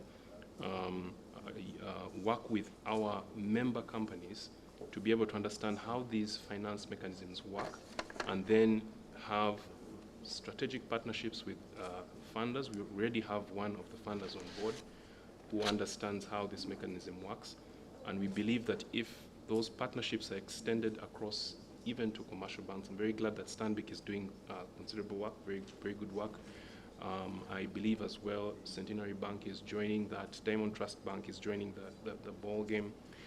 The challenge I was trying to emphasize was the aspect of the interest rates, because if we're to be able to, if we're going to be able to fund these energy projects, if we're having interest rates in the excess of 20%, they are not very attractive to clients. And as he said, if I have the opportunity to expand capacity or to invest in an energy efficiency project, I would choose capacity any day, because that would increase my sales, increase my revenues, and in the end, increase my profits. So for energy efficiency, with our partnerships with Global ESCO Network, we believe that we can be able to develop that those mechanisms here in Uganda, and then see how to make the process of financing a lot easier for the customer. Right now, it is still in the. Thank you very much, Isaac. The point of interest rates, Mugabe seemed to dodge it as a policymaker. Maybe we shall come back to that. Can I take one question from this side? Yes, there'll be somebody passing around. Just put your hand up. Medina? I start with Nsubuga. That doesn't mean if I don't know the name, I will not call upon you. Make it short.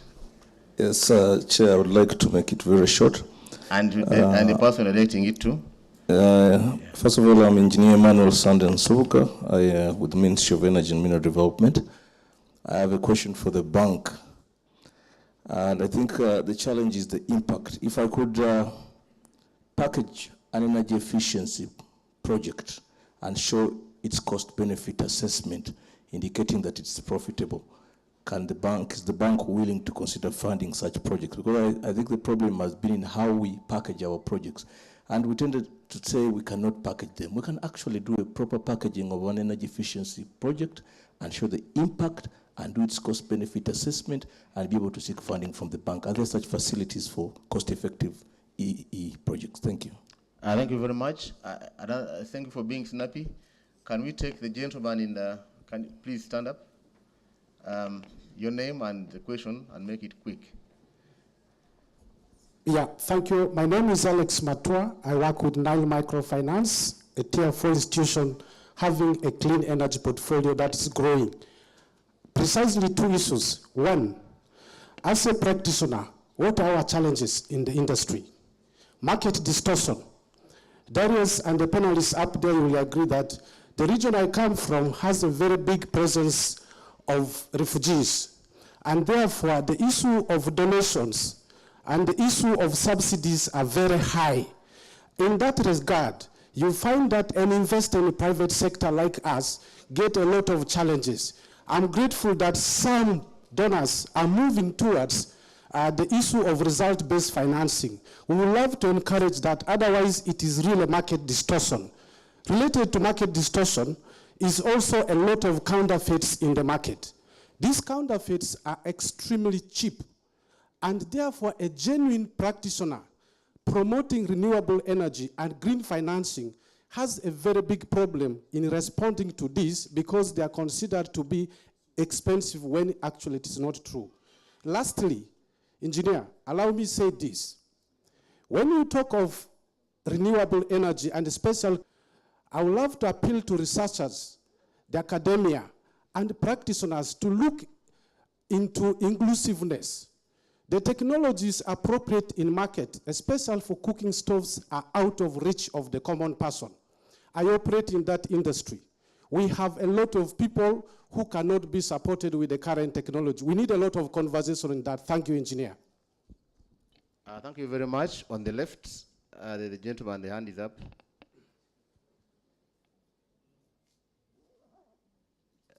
Okay, let's have the mic there quickly. Thank you so much, the moderator. Abduchani Kansimambi from Centenary Bank. Maybe to also complement what my colleague from Stambik is saying. The banks are already having products. Like Centenary Bank, we have the solar loan products, the power connection, the green loan products. So at least the financial institutions are not ignorant as we may think. But we are also challenged with the uptake. I think some people have already talked about the awareness. We need these partnerships to increase more awareness. But also the infrastructure, someone talked about the supply chain. To get real good providers of energy efficient solutions in the market is a challenge to the banks, the good solar companies, the cook stove makers, even to find them. And for this market to work, we need that infrastructure to be working, because without good solutions in the market, financing becomes very hard, because the users always refuse to pay when they don't get value for money. Like my colleague talked about the fake products. But also the product diversification is key. Like the example you talk about the tea factory, we need things like power purchase agreements, the energy leases. This is a cause again also for financial institutions to get capacity building, so that we develop these products for renewable energy financing. So it's not only in the market, but all us, we need that capacity, awareness, product diversification, and different solutions to deploy into the market. So if we work in the partnership, this market is going to grow and grow very fast, because we should also look at the business approach. We shouldn't look at it as a cost, because people are already spending on the energy. You have already said we spend a lot of money in energy. So if these solutions come in to lower the tariff on energy, people will not look at it as a cost, but they are lowering their cost on the energy bill. Thank you so much. Thank you very much from Stanbic Bank. Unfortunately, I'm running out of time. Centenary Bank, sorry. Unfortunately, I'm running out of time. I'll have to go back to my panel, but if I go back to my panel, there are questions that coming in for the academia. First of all, the skills gap. The academia looking at maybe training artisans, ensuring products are moved across. I don't know how the academia is addressing the issue of fake products, but at the ministry of a program on minimum energy performance standards, working with UNBS. Let me just ask one academia to respond from Makerere. Professor Chirabira, can you please address a few issues of academia, then I can go back to my panel. Can we get a mic for Dr. Chirabira?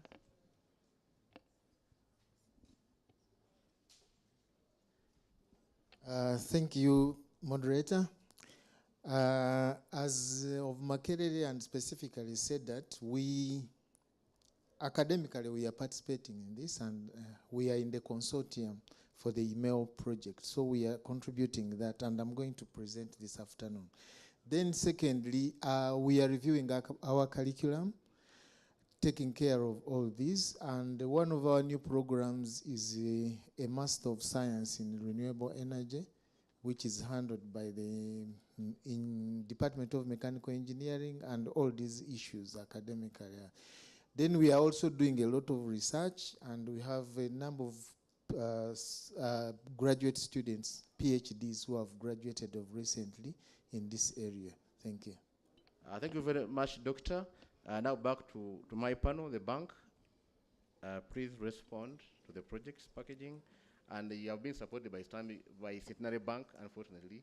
I messed up the name. They have supported you that you have a lot of packages happening within the banking sector. But please respond to the specific question. Yes, thank you. And the question was around the availability of products for energy efficiency projects. The simple answer is yes. And of course, one would need to get the detail, and I would invite the engineer to come and visit us, and we review his project on its merits. we could look at it as Stanbic Bank, but as mentioned early on, we also do have some other credit enhancement facilities, including the CEDA guarantee, which is directed towards such projects. So would be happy to get more details on that. Thank you. Thank you very much. The bank. Now, to Minister of Finance, two key issues raised: interest rates. Please respond quickly, and this habit of market distortions arising out of donations and subsidies. Okay. Thank you so much, moderator. I think the issue of interest rates is also an aspect of a distortion per se, and that's why most times government is hesitant to, interfere with, manipulating interest rates. Maybe if I can tell you some of the experience which we have been facing, especially with the electricity, that over the years, electricity demand seems to be more driven by government intervention through a number of those interventions you're talking about, subsidies. And now if you bring in the aspect of interest rates, in key aspects, key areas where you have tried to intervene, like I talked of the Uganda Energy Credit Capitalization Company, where the interest rate is a bit subsidized below the market rate. But still at the end of the day, we see so many challenges with it, especially the uptake, given that the commercial banks which are disbursing this money also have relatively competing products that they have to offer to the market. And the evidence is, speaking to us that sometimes that money is not disbursed because then the incentive is not there. If they have a product that, they are giving out at 20 or 22%, and then this one of government is at 12%, then they don't see the incentive. And there are conversations on how really to incentivize these commercial banks to ensure that they do the disbursements. Thank you very much. Going back to the IEA, I would like to really to get clarity on your policy toolkit in those other different 10 areas. Has it been adopted anywhere, or it is still work in progress? And how do you think it can impact the energy efficiency marketplace? Thanks a lot. So this policy toolkit actually is built on what happened elsewhere in some countries that are really advanced in terms of energy efficiency policies. Germany, for instance, Australia, and the objective is really to gather and to build a framework that could serve as a guide for other countries that are in the stage of implementing policies, regulations, etc. From this one, allow me, because I guess I won't have another opportunity to speak this morning, is to emphasize on one point, which is the need for data. We have seen that there is a need to enforce regulation, there is a need to mobilize finance, there is a need to also find solutions to the counterfeit products on the market, but all of this actually needs really comprehensive data, and this is a big issue in the world, but mainly in Africa. There is a lack of data that can inform policies. If it is for finance, for instance, we don't have much information, much data on the cost of financing projects, the cost of capital. At the IEA, we are working more and more on this, but for the moment in Sub-Saharan Africa, we have it as aggregated information, not on a country basis. in terms of also demand and for energy, for electricity. The policy toolkit mentions digitalization. Digitalization can play a key role in also helping accessing and gathering data, for instance, on the power demand and the peak demand, so that it can be also aligned with the supply. Here again, some countries are front runners in terms of digitalization, the energy demand. So just in a few words, I think there is a need to mobilize also a lot of finance to allow for tools to access this kind of information, and also to mobilize finance for capacity building on how to treat this data and to use it for policy making. Thank you. Thank you very much. And concluding with Daphne, you talked of facilities for capacity building in particular areas. We know that the Finnish government over the years has been supporting capacity building. We have a lot of gaps and complaints coming in that area. So how would you see particular support to energy efficiency, technologies and expertise and technology transfer in that area as you increase your support? Thank you again. For capacity building, many times when we design our programs, we embed capacity building within, whether locally designed bilaterally or internationally designed. And sometimes it's the partner. We probe the partner. Do you need a capacity building? Sometimes it comes maybe as in a separate component, or it comes embedded. That's what I can say, because we have different framing of finance. Grants usually go for innovation and capacity building. And then for scaling of projects, we usually do result-based finance. Of course, in many aspects, you probe why result-based finance in this area, and sometimes it's guarantees. And we are moving towards guarantees to avoid distortion of markets, and of course also result-based finance. Yeah. Elabed, Isaac, Daphne, Nicholas, Mugabe, thank you very much for being good panelists for this particular session on policy and financing on energy efficiency. And we look forward to seeing you again for more engagements in regard to policy and financing and energy efficiency. I also thank you very much for having been a good audience.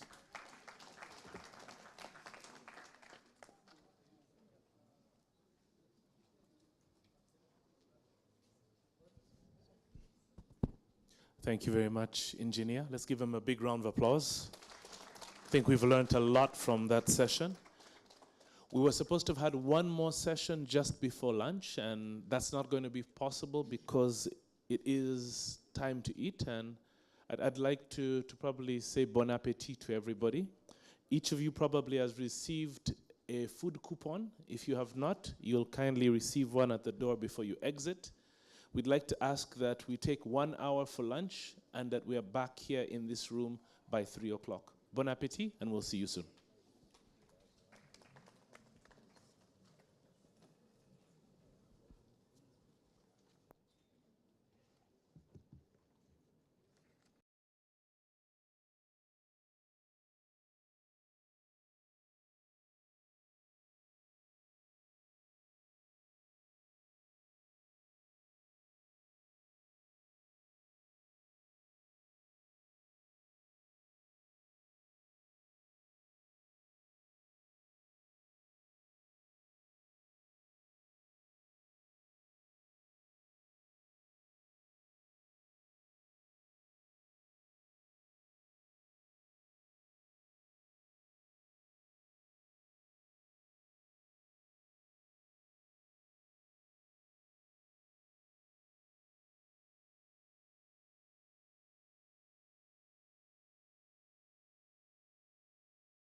Ladies and gentlemen, welcome back from your lunch. Can we kindly take our seats? We'll be starting in the next few minutes. Please take your seats.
Okay, so welcome back from your lunch break. I'd like to invite the next moderator to actually take over the session. And he's going to be taking us through a session that should have happened before the lunch break, but because of the fact that we dragged a little bit in terms of time, he couldn't get his session in place at the right time. So I'd just like to apologize for the delay. He's going to be talking about, one, energy efficiency advancement in refrigeration and air conditioning. But before we do that, there's a technical problem. You see, what happens with human beings is that biology kicks in the moment you have just had lunch. And if you remember your biology, once you consume, the GIT, or what they call the gastrointestinal tract, now diverts all the blood to the stomach. And that leaves the brain with very little. And that's why you feel so lightheaded and you just start sleeping. So what we'd like to do is that we'd like to be able to avoid that and just ask everybody to stand up for a second. Just this is with the intention of ensuring that we get circulation going. So everybody, push forward. All right, push to the right. Okay, some of you have extensions in the forward, but it's okay. That is all right. You can leave that. Turn around a bit. All right, but you see, the thing is that when we do these workouts here, we are in Africa. Africans like rhythm. So Ben, can you give us a track here now? Huh? Just let's let people understand. Konamu one time. Huh? This is what we call warm up. Ben, chikube mwana. Huh? And then what I'd like to do is just to make sure that we all understand that this is what they call the workout after we are finished. Hands in the air, everybody, right? Left hand. All right, everybody turn around. Turn around. All right, everybody go down, go down, go down, go down, go down. First stop. Be serious, this is an energy conference. Huh? Please, let's cut, DJ, cut. People are losing focus here. Please, cut. All right, let's all sit down and be serious. We came here to be serious. All right, so Mr. Ritt, I've handed over to you. You promised that you are going to get people excited and warmed up for the afternoon session. I hand them over to you.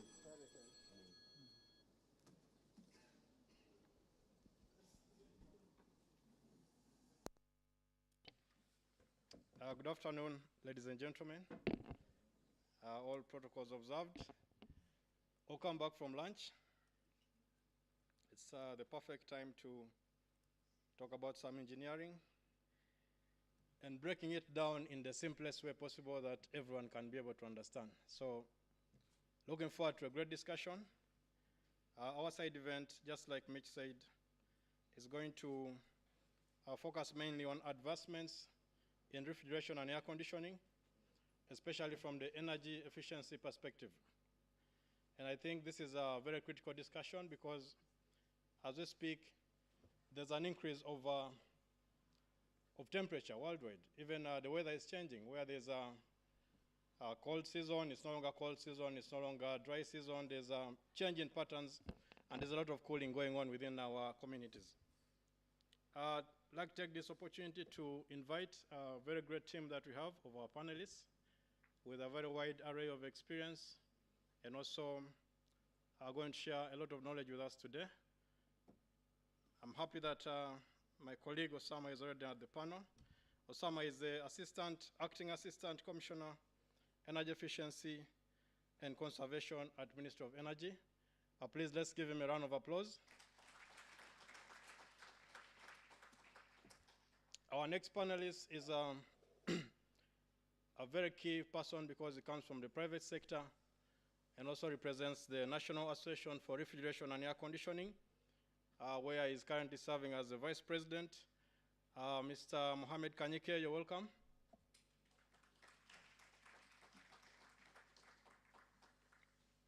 Our next colleague, again from the state, just like Osama, is Mr. Isaac Mugabe, is the Senior Environment Assessment Officer. That is a National Environment Management Authority. Isaac, you're welcome.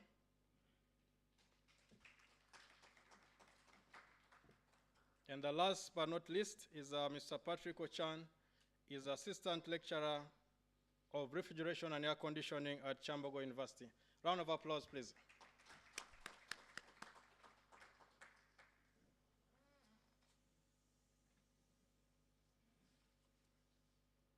So as they settle in, my name is Antonio Ritt, just like Mitch reiterated. And I work with GIZ as an advisor on green cooling initiative. And we think that the approach to achieving energy efficiency within the RAC sector is by approaching it from the refrigerants perspective and also using energy efficient equipment. And by refrigerants, we are looking at natural refrigerants, which we believe do not affect the environment. And our discussion is going to be 360. We have NEMA represented here. We have energy, we have academia, and also we have the Refrigeration and Air Conditioning Association. So why is cooling that important? Why is it a big deal? So if you look at statistics, especially from the Economist Intelligence Unit, they say that cooling alone accounts for about 10% of global electricity consumption. So that's very critical for us to know. And also, if this is not attentioned or acted upon within the next 30 years, this could triple. So we're looking at about 30%. So that's really a very high number if you don't pay attention to it. So if you look at most of the challenges we're facing in this aspect is mainly in regards to the refrigerants we're using, the kind of equipment, what is the technology they're using in this equipment. And later on we shall delve into that as well. And what is the Montreal Protocol in regards to the energy efficiency, but also the phase down of some of those refrigerants that we believe are toxic to the environment. We shall also delve into that as well. And just to give a perspective, if you look at a normal air conditioner, even in this room, there are two aspects of energy losses that we experience with them. One of them is direct emissions. That is if there's leakages within the system or leakages of the refrigerant in that system. They also contribute to pollution within the environment and also energy losses. Later on in the service sector, we shall get to hear more about that. And the other aspect is indirect emissions, which is basically just energy consumption. If you have a system that is poorly sized or the technology in there is not up to date, you realize it's going to be using a lot of power. So we're going to delve more into that as well. So what is the Green Cooling Initiative approach? So green cooling is a project that is global. It's even our neighbors here in Kenya have green cooling initiative, and also it's featuring in quite a number of countries within the region. But what is key about it is it's looking at this approach from the perspective of natural refrigerants and also from the aspect of policy advice, technology transfer, and capacity building. If you look at right now, the biggest talk in the industry is in relation to our technicians ready for this technology. And I think if you've been following literature in that, you realize that most of these refrigerants also have their advantages and also have their disadvantages. So it's very paramount that our service sector is ready to handle these refrigerants and to handle them in the best way possible, with the best practices in place. Not just to install any system, but rather make sure that it's installed in the best way possible. So those are the discussions that we shall raise in our engagements today. So let me take this back to the panel. And if you don't mind, I will start in any order. Let me start with Osama. Osama, from where you sit, what are some of the aspects that we're looking at in regards to energy efficiency, especially in the RAC sector? Thank you. Thank you very much, Anthony, and good afternoon to you all. Yeah, the RAC sector, that's the refrigeration and air conditioning sector, is one that we take very seriously in terms of energy efficiency, because according to the survey that was done by UBOS with the ministry in 2018, showed that refrigerators are the second largest consumers of electricity in our homes, and therefore there's a need to address the efficiency of these appliances. And in that regard, the ministry had actually already undertaken the development of minimum energy performance standards in collaboration with the Uganda National Bureau of Standards. This was for 5 appliances. So we had lighting appliances, cooling, that's refrigerators and air conditioners, electric motors, I think, and freezers as well. So these standards were gazetted by UNBS, though on a voluntary basis. But there was already a ban in the country of importation of old refrigerators, though somehow they still find themselves on the market. And now we're working with the Uganda National Bureau of Standards to have regional harmonization of these cooling appliances at an East African community level, where Uganda is championing the development of these standards to be submitted to the EAC Secretariat through the IACRI Energy Efficient Lighting and Appliances Project. I don't know if I can first pause for, all right. Okay, thanks so much, Sama. And in the same line, from the NEMA perspective, what is the role of the National Zone Unit, and how is it engaging the private sector in regards to energy efficiency? Yes, Isaac.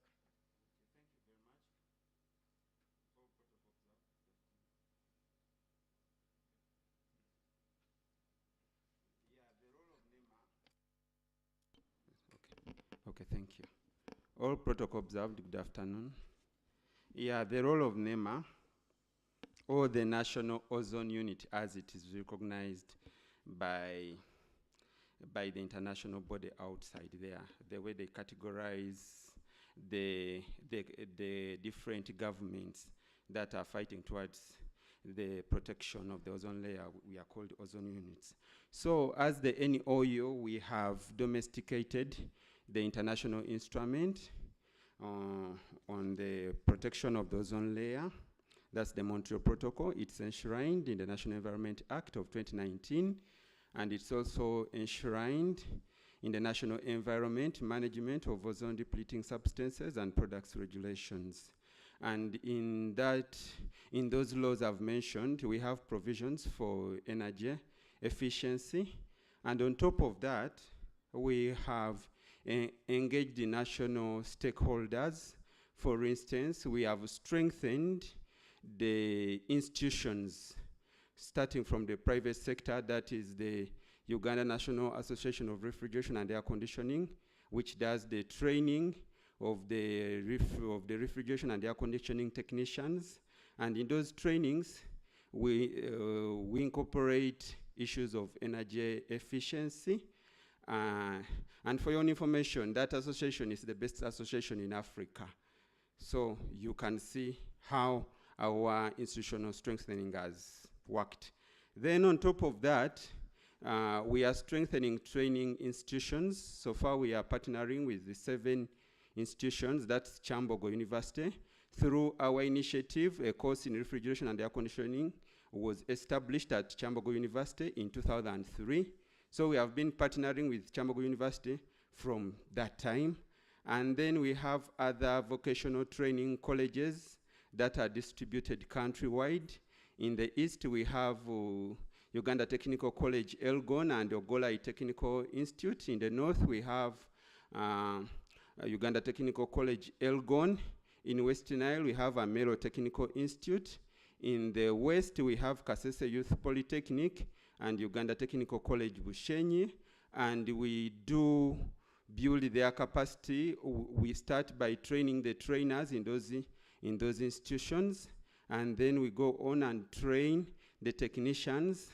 Then besides those technicians that are undergoing formal education, we also train the ones that learn on job, the ones we call the juakalis. Those people, they learn refrigeration and air conditioning on job.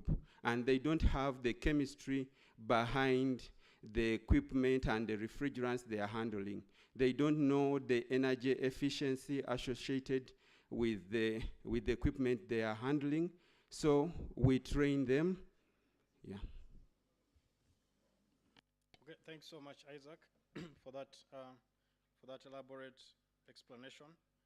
And in the same line, I would like to put it to Patrick from the academia, Kyambogo University. As we realize, there's a lot of technological changes happening in that industry. And I would also like to add that Patrick, other than just being a lecturer, is also a practicing technician. He actually works in the industry as well.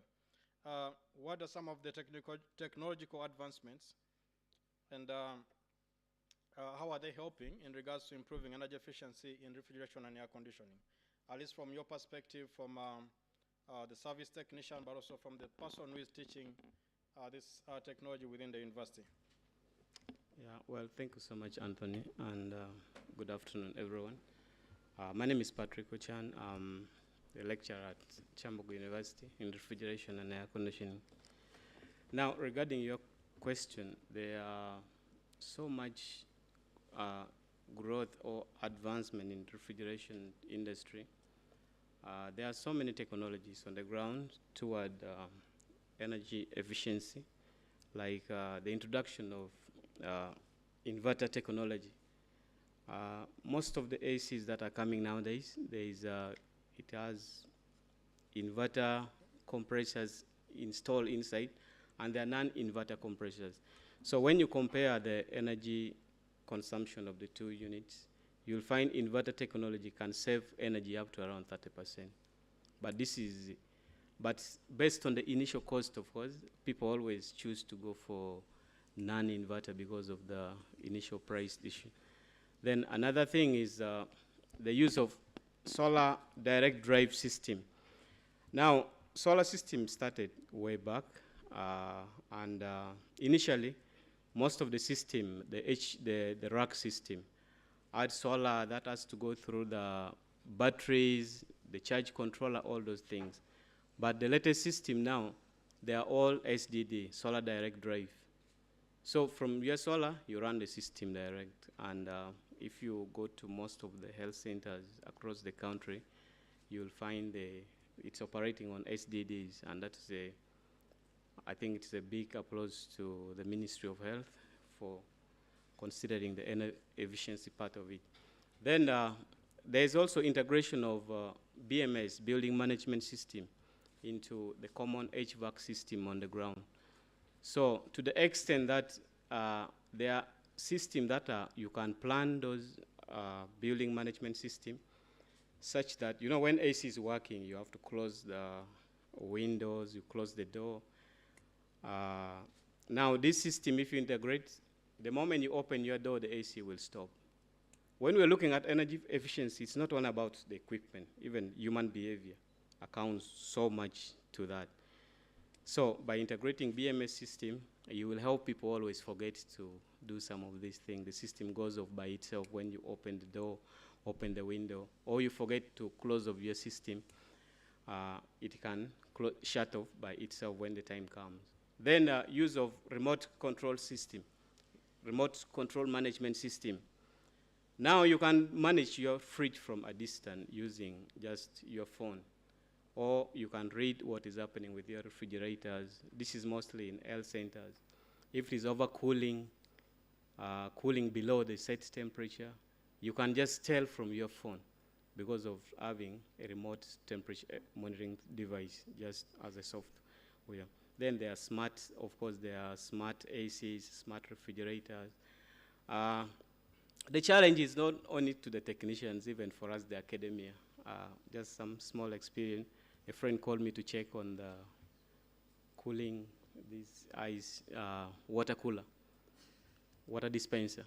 So I went, of course, knowing that it's the same type that we always have with compressors, everything, to fix it. Of course, I'm a lecturer. It was supposed to be get fixed. There's no problem. But when I reached, looking at the equipment, I did not see the compressor is not there, condenser, no refrigeration cycle, but the stuff is there. And I just thank God that someone called me, and I had to create an emergency. I first disappeared. But of course, I Googled very fast. Then the next day, I realized that this is another technology which is already on the ground, which is called thermoelectric cooling, which is far much better than the normal water dispenser that we have in terms of energy saving. If you check the current rating on them, it's much, much lower.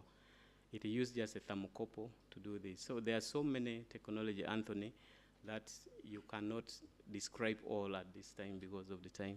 Thank you. Yeah, thank you. Before I leave you, Patrick, you've mentioned you face the same challenge. Imagine the students now. How prepared are they for these changing technologies? Or what challenges do you experience in that aspect? Actually, as an academia, there are so many challenges. I think not only in the RAC sector, even to our colleagues in the another sector. For example, the rapid advancement in technology. Sometimes even the academians, or you may feel you are being left behind if you don't have your games. Unfortunately, you have to do it on an individual basis in this country.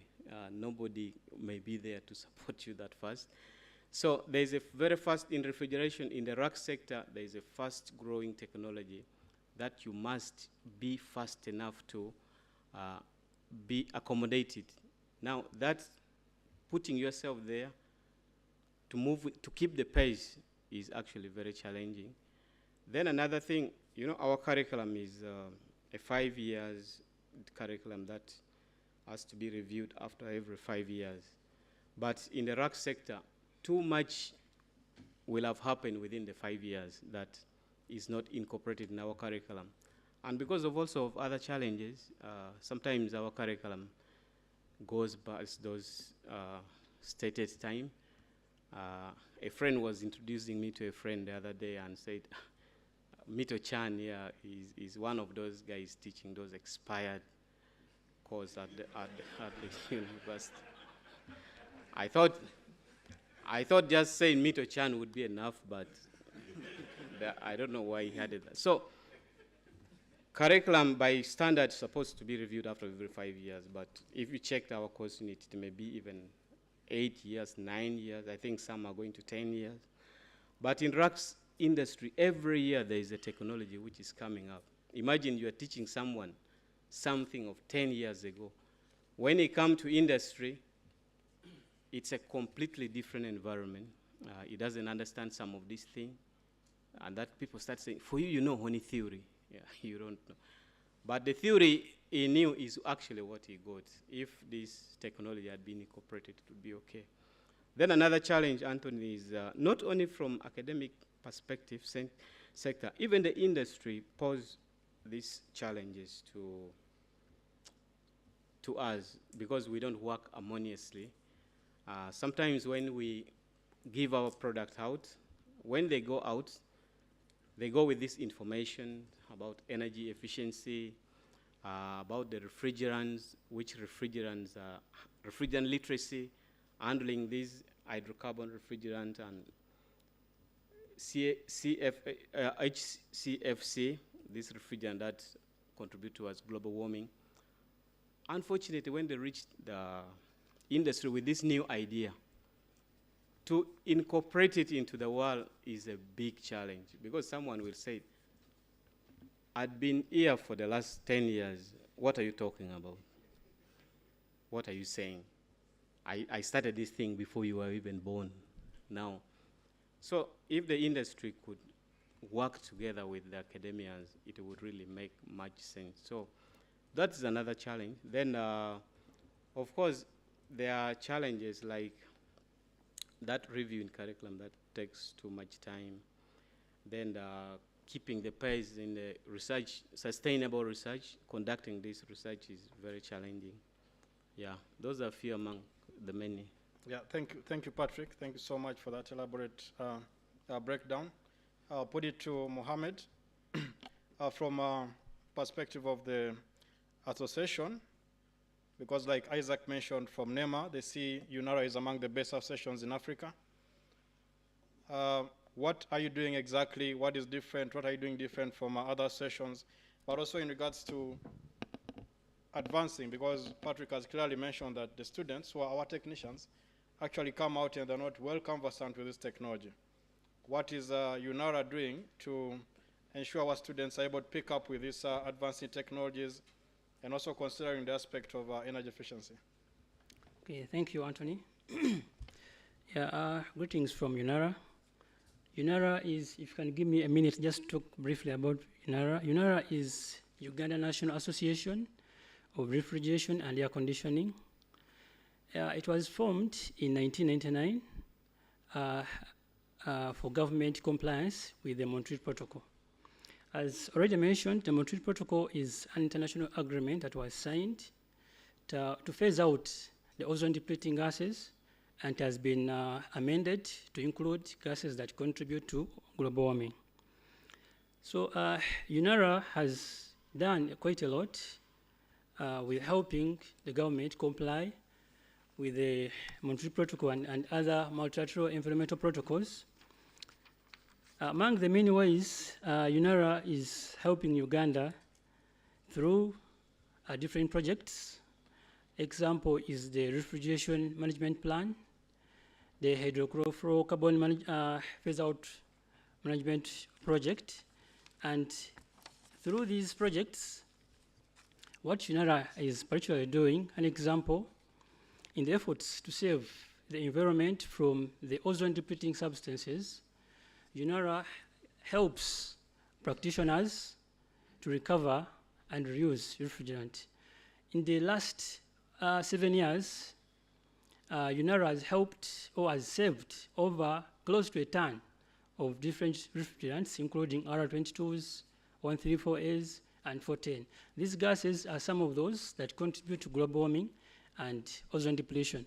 If I can just compare, there's some research that tried to compare the effect of these refrigerants with other emissions. And this was, they compared R22, which is normally used in air conditioners, both the small and the big, and cooling systems like the cold rooms.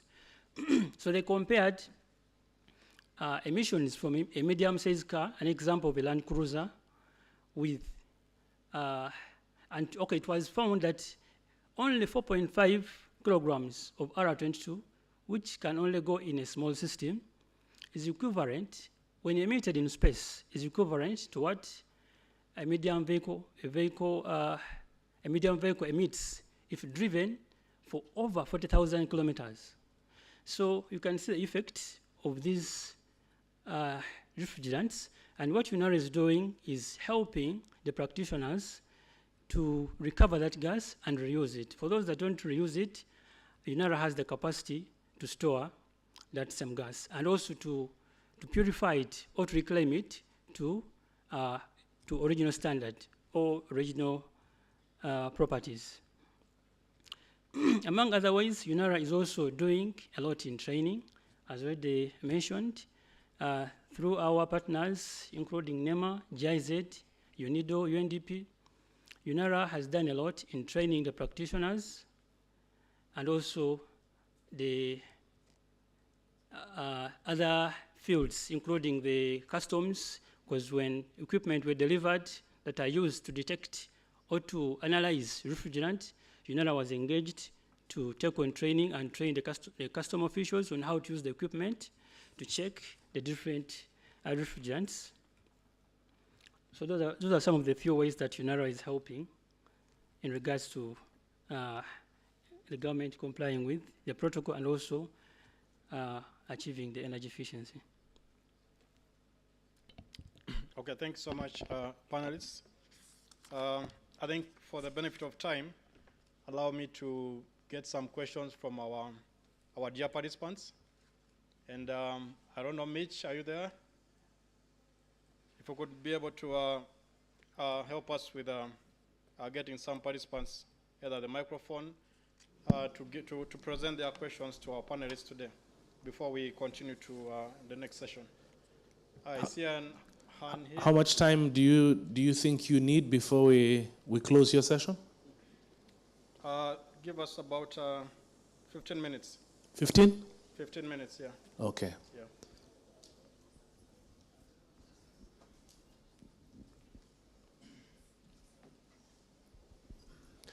Thank you. My question that I wanted to, might not be a question or proposal, is to UNARA. I work with Crown Beverages as a plant manager. I'm also happy with the association that at one time you visited, just to create awareness about these gases with me and my engineers. However, we employ your members to come and service our units. Sometimes when we are looking for the service provider, we consider cost. And now almost your business, almost everybody can open a company under his house. They come pitching for jobs. Is it possible to license these technicians? Thank you. Okay, thank you so much. Let's take two more and then put it back to the panelists. Yeah, good afternoon, everyone. This is Resa Pia from Nepal. I have a question to this Green Cooling Initiative program. Do you also look after the passive cooling as well as the building materials to reduce the cooling demand? Okay, thank you. One more question.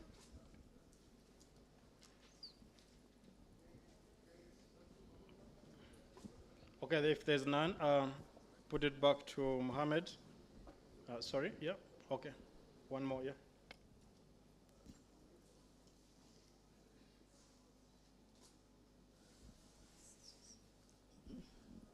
Yeah, thank you, panelists and moderator. I'm Engineer Dennis Sariho from the East African Center for Renewable Energy and Energy Efficiency, YAKRI. So my question is about, I think, the Association of Refrigeration and also GIZ. Are you conducting energy audits in the refrigeration and air conditioning space? So are there any reports? What is the status in the different sectors of the economy? And what are you doing to recover these used refrigerators and air conditioners? Where are they going? Are they going in our landfills? Because they have a lot of minerals. So what should be done to improve that? And that one, of course, also applies in the other products like solar products and so on. So what happens when the refrigerator or an air conditioner reaches the end of life? Where do they go? Thank you. Okay, thank you so much. Sorry for the benefit of time. Let's answer those questions now.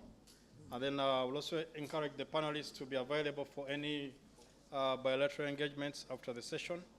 I think most of the questions are to UNARA. UNARA, you can start, and then I can be able to give feedback to the ones coming to Green Cooling Initiative.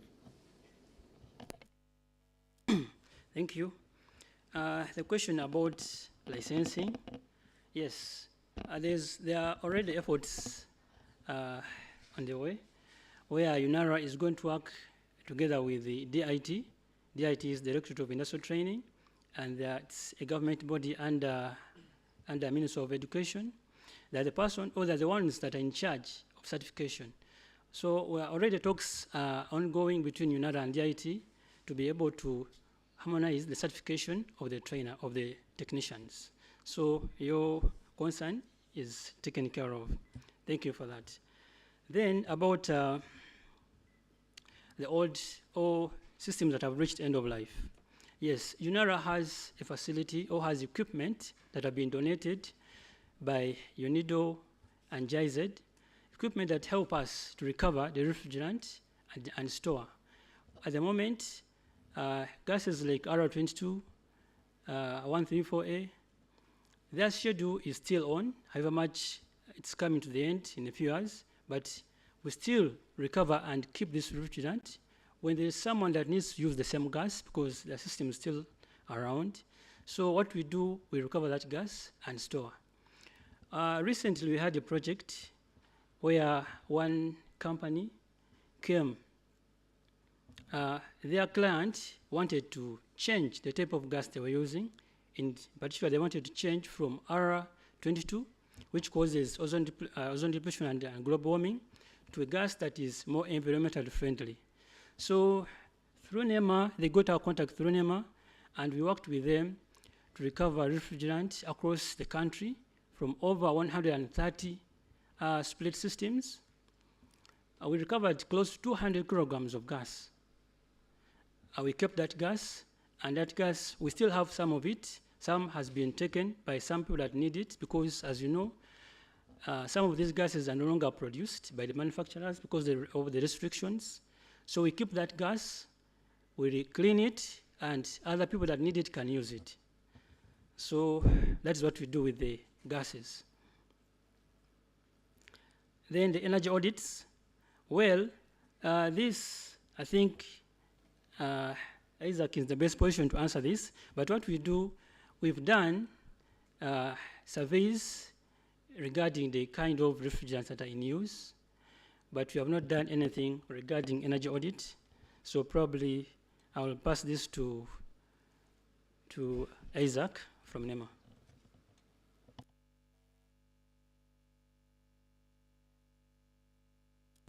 Okay, thank you very much, Mohammed, for that response.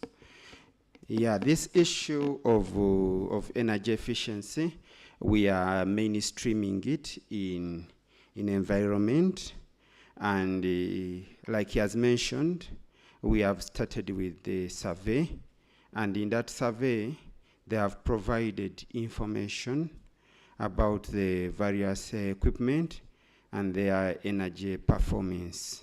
And we are looking forward to having those, like the energy performance incorporated into the environmental audits.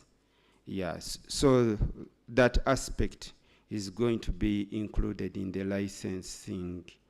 Yeah, then he mentioned something about equipment that have reached their end of life or that are regarded as waste. For your own information, there is a provision for retrofitting that equipment. For instance, if you're having an old refrigerator and it's running on, say, a prohibited gas like R12, you can have that refrigerator retrofitted to run with the energy efficient refrigerants like the R290 and other natural refrigerants. So in so doing, we can minimize waste. Yeah, thank you.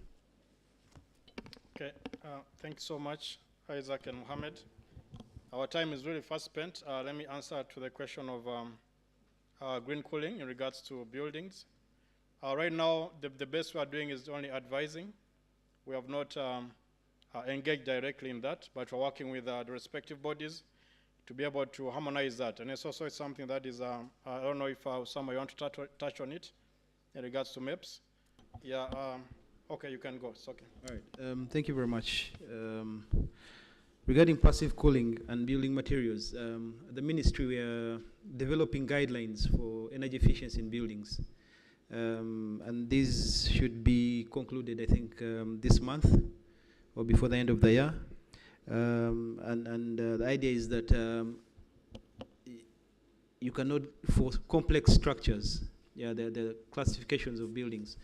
For complex buildings, according to the Building Act, you cannot get a construction permit if you don't have a certificate of energy efficiency going forward once these guidelines are out. So that will be very interesting to look at. And these majorly look at the design, energy efficiency input into the design of the building, but also the appliances that will be used during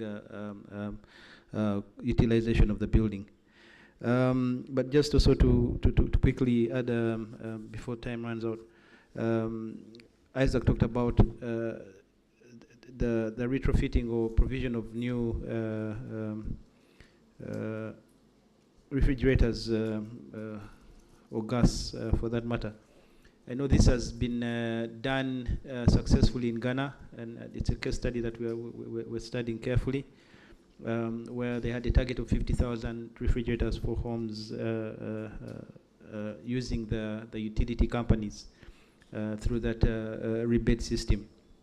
And again, through some initiatives together with like the ESCO model and things like that, this is something that we are considering or studying carefully to see how that can be achieved.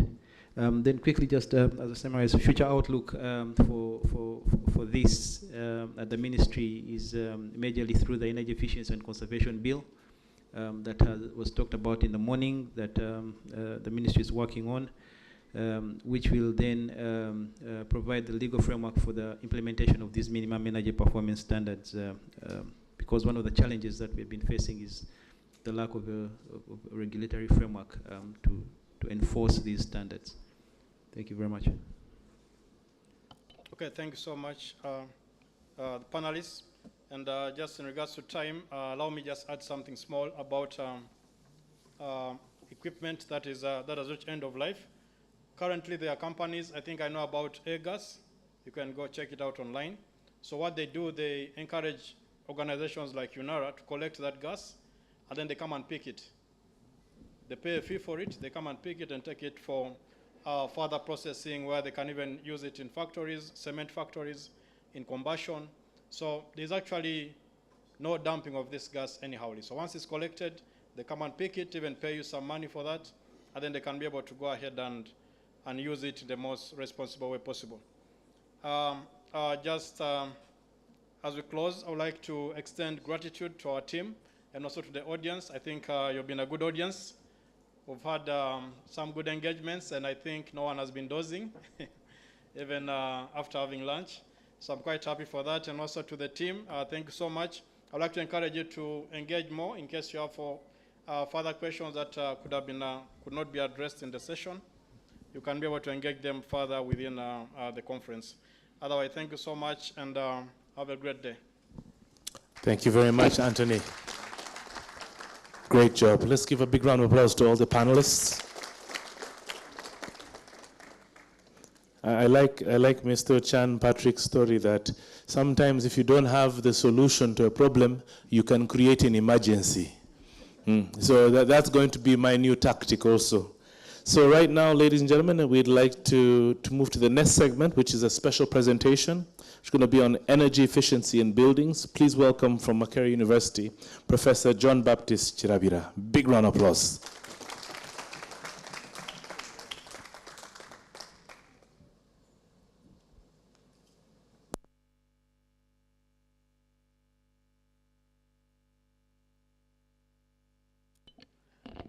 Good afternoon. I had shared with the studio the presentation, if they can. So as a start, I can, this work I'm going to present is a work in progress, which we are doing in a consortium in the email project. So as I think talked about before, we're a consortium of 3. We have SNV, Netherlands, we have private sector Uganda, and then Makerere University has said that. So our role as Makerere is to do the research part of the email project. And what we are presenting today is basically to look at energy in buildings, energy efficiency in buildings. This work is not being done by me alone. We have a team of some 2 PhD students, then another colleague, and then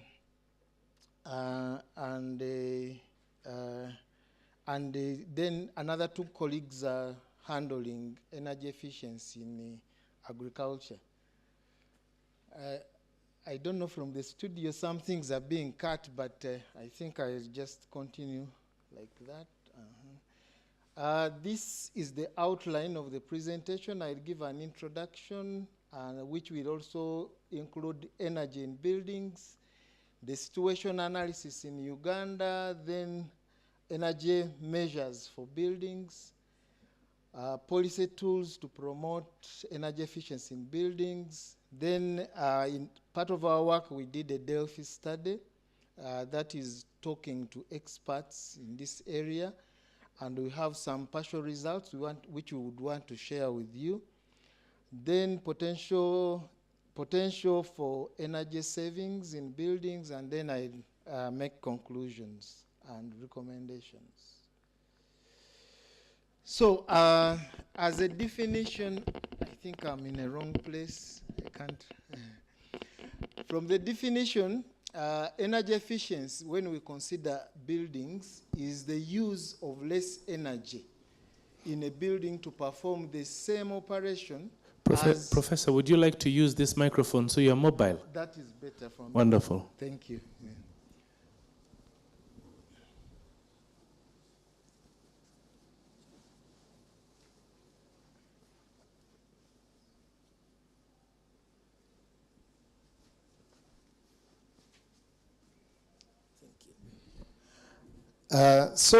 In other words, you want to consume as less energy as possible for that particular building. But technically, from UNIDO, it is the extent to which the energy consumption per square meter of floor area of a building measures up to the established benchmarks or standards under defined climatic conditions, because we live in different climatic conditions. So I would like also to emphasize that energy efficiency and green transition do not only address climate change concerns, as previous speakers have said, but also it is important in development, economic development, through optimal energy consumption, cleaner production, and ensuring energy security. So if we don't waste energy, then we have energy security. So why is it important in buildings? We spend over 90% of our time in buildings. When we are not at home, we are in offices and so on.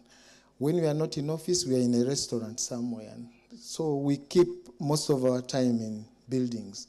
So the building sector accounts for more than 40%, nearly 1/3 of the global energy consumption, and 27% of energy sector emissions.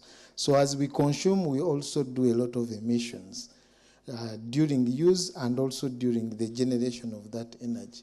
So over 15% of the world's carbon dioxide emissions come from buildings, and by 2040, increased demand for cooling is projected to raise annual electricity demand by 10%. In Uganda, the building sector accounts for over 15% of the country's total energy usage. And when we are talking about buildings in the context of Uganda, we are talking about lighting, cooling in form of refrigeration and the like, cooking and ventilation.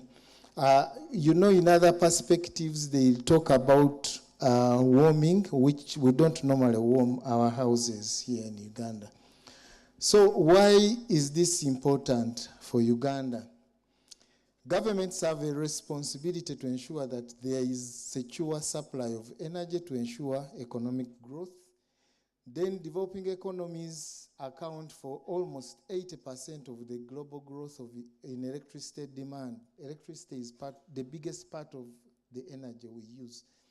So this is the same case in Uganda. The demand for energy services keeps growing because of industrialization and also the population growth, urbanization, and the like.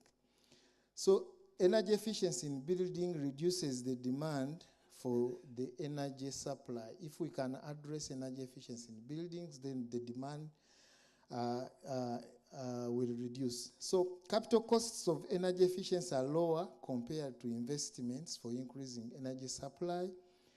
And then government can ensure the security of energy supply if we have energy efficiency. Then the concern of fulfilling SDG 7, that is ending poverty and meeting net zero global goal of 2050. So what are the measures, the energy efficiency measures for buildings? They are typically categorized into reducing heating demand, reducing cooling demand, reducing the energy requirements for ventilation, reducing energy use for lighting, reducing energy used for heating water, reducing electricity consumption of office equipment and appliances, good housekeeping, and people solutions, then overall improved thermal comfort within the building. Now, the factors which we normally consider that influence energy in buildings, they are typically 6. This point I cannot work on this screen, but if you look on the left, we look at the technical and physical, which include the climate, that is the environment in which the building is, then the building envelope, that is the entire building, and then the equipment we have in the building.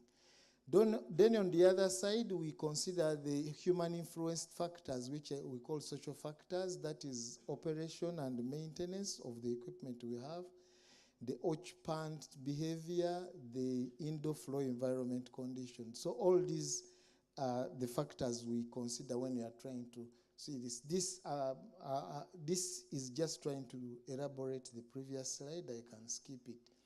Now here, I'd also try to summarize. When we are looking at energy measures for buildings, we normally consider about 2-3 steps. The first one is the demand side management, and this is the most effective because it helps to balance demand and supply over time. Now, in summary, what this table tries to bring out, if you want to become efficient, you start with the behavior, the social behavior. This social behavior, I think when the CD for SNV was talking about such a building, you have a building here in the Pearl of Africa where we would not be cooling. But also you consider that we have all these lights. Do we need all these lights when the presentation is going on? So this kind of behavior, you look at it. Then you can carry out some kind of energy audit after understanding the behavior. Then from there, the yellow part is trying to choose the technology or innovation you have to apply to become more efficient. Then step 2 is digitalization, data management, and other smart technologies. This is where all of us are trying to go. If you look at the first curve, if you look at the bottom diagram, it is showing perspectives where you can have a smart building, where you can have an ordinary, and how does this affect the energy efficiency and related demand. So if we look at the first curve on the left, the blue one, if it is the typical ordinary building, you have the highest demand for cooling towards noon. I'm assuming we are in Africa, and it is where we have the maximum insolation during that time. If you have an efficient building, then you look at that yellow curve. The demand will be there, but the solution will be now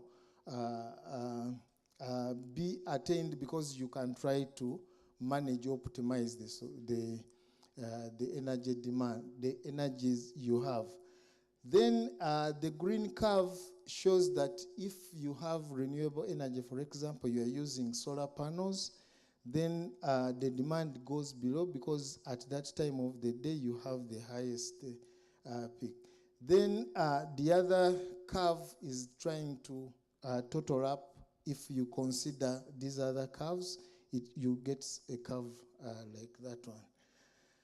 So then we also look at the enablers, and these we normally put them in 3 categories. You look at energy efficiency, you look at decarbonization, and smart buildings. And in the energy efficiency, we need policy, which talks about building codes and standards. We need high performance building envelopes. We need energy efficiency appliances and equipment. And we need building user behavior change. You know, here in Uganda, you can even find security lights on during the day. And you wonder why people do that. So behavior change is another thing. Then decarbonization, on-site renewable energy generation, like from solar panels is one of them. Then on-site energy storage is another important thing. Then we have talked about smart buildings, and these are some of the issues. I think even the previous speakers were talking about these inverters in refrigerators and so on. And then when you can control some or monitor some of the equipment remotely. Then as a team, we carried out a Delphi study, and our main objective was to develop a web-based building energy efficiency assessment tool for Uganda. So this is what we intend to come out as our output. So the special objective is to assess the expert opinions about benefits of incorporating building sustainability factors using the Delphi technique. And the approach, we did this through interviews, and we consulted 38 experts from different categories of academia, construction consultants, energy consultants, and MDAs. Then expert consensus was validated using an inter-role agreement. So what I'm going to present is partly from this study and then some general view. So this we did a baseline study just to understand what is going on and what is the context of Uganda. So we studied 4 regions. Gulu for the north, Jinja East, Kampala Central, and Barara West. Then we collected this data through questionnaire-based survey, real-time data, which is experimental. Then we collected this data using Kobo, the Kobo Collect tool. Then we got responses from residential houses, which are about 1,473, commercial buildings 596, and then institutions about 87 office blocks, 75 hospitals, and then 81 schools. So this is one of the results, the general result. The first one shows the sources of energy in the different places, but you can see we are still using kerosene, some can use, and there is less use of these renewable energies. Then sources of energy for appliances, we see that it is electricity which goes highest. Then sources of energy for cooking, and we can see the blue bar giving the highest. So the findings from the Delphi study, currently energy efficient building standards and guidelines for buildings are not available. They are not there. I think this will come as we implement the policy which was launched last month.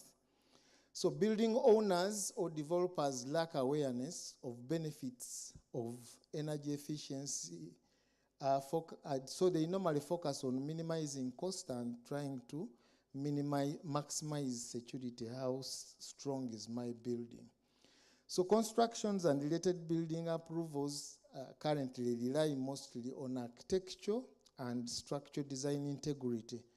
This is the requirement by the local authorities to approve plans and constructions. Then in the same way, mechanical and electrical designs do not also try to emphasize the energy efficiency. And most of the time you find somebody's air conditioning the room, but you might find that the choice or the design is either is over-designed or it is below the requirements. So generally, society perceives the following as the major considerations for energy efficiency. This is what people, one, they look at comfort. It is the lighting, appliances, then of course the thermal comfort. Then awareness and affordability of technology and related investments is another issue they try to think about when it comes to energy efficiency in buildings. Now, we developed some kind of codes which we just gave these numbers. It is from B1 to B35. And during our Delphi study, we looked at these and they were ranked according to what experts thought this should be considered first and whatever. So the ranking, sometimes as you would expect, you would get that result, but in some other ways, you get different results. But this table now gives the way the ranking from number 1 to number 35 of these criteria. The next, this is the major output, but we have not reached there yet. We have not come up yet. We have done the Delphi studies, and the data we are collecting will come up with a model development, which will be a software tool, web-based, so that you can input the different data required for a construction, and then it should be able to generate for you, showing whether it is an efficient design or lacking, and then guide you accordingly. So this is the work in progress. Most of the data we need to collect has been collected, so we are doing analysis and trying to come up with the... So in conclusion, there is large awareness gap. There are large awareness gaps among building owners, occupants, policymakers, and other stakeholders about energy efficiency and its benefits in the built environment. Then in terms of recommendation, there is need for implementation of the comprehensive policy and regulatory framework to guide energy assessments in Uganda's buildings or the building industry. And we hope this is being handled by the ministry, the line ministry. Then we need to integrate the aspect of energy efficiency in building standards, so that when somebody is starting a construction, we don't only approve the architecture and structural plans, but we approve also issues concerning with energy. Then create awareness on applicable and cost-effective energy efficiency improvements suitable for Ugandans, and this is the techno-economic analysis we are doing, which will be incorporated into the final study, final web-based model we are developing. So finally, I would like to acknowledge the different partners we have worked with. We got sponsorship for this work from the Swedish government.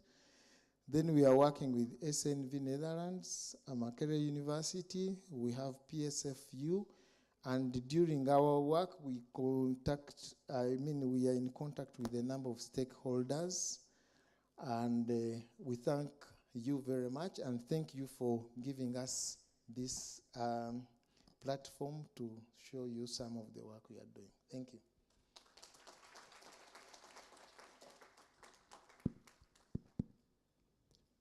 Professor, you know, most times you are not supposed to question your lecturers. Would you like to accept maybe 2 or 3 questions? We are allowed to be asked, and I accept questions, please. All right then. So if anybody is interested in contributing or challenging the results, kindly put up your hands.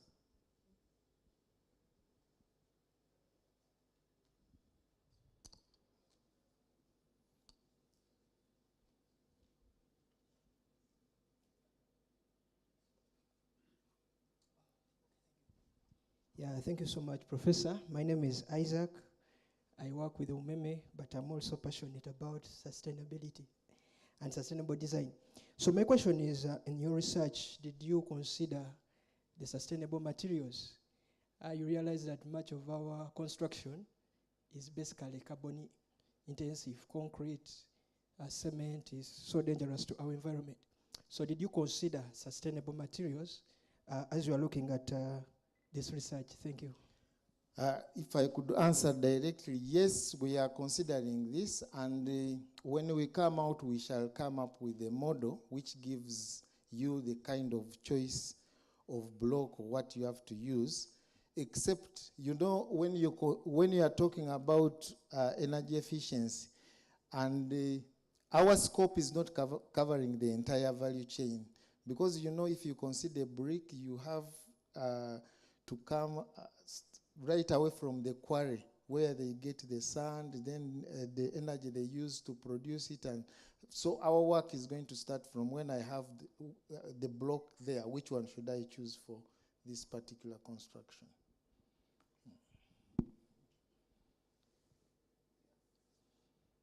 Thank you very much, Prof. I'm called Engineer John Bosco Koi Karisa, and I'm your student. I hope I will not be penalized for anything.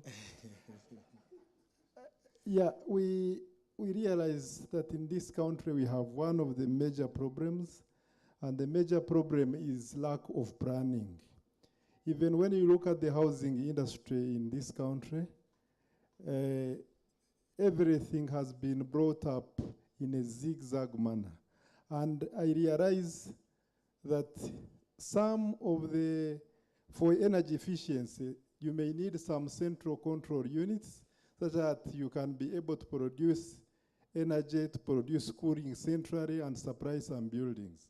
But you will find that in most of the buildings, sometimes even there is no route of supply, there is nothing, there is no access.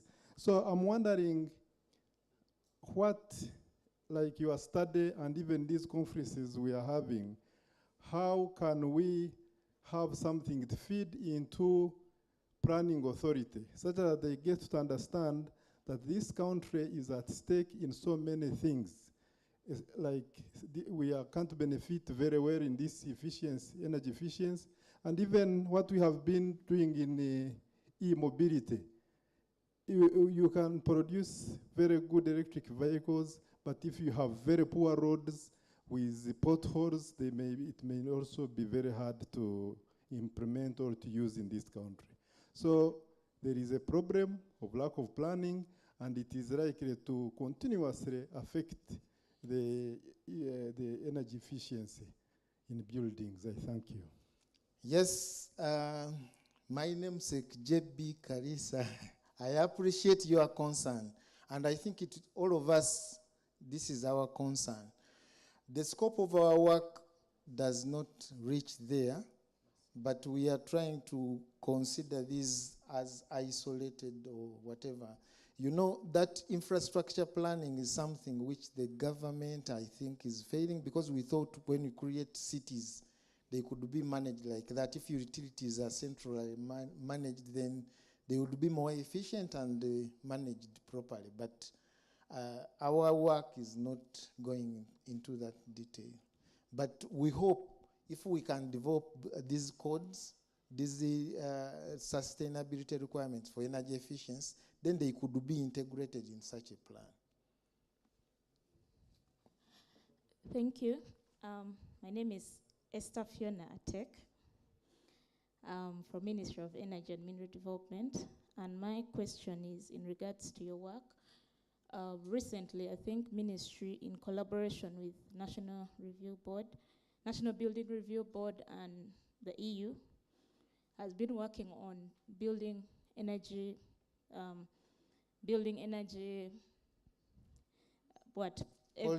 efficiency guidelines, policy guidelines. So we came up with a guideline, and we've just been having a discussion on whether there are some guidelines that are the same as yours, whether we would risk duplicating others, or where there can also be shared knowledge and experiences, if that exists, and that's something that we can work on together with the academicians to build on to the building energy, space. I think we are still working together with you. What you are talking about, I think, is work in progress, and part of our results are going to be inputs in those in whatever is being developed. I think the policy is there, but now to be able to implement that policy, we need guidelines, and our contribution is towards those guidelines. Professor, can I kindly allow you to just do one more question so we can move on? Yes, MC, I'm not the moderator, so for me, I was waiting for the moderator telling me to vamoose. Thank you very much, Professor. My name is Carlton Sechaya. I'm from the taxi industry, and I'm the General Secretary of the Federation of Uganda Taxi Operators, UTOF. Through the organizers, I just want to thank the ministry or the government at large for such programs. Professor, mine is just maybe a sort of advice or request. Among all the programs you have given, the research you have made, I would request at least you compile up the system of fire extinguishing system, in the sense that within the houses we are building these days, fire is becoming another error.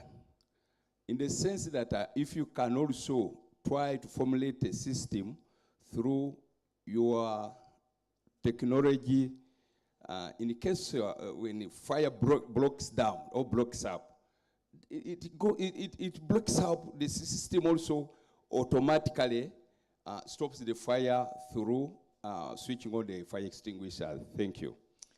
Thank you, Bwana Sechaya. I agree with you, but somehow this could be not in our context. I'm sure some of these are already in the building standards and requirements, except that implementation of these codes and standards is not for research, but sometimes they are not implemented. But I'm sure one of those, especially in buildings, commercial buildings, even our domestic and factories, this is one of the requirements. But you all know sometimes we even occupy our buildings, our homes, our offices without getting a certificate of occupancy. So I'm sure that should be there somewhere, but except it is the implementation.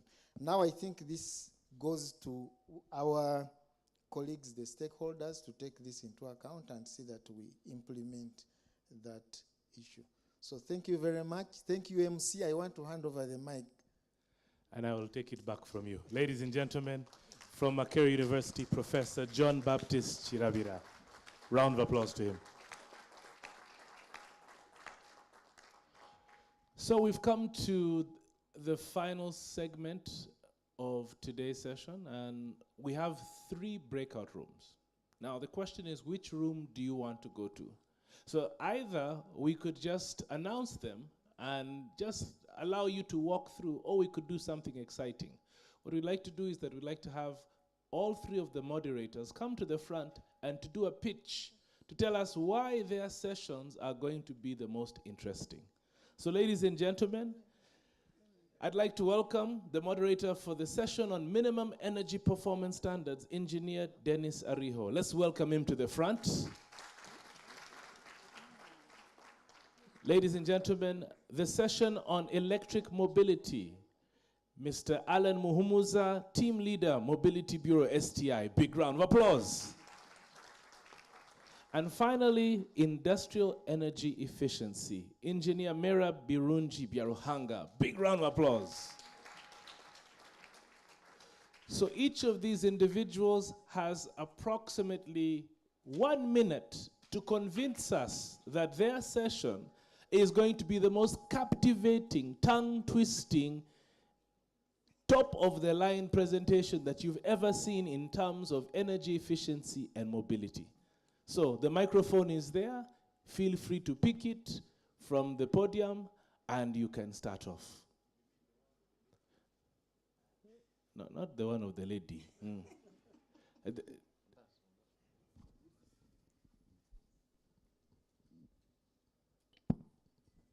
Yeah, good afternoon.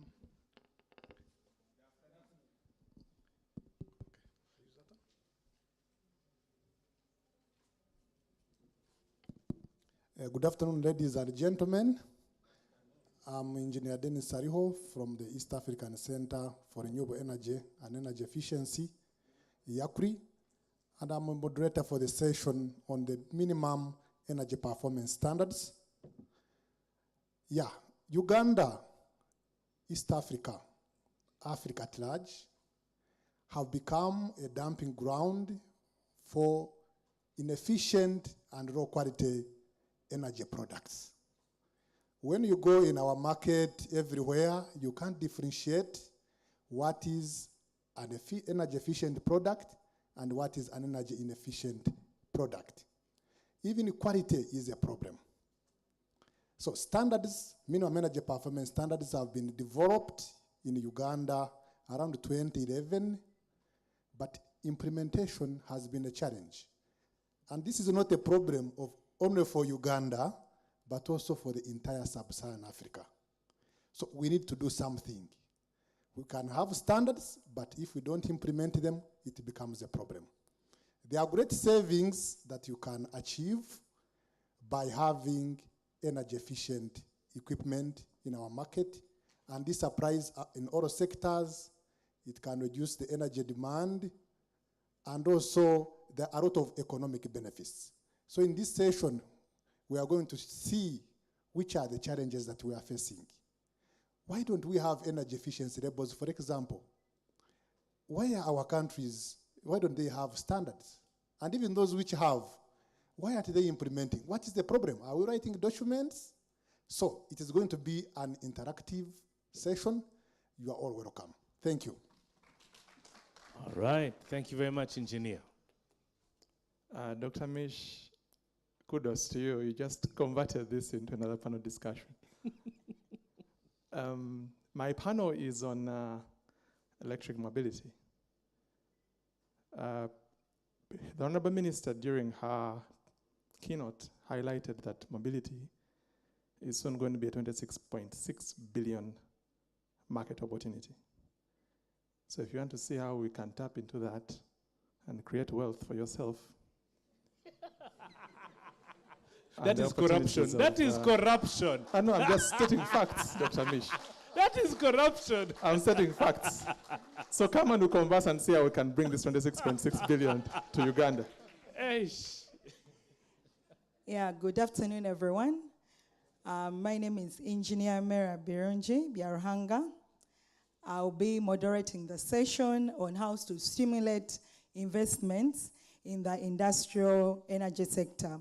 As we all know, businesses are the key driver for our country right now, and we need to identify how to have savings in each and every of our businesses. So I would like to invite you to come to my session and we discuss how we can use energy monitoring as a key driver. How can we integrate energy management in our factories, in our businesses, so that we can have savings for our industries. Thank you, you're very welcome, and we'll have a very interactive session. All right, ladies and gentlemen, let's give a big round of applause to all of the different moderators. Minimal energy performance standards is going to happen in Mira Hall, which is just across. Electric mobility will stay in this room, and then industrial energy efficiency will go to Regal Hall. I'd like to ask that if you move to any of these halls, please go with your equipment, with your laptops, because suite to these sessions, we're going to close for the day, and we'll do a recap tomorrow morning. So feel free to go with your things. Because of the time constraint, we're going to ask that the discussions are kept for a maximum of 30 to 35 minutes. Should you want to increase the discussion or extend it, feel free to do so, but at your leisure. Thank you very much, and we'll see you all. Kindly note also that there's break tea after the session, so feel free to extend the discussion during break tea. Thank you. So just a reminder, minimum energy performance standards in Mira. That's with Engineer Dennis Ariho. Electric mobility stays in Albert here, together with Mr. Alan Muhumuza. And then industrial energy efficiency moves to Regal with Engineer Mera Birunji. Thank you.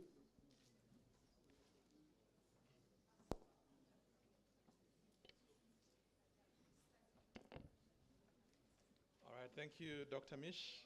For those who are staying here, maybe I could give us 5 minutes health break. Grab a tea if you can. In exactly 5 minutes, we start our conversation. I think, Alan, it would be better if you use the handheld mic. It's clearer. So, and moreover, it'll give you a lot of flexibility. Cheers. All right, so I see Michael saying, let's do 16:50, that's 3 minutes. So in 3 minutes, we start our conversation. So stand up, stretch, health break.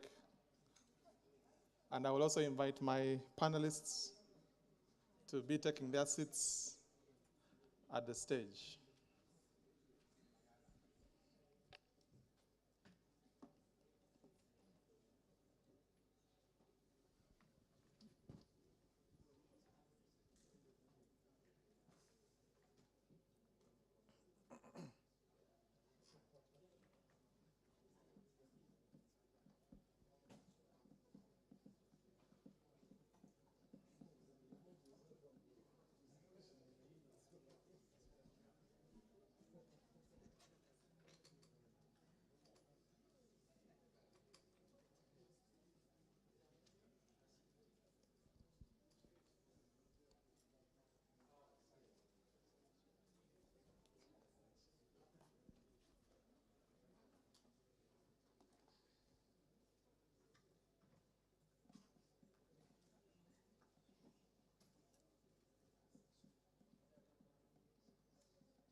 Mr. Lawrence Muchunguzi, if you could join us. Perfect, perfect. You could sit closer to me because I feel like those Jacob and David are trying to run away from the questions.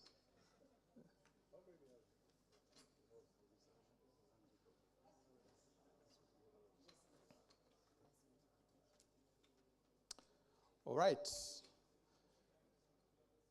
You're all very welcome to this breakaway session on electric mobility, specifically focusing on Uganda's electric mobility supply chain readiness with a key emphasis on charging infrastructure.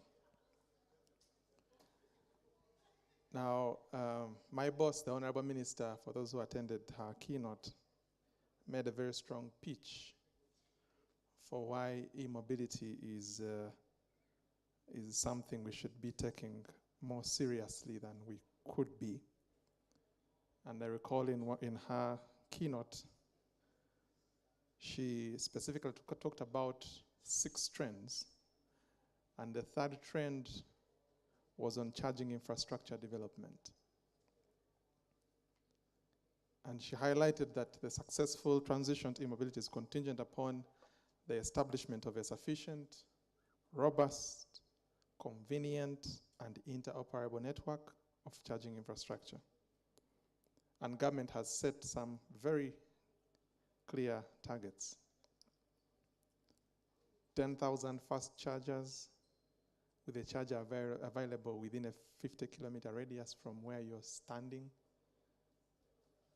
with 3,500 public charging stations by 2040. And we have seen both public and private sector intervention in this space. Now, my panelists this evening, maybe before I introduce my panelists, my name is Alan Muhumuza. I am the team leader, Mobility Bureau at the Science, Technology and Innovation Secretariat. And it is a pleasure to be your host this evening. So I wanted to start this conversation with Jacob. I know Bodavac, which you co-founded, has been very instrumental in rolling out charging infrastructure, especially for two-wheelers. You could also give us a little bit of information and also introduce yourselves first before you engage in this conversation so that the rest can also know you fully. I might not do it justice. So my first question to you is, how can Uganda strategically position herself to build a robust and scalable charging network? Yes, let me see. Okay, that works well. Good afternoon, everyone. My name is Jacob Hornbach. I'm doing the CEO job at Bodavac and now rebranded to GoGo. We are a Ugandan company that makes electric motorcycles and sells them. We make lithium-ion batteries, and we offer the lithium-ion batteries in our battery swap network as a service to our clients, which are typically the Boda guys. So as of today, we have 650 riders or so, more than 650 riders on the road. We do about 1,000 battery swaps a day. That is worth roughly 3 megawatt hours of electricity per day, so 3,000 households or so. And yeah, you have been asking what are the key considerations. So since last year, October, we started developing our network and charging stations. And as of what do today, there are about 65 locations in Uganda where you can rent one of our batteries. And the question you asked, so this is sort of my quick introduction, who am I and what we're doing here in Uganda. And I think, Alan, the question was, how should Uganda strategically position itself to have a great EV charging infrastructure? And in my opinion, I think about this very pragmatically. So right now we don't have charging infrastructure, but we want it. It costs money. Is government going to give us the money? Probably not. that's a bit much. So it's going to be the private sector. So if we want to position ourselves, we need to be an investment destination for charging infrastructure investment. So the risk and reward ratio must check out, because that would be my first question to us. Where is the money coming from? And who is going to give us that money to build charging infrastructure, let's say, worth $1 billion? And I believe the money is going to come from the private sector side. So I believe if we want that charging infrastructure as fast as possible, we should make it very attractive to invest in charging infrastructure businesses here in Uganda. Interesting. I think your story, you have the data, given that I think right now you might arguably be the biggest player of swapping stations in the country. Now, in your experience as you are setting up this 65, I'm sure you have learned some lessons, burnt your fingers here and there. What do you see as the key considerations, especially for the players in the room that might be thinking about taking this route for a successful deployment of this infrastructure across the country? I think the first consideration should be, for whom am I charging? So if I charge buses, battery swapping with buses is maybe tricky, so we might choose fast charging or so is the right approach. If it's private vehicles, it might be a different approach. If it's two-wheelers, as of now, it seems that the battery swapping is the dominant approach to serve their need. So without sort of over-broadening into buses and cars, where I don't know much about it, let me talk about the two-wheeler infrastructure. So the first key consideration is now, so we're now swapping batteries, and just to share a few stories, so what we do is we move around, we find a nice location, and we have to make sure that this location is somewhere within reach of a three-phase transformer, because if I charge batteries with a normal residential connection, after 2 or 3 batteries, that's maximum, then the cables start getting hot. So now you connect to a three-phase transformer. So that is its own experience with the distributor. And then after having connected to the three-phase transformer and you put battery number 20 or 30, you realize you start competing with all your neighbors who are also connected to that transformer. So then you have to start looking for your own transformer, buy it, so you are sure you have your own access to your dedicated source of electricity. So what we have learned is that when you just go and rent any building, the first thing you have to do is upgrade the electricals in that building, because that building was never built to charge 30 batteries at a time. That's like operating 10 commercial electrical ovens in parallel. And then after that, we also discovered there are bottlenecks towards the transformer side. This is now very technical because we talked about charging infrastructure. That's why I'm not going into other, let me say, economic or business model considerations. Seems there is quite a lot of lessons and discoveries along the way in this journey. I think we are building the plane as we fly it. Now, turn over to Lawrence, because from what Jacob is saying, it seems, because I'm not sure how they have done their mapping to see where they should go next, but given his experience, especially in the requirements for the grid, the neighborhood, there might be a need to think through a comprehensive master plan on how we can roll out charging infrastructure. So I wanted to pick your thoughts on how do you think should be our approach as a country, given the targets we have for rolling out charging infrastructure across the country, and the fact that we have private sector coming in, and I'll come to David later on what they are doing at Ministry of Energy to catalyze infrastructure development. How do you see ourselves planning well to cater for these diverse needs, both in the rural and in the urban setting, and the current grid challenges that we might have in the two different settings?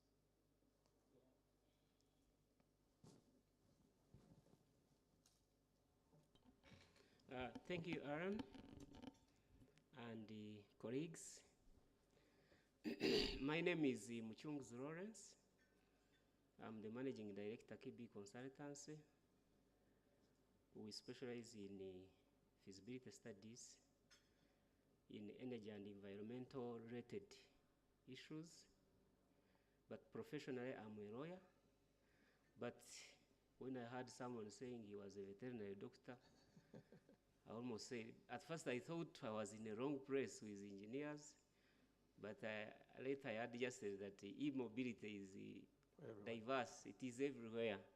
So I'm glad to be part of this engagement. Before I talk anything, because I will draw my attention from what he was trying to answer, someone should project something for 1 minute for our participants. There's something we have there for projection. Just it will take only 1 minute.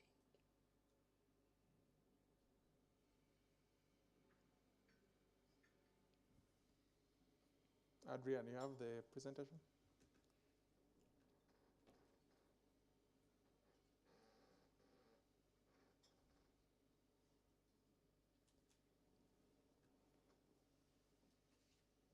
Is it on?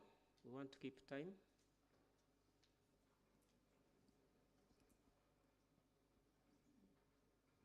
All right.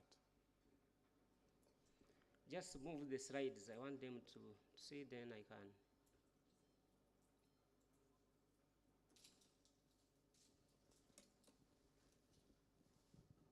There's a clicker here.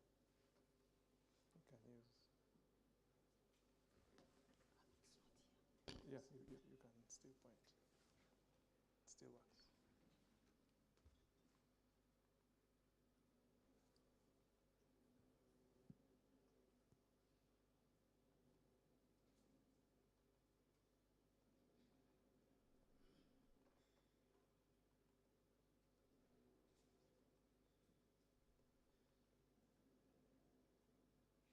So I think if you have seen clearly, those are pictures of a design for a charging infrastructure.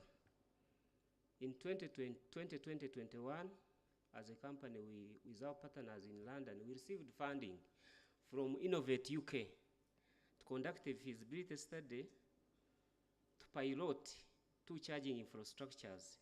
And we chose Entebbe and Jinja, and I'm glad Aaron and some officials from Ministry of Energy, they were part of it. So these are designs we had made to construct the same in Jinja and Entebbe. Now, going back to the question, how do you develop this? How do we envision electric vehicle charging infrastructure master plan? If you look at the speech that the president gave, I think it was on 7th December 2022, he had ordered that all government agencies should begin procuring vehicles made by these companies like KMC. Then on 5th August this year, there was a meeting for CEOs in Jinja Steel hosted by KMC at the plant. And he reiterated the same thing, that the better we move. But when you look at the first time when he made his speech, and I think it was in the form of a letter he wrote, we had stakeholders demanding that fuel should be reduced, it is high. And he told them, no, we cannot go in reducing fuel, we should instead go ahead and embrace these electrical vehicles. So which means there is already a political will, and the Ministry of Energy is already moving. But how do you move matters. How do you reach on having these charging infrastructures? It means you must have some guiding tool. And this guiding tool, you must have a plan, and this time a master plan. If you have Kampala Metropolitan, we expect you to have a master plan specifically for deployment of charging infrastructures within the city. But what do we consider? I was reading about India. Between 2021 October, and January 2022, they constructed 678 charging stations in 9 major cities. Now, in total, India has around 1,640 charging stations, but 9 cities account for 940. But if you look at their master plan, I read about how they first did it. It was through making a master plan. So if you are to develop the same, what can be the factors that we should consider? And I think that's what the question you are asking. Conditions, features, and variables that can lead to what we want, or contribute successfully to the choice we are making. And one of them is the policy and legal framework. As a lawyer, I wish the minister was still around, but I know you'll take the message. I've handled some bills. A ministry presents a bill, and you find there is something they have forgotten, then it attracts an amendment in the next 1 year or 2. So if we are to move and present our bill to incorporate what we want, then reach the extent of developing the master plan and the infrastructure, then the policy and legal, of course, the law comes from the policy, majorly. So we expect, like this policy 2023, I've been going through about it, rather going through trying to see what is there and what is not there, but you did a good job, Minister of Energy. But when it comes to legal framework, we expect consultations, at least you consult us as private key players. Because this time I'm not talking as a lawyer, I'm talking as someone in e-mobility business. We are looking at the business. Then electricity supply. Immediately you have a charging station like this one I've given out in those designs I have, which I actually shared with some key stakeholders. You need electricity of your own, what he was talking about, my colleague here. Immediately you begin charging, people will begin getting some problem with their cookers in the house. So according to ERA, we have enough electricity. We actually consume only 843. We have 559, which is in balance, like the minister was talking. And we are looking at 500 and rather 2,000 when Karuma is commissioned. Then, but maybe in the next future, not far away, as I've seen in the guiding tools, we shall be having around 52,000 megawatts. But the key factor for a private person implementing or investing in a charging hub, how much do you sell the power? So those are some of the considerations we begin thinking. Maybe can you give incentives to these people? But all that, it will be in developing a master plan and having a very good data, which someone can access and say, these people have a reason to do this. So the ministry has to do a lot to make sure that they have data, and then we also move as private sector. Then another one, funds. I've heard that they are trying to get funds, like you were saying, but when you look at Uganda, how many petrol stations are owned by government? That's what he was looking at. We want to make sure that what we are doing, the private sector can catch up and take it on. And then availability of funds, it means the ministry will need to show people that this can work, and then the private sector picks up, which means funding, the Ministry of Finance should really add money to the mother ministry, which is the Ministry of Energy, to attract, to put infrastructure in place which can attract the private sector. Then we have our usual problem where land is owned by people, but still we have some clause down there, which is 26(2)(b), the A. Government can easily get land from a person as long as they compensate. Then the feasibility we conducted, and which can assist, I think, the ministry in developing a master plan, and they should consider using the government existing infrastructures, like local government settings, police stations, they have land off, like in Entebbe, they were giving us land around the police. It is idle, so we believe the ministry will have that, because the public will want to know what are they saying. So land acquisition, that one shouldn't be a problem. Then charging demand, where you are putting, what attracts people to come and charge. But normally, demand influences what? Supply, just as simple as that. Is there demand for electric motor vehicles? He has said they have over 600 people. They started, we have been reading about them. They started with very few, but it shows that in Uganda the demand is there. It is only us to position ourselves and come up with a plan, which is this time a master plan for installation of these infrastructures. Then we are looking at the operating economy.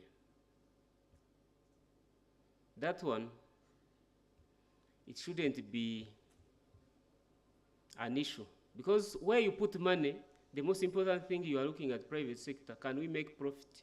Is there a return for money? If you invest, if today, like the Minister of Energy invested, can they just fund the next funding? Then there is an issue he talked about, I think even Aaron was talking about it. No, not Aaron, the previous professor. Convenience, traffic convenience. Where you press the charging station, is it convenient? What your argument, sir, engineer, you are looking at our planning. So if we are developing a master plan, where we press a charger, it should be, if we look at like Tondeka buses, which I'm seeing in town, to turn, it takes, if you put it in a very bad place, the vehicle will not charge, which means it will not, if it is from Mukono, it will not play another route, it will play 4 routes. So traffic convenience matters when we are looking at developing a master plan for deployment of these charging infrastructures around our city. Kampala was initially, I think, better planned, but I doubt now. Then environment. I think if there is anything we are talking about that protects the environment, it is e-mobility. I don't think we are going even to be in need of environmental assessment, because it gives a direct benefit on the environment more than any other thing. So I think I'll wait for more. I've taken a lot of time, but thank you. Thank you so much, Lawrence. You have given some very good insights, especially given the project you're working on. And interestingly, in the e-mobility strategy, it is well aligned with even the guiding principles that the e-mobility strategy puts together, which it highlights. And I'll just quickly highlight these 8. One is an ecosystem approach, sustainability, innovation, supply chain localization, equity and inclusion, integration, adaptability, and public awareness. Now, I would turn to Engineer Birimu Maaso. You have this project at the Ministry of Energy called the Clean Energy Access Project.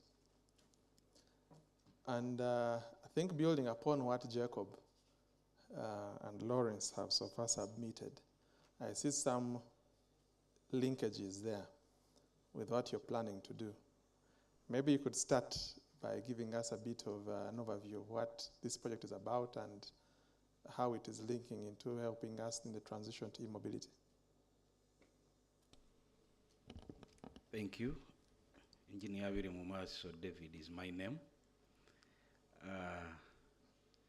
Currently, I'm a Principal Energy Officer for Energy Efficiency and Conservation at the Ministry of Energy and Mineral Development. But also, I've been a lecturer before, so I have some little experience in teaching or guiding students on what to do. If I go straight to the question of clean energy access project and what it brings on the table, this is a 5-year project, and it started this financial year.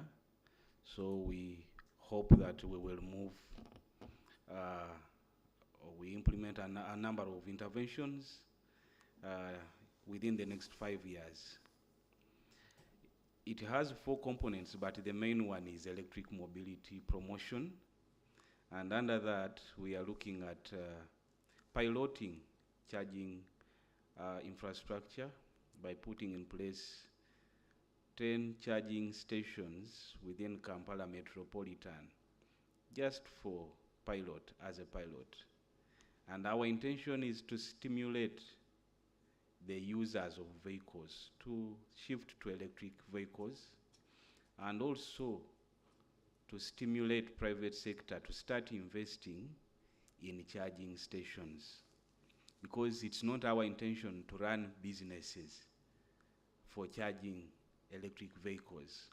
So we are going to use this to collect data, to attract investment, to create awareness among vehicle users and vehicle purchasers, to start thinking of buying electric vehicles. So in terms of infrastructure, that's what we intend to achieve. Other elements under electric vehicle promotion, we are looking at framework conditions such as policies, guidelines, standards for electric vehicles.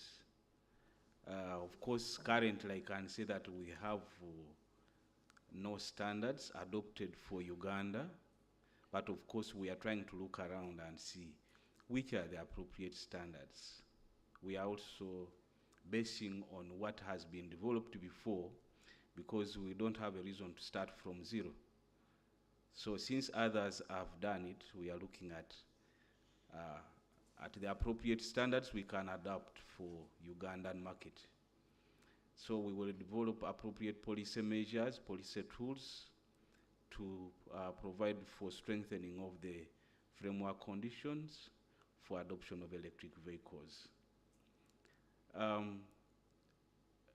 In this project, we will try as much as possible to look at local content, build local capacity, to ensure that we can work on our infrastructure. We can collect our own data and implement a number of business models which have been developed locally here. So there are opportunities for us on that project to see what we can contribute to the country.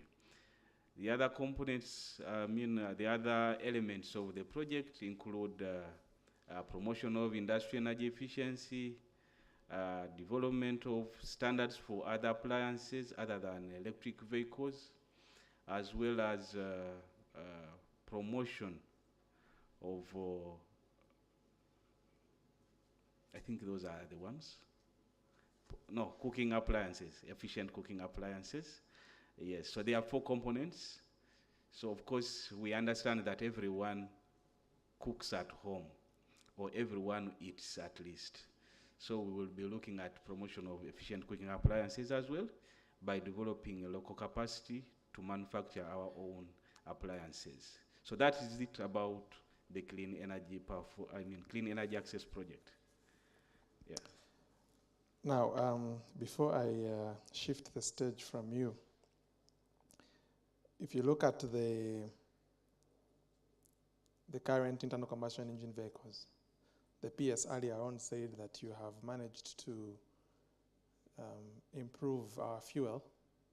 Now we can support Euro 5 by reducing the concentration of sulfur in terms of parts per million. I think on the electricity side, in its comparison, the standards that are there, well regulated by ERA, and of course also the distribution is well established, especially in urban areas. Now in the internal combustion engine side, if you look at that nozzle for dispensation of fuel, I think the manufacturers also already standardized their nozzles. So whatever petrol station you go to, you're sure you'll get petrol or you'll get diesel.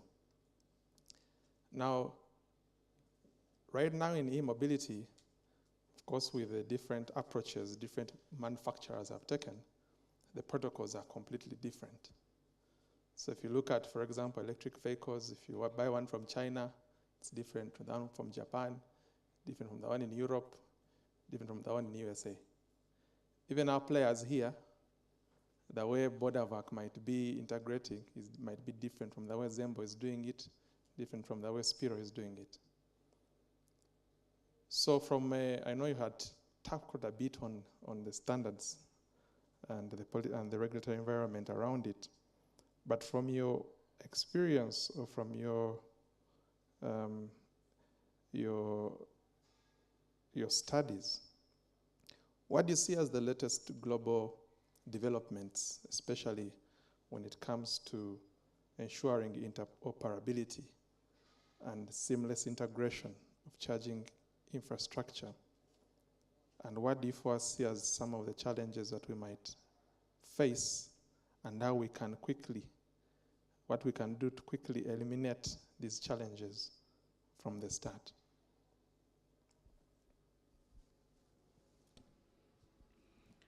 I hope I will try as much as possible to be very clear. One day I went to buy trousers, and they were all 36. I put on size 36. And I took them home because I saw the label size 36. So I bought 3 of them, only to reach home, and 2 of them couldn't fit me. So in that regard, standards help us to just have the right things in place. It doesn't matter who manufactures which type of charger. We would expect that in a market like we are anticipating for, when you buy an electric vehicle and you go to charge, you don't want to arrive there and the plug of the other charger cannot plug into the socket of your vehicle. I think everyone would love to charge from anywhere, from any charger, except if you are different, from what I think. Now, the other thing, if you arrive at any charger, you don't want to plug in, yes, you can plug in, but they cannot communicate. The charger cannot communicate with the ECU of your vehicle, and you can't charge if the two cannot communicate. You want to plug, and immediately the car notices that, okay, I am ready to charge, and it starts charging immediately. So standards and protocols will play a bigger role in making sure that whoever is operating a charging station or a charge point, you can communicate, you can share information, the equipment can communicate. Because at a given point, I know we will reach a point whereby charging stations are on call, and you have to find the nearest free charging station so that you can charge and move on. So if we are to look around, the early adopters of electric vehicles or e-mobility were using the type 1 and type 2. So as time moved on, there was a creation of another standard called the combined charging system, whereby there was provision or allowance to provide for fast charging through DC. So currently on market, there is CC1, the combined charging system, which provides for an extension of type 1 charging adapter to provide for DC charging, and a combined charging system, or combined charging system based on the CCS2 standards, which combines the Type 2 charger and extends it with a DC addition. So the CCS is now the current standard widely used, I think, in Europe.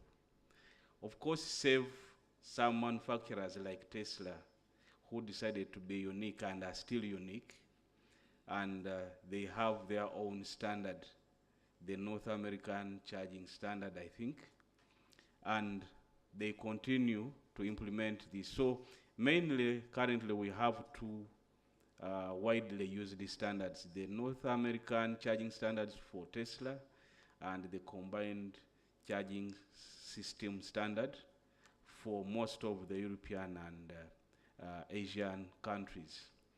Then on protocol, I think largely the protocol has been harmonized. Most of the charging stations are using the Open Charge Point protocol, which provides for sharing of information between charge point operators or charging stations operators and the suppliers of charging equipment. So if I look at Uganda, we will adopt, of course, the widely used standard. And the good thing, the CCS is actually based on ISO standard. And if I look at our framework, we largely adopt ISO standards and IEC standards for which we subscribe to.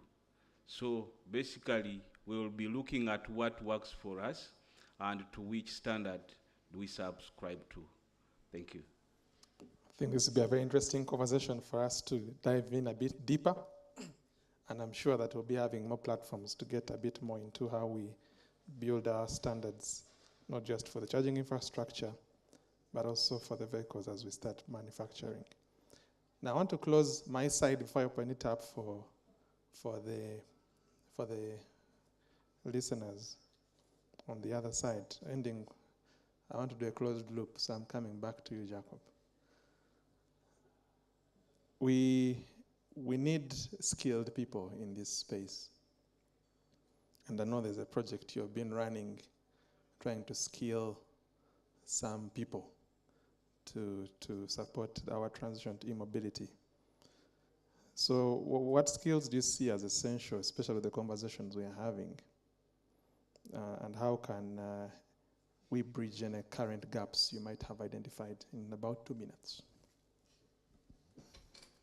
Yeah, let me try to keep it to 2 minutes. So we did a project supported by GIZ under their PREEP and E4D programs. And in this project, we developed 3 curricula. And in the first round of validating the curricula as developed, we trained and skilled about 180 people in Uganda. And so we made, sort of from our operational perspective, we focus now on curricula number 1, the operators training, which is how do I operate an electric vehicle. So it's basically a training for the Boda Boda guys, and it encompasses financial literacy. How do I, repay the loan that I took out to buy this EV?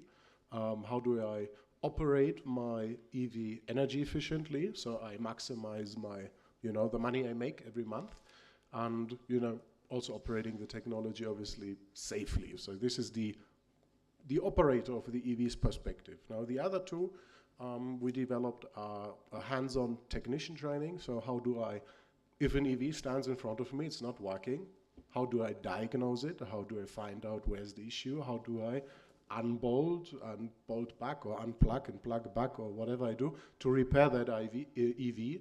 And how do I approach this challenge from a technician, from a engineering perspective, and teach the basics about electric vehicle powertrains and so on.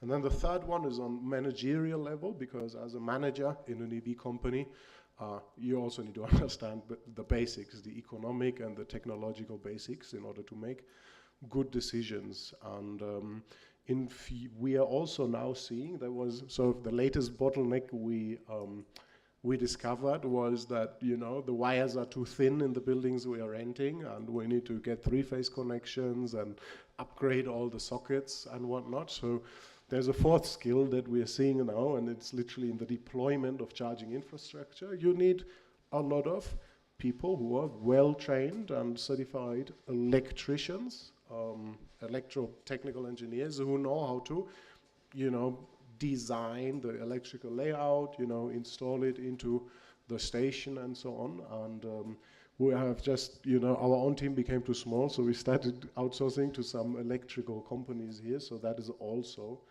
an important skill when rolling out charging infrastructure. You need to know how to install a socket on the one side and how to connect to a transformer on the other side. Brilliant. For those who are looking at how you plug into the $26.6 trillion, they need more support on the electrical side to install the charging infrastructure. Now I want to open it up to the audience. See 1, 2, I want a third hand. 3, right there. Okay, starting with Michael, then the lady, then there. Now there have become more hands. Do you want us to go on up to 6 p.m.? So I'll take those 3. If I could get a microphone. Okay, maybe I can speak a little bit louder. Maybe when I stand a little bit better. Thank you so much, panelists. Thank you, Alan, for presenting the session. Sisters, we need a microphone here. Yeah, Jacob. You're here, but I also have Spiro. I don't know whether they have still Zembo around. There are some other players like Redvas who are doing this battery swapping. The first people who started was Zembo. Then Redvas came. I think Redvas is a little bit small. And then I didn't know you had started. It's a good news for me that you've started. Now, Alan, you talk about interoperability of the charging system. But now when it comes to the two-wheelers, the swapping, if my battery runs out and the nearest, I'm riding a Zembo, the nearest swap station is a Bodevac or a Spiro, then I have a challenge. We used to have this challenge, and I think you still have, when you buy, when you take to replace a Coca-Cola bottle vis-a-vis a Pepsi-Cola bottle, they will not accept, isn't it?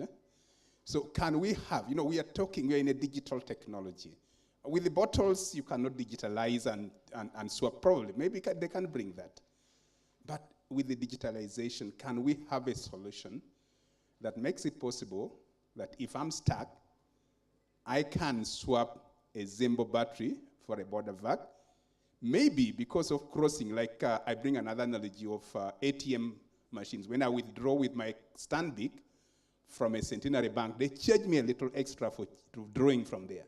So can we have a digital solution that makes me swap at an additional cost for swapping from another station which is not yours? So that at least I'm not stuck. Maybe we can first take the questions, then we'll respond. Yeah. Okay, no problem. The lady.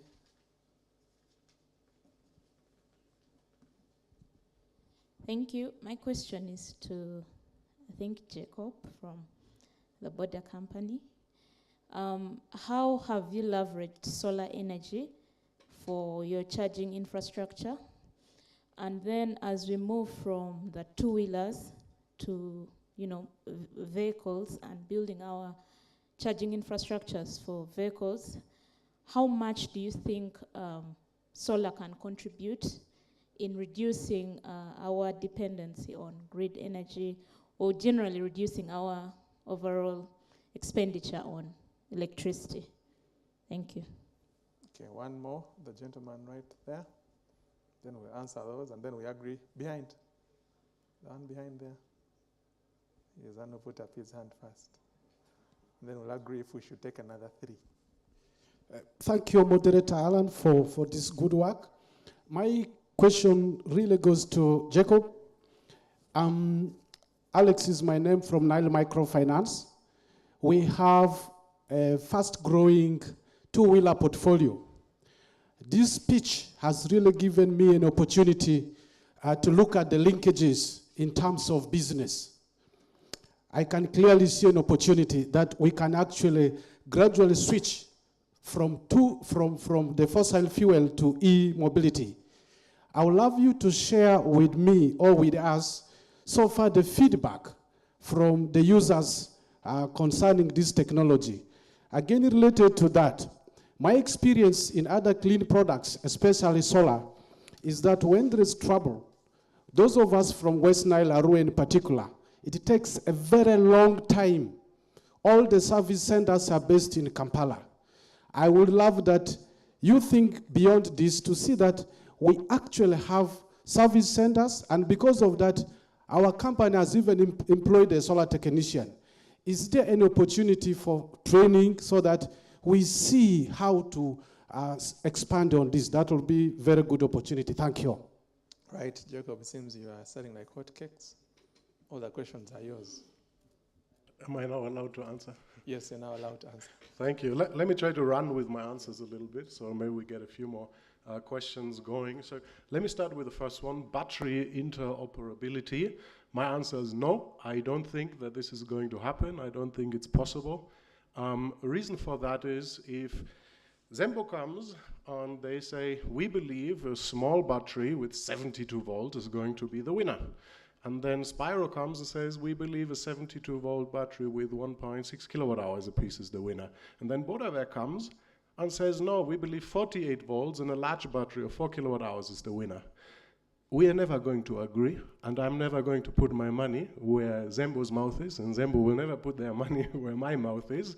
It's not going to happen, and it's not necessary at all.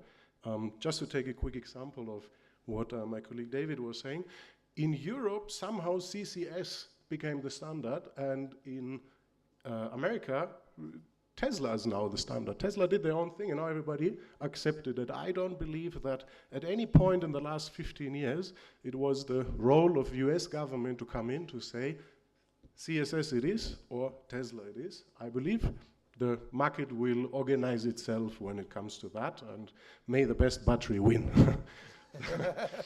So the second question was about solar energy. So we have recently started expanding into Nile region, Jinja, Iganga, Kaliro, Kamuli, you know, that side, and power quality has been a huge problem. So literally with every kilometer you move out of Kampala, the grid reliability goes down by 1%.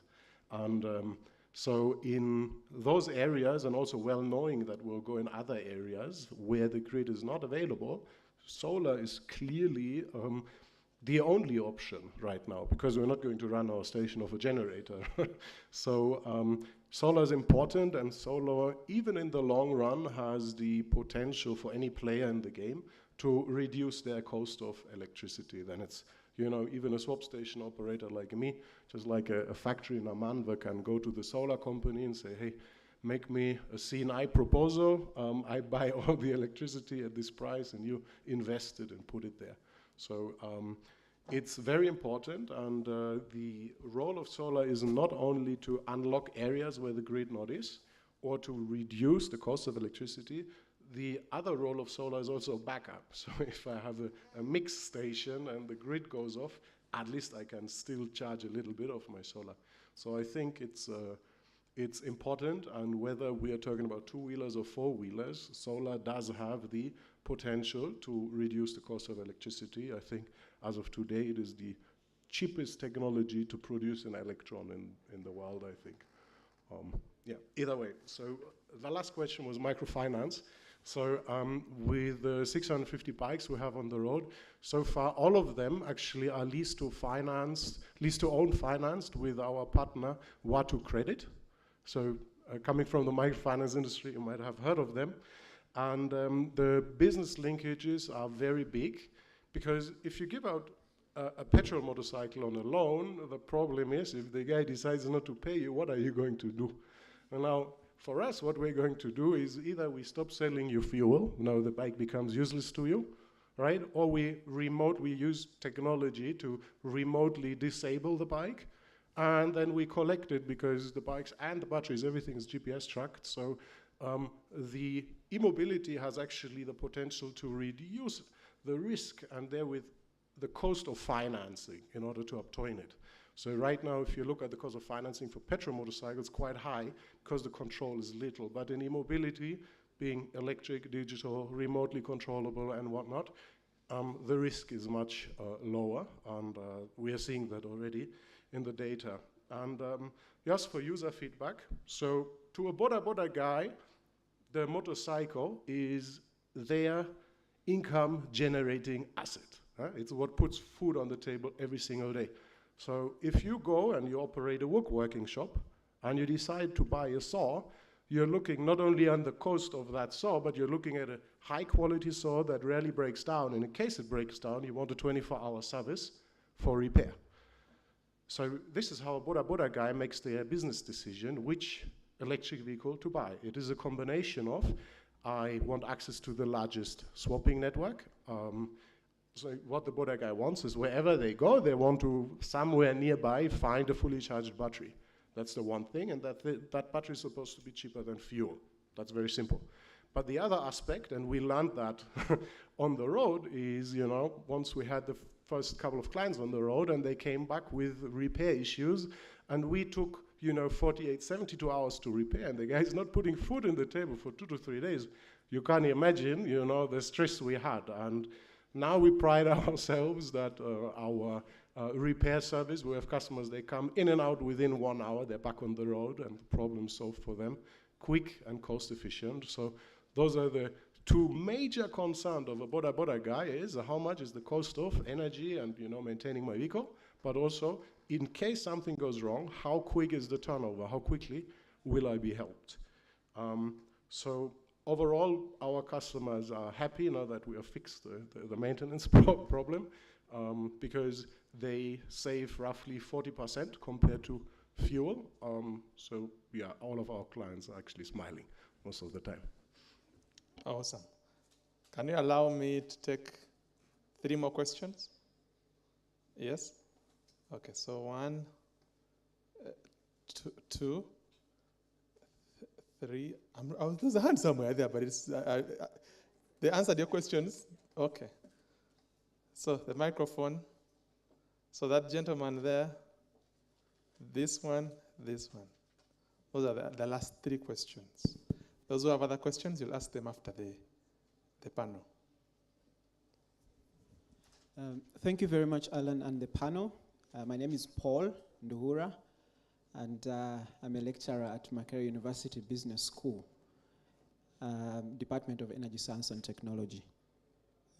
I really want to commend Jacob and the BodaVec team for the work you have done, especially with skilling, training of the technicians that help with the maintenance and operation and so on. I was though concerned about, as an academician, of course, when you talked about curriculum, I imagined this was definitely an informal curriculum. And of course, then I started to think of sustainability issues that come with a growing e-mobility sector, and how we can, as an industry working together with academia, can try to formalize the training for sustainability purposes, okay? So I'm thinking about how can we work together to mainstream the training, either through universities or vocational or technical colleges, so that in future, BodaVec, you don't have to think about how to train. You only think about growing your business in terms of making money. So maybe you have some ideas in that line, or maybe you're already working with universities or technical institutes, but it would be nice to hear your thoughts on that. Thank you. Right here.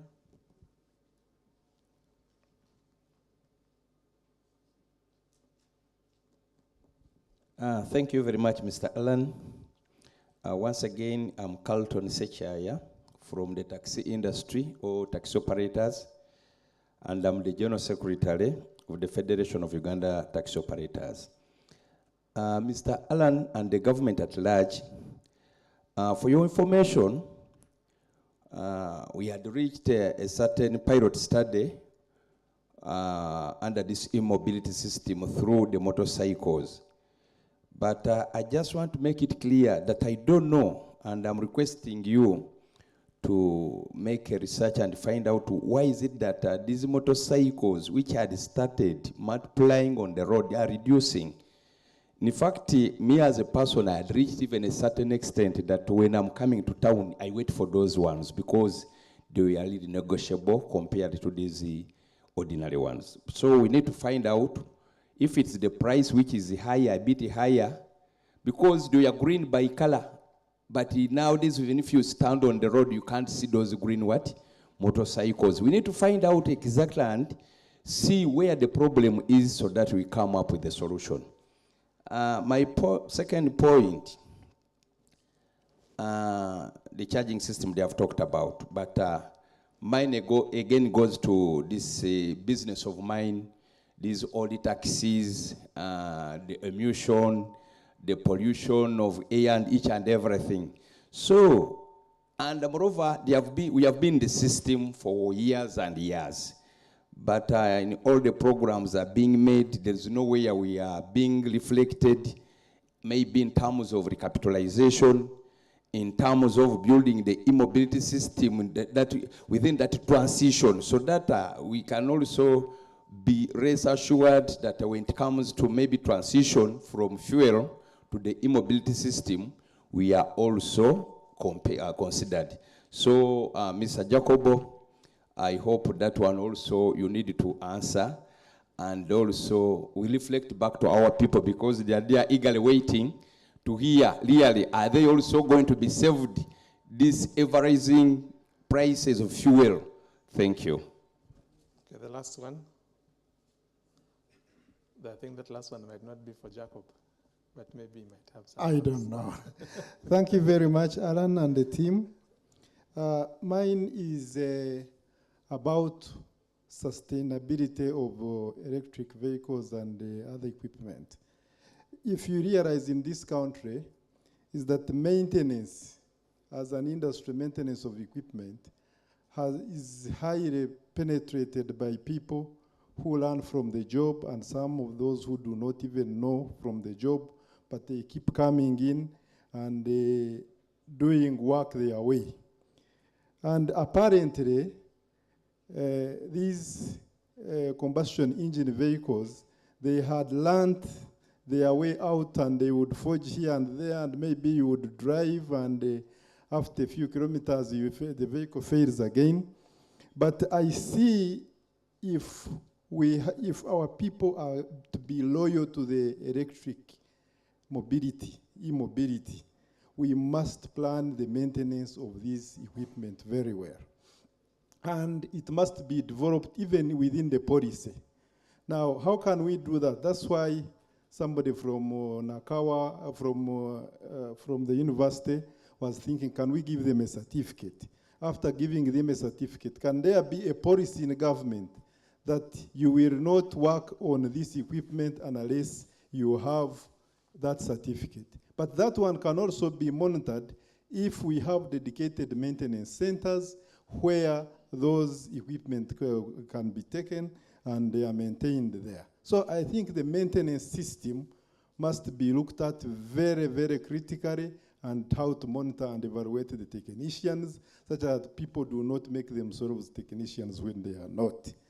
Finally, I don't know from your experience so far how our road infrastructure is impacting on the life of these e-mobility equipment like the borders and the vehicles. Because they are more electronic, we have potholes with a lot of water inside, we have very bad, some of them very bad roads, and if they have a negative impact on the maintenance, then the ordinary people in the village who are still on the Maram roads with muddy waters at this time, what is the plan for them, and how are we maybe modifying those equipment fit those conditions? I thank you. Thank you so much. So I think most of the questions are for Jacob, but I'll request David also come in a bit, especially on the government-related questions for the taxis. Yes, so Jacob, maybe you could start. Okay, thank you, Alan. Yeah, the training has been from the start one of our major challenges. You know, we started in 2017, 18, and the truth is up to now, neither vocational training institutes nor universities have, you know, offering extensive e-mobility knowledge, right? So someone who comes from university still needs to be trained by us. So every single person that works at our company was trained and skilled internally. We have been working with NACAVA on the vocational bit of it, and with academia, not yet so much with universities, but you can rest assured the next step of the first curricular development is now to formalize it. There's an institution that does formalize it, starts with D, I forgot the name. Yes. So that's the next step. And another way we formalized it, so there was an existing training program under NACAVA. So what we did is we amended it a little bit, and we fixed in, a few days of e-mobility theory and practical training in order to formalize it by plugging into something that is already formalized. But we appreciate the conversation, and we truly believe that knowledge needs to be widely spread in order for mass adoption. And one simple example is the Bajaj motorcycle here in Uganda. Bajaj in India, they don't care at all about maintenance. And why? Because in Uganda, every 1 kilometer, you find a mechanic who knows how to repair Bajaj. So that makes life easy for Bajaj to sell motorcycles here. And we need to create the same environment around e-mobility. And as a matter of fact, if you look at what the mechanic, that roadside mechanic does, he can take the entire engine apart and put it back together. I don't know how to solve that puzzle. So that's pretty high level in terms of, changing a bearing deep inside that engine or so. So the way, I'm just jumping now to the third question, which also rotated around sustainability and maintenance. So the way we are looking at it is that if we look at all the maintenance that's currently required, or the one we typically carry out, we found out that about 80–90% of the maintenance cases is what we call a tier 1 or a tier 2 maintenance case, so something simple, right? Change the brake pads or, solder a wire back together. But taking an electric motor apart and putting it back together, that one we call tier 3. So our approach here is to basically open source all the curricula, all the knowledge of tier 1 and 2, but when it comes to repairing a battery or a motor, it should happen in a service center. And in order to guarantee quick turnout over time for our clients, we already operate service centers in Entebbe, Luero, Jinja, because a customer in Jinja cannot send his bike to Kampala, for repair and send it back. So this is sort of our approach. You also asked certificates. So of course, first time we issued informal certificates. In future, those are hopefully formalized certificates together with a partnering institution, either vocational or academia. You also ask about the impact of our road infrastructure on the vehicles that we operate on our roads. So in my opinion, the pothole is not going to change. So what happens is we adjust the quality of the vehicles, and there's a reason why Toyotas are so common in Uganda, because the roads are so bad and the quality is so good with Toyota. So what's our approach? We want to be the Toyota of the two-wheelers. We simply must deal with potholes and water. And yes, there are some e-mobility technologies where potholes are especially bad. So for example, if you have a hub motor, that thing breaks in those potholes. So you start shifting the motor somewhere else in the bike. So we adjust accordingly. And last but not least now on the taxi, just to conclude so you can follow up on the taxi topic. It is, in my opinion, the second biggest low-hanging fruit after the motorcycle. I would love if somebody takes on the taxi challenge. Our hands are tied right now. We have to get the motorcycle job done, but I feel sorry for the taxi sector, and I wish another entrepreneur comes and takes on that challenge. I can tell you the technology can do it. It's very possible, and it will give you the savings that you're after. It's just I can't cut myself in half. If I could, I would immediately also start on the taxis in parallel, but yeah. But there are other aspects also regarding the taxi industry and its electrification. I think I may not directly answer his issues, but I think if you look at the taxi business, having data is a little bit tricky. Today the taxi is operating on Mitiana Road, on another day it goes on Gulu Highway, and then the other day it is on Ginger Highway. So I think there is a little bit of need for reorganization to allow for appropriate data collection. It's very rare to find consistent information for taxi business. And I think that is affecting a lot of many plans. Even KCCA is being disturbed by the same. So planning for matatus is a little bit tricky. But one of the policy directions in electric mobility, what we are doing, is to pilot and try to come up with a master plan which we can follow as we develop the charging infrastructure. And the beauty, we want to have a charging infrastructure which is accessible by somebody driving a small car, a matatu, or a bus, such that there is communication and data exchange at any time. Thank you. As you are speaking, can I give a bit of clearance on that matter? So we are trying to datamize everything in the taxi industry. And as you look at Masaka Road, those vehicles operating Masaka Road, we are giving them a yellow skirt, whatever. So it's the same way to apply the road. We shall also give them a different what? Color. A different color. And then Guru High also a different color. So we are trying to harmonize that worry you are trying to raise out.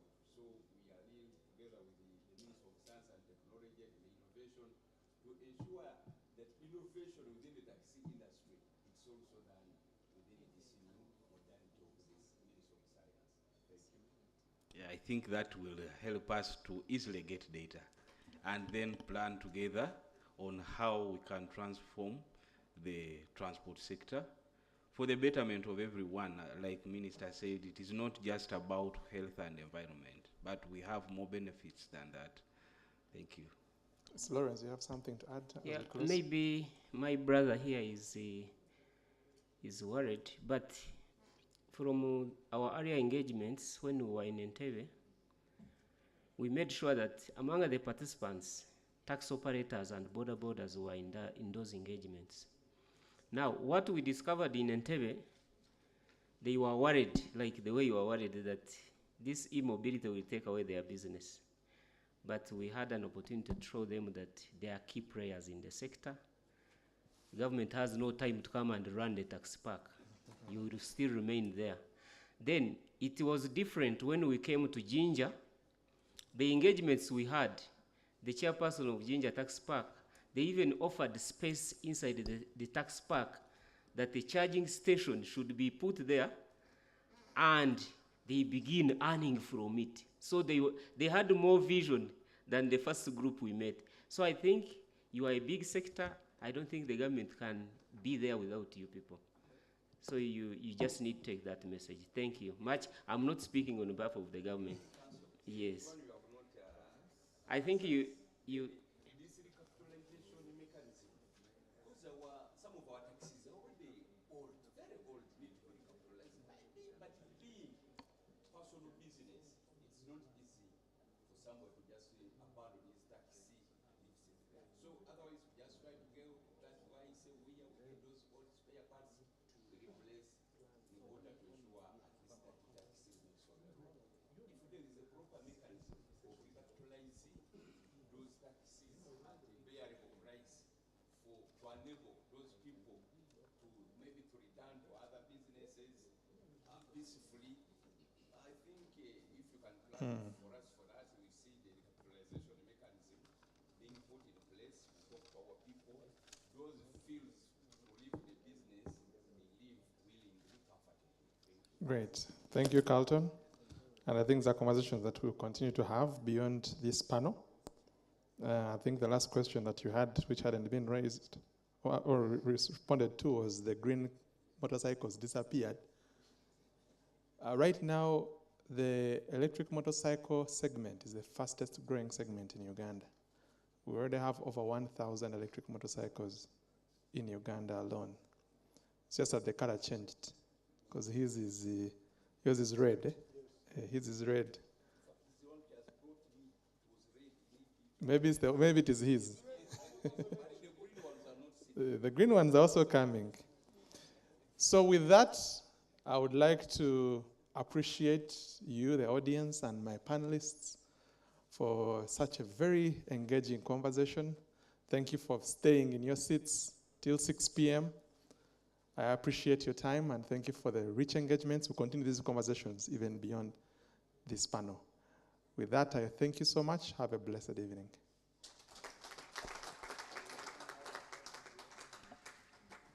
And tomorrow we are continuing.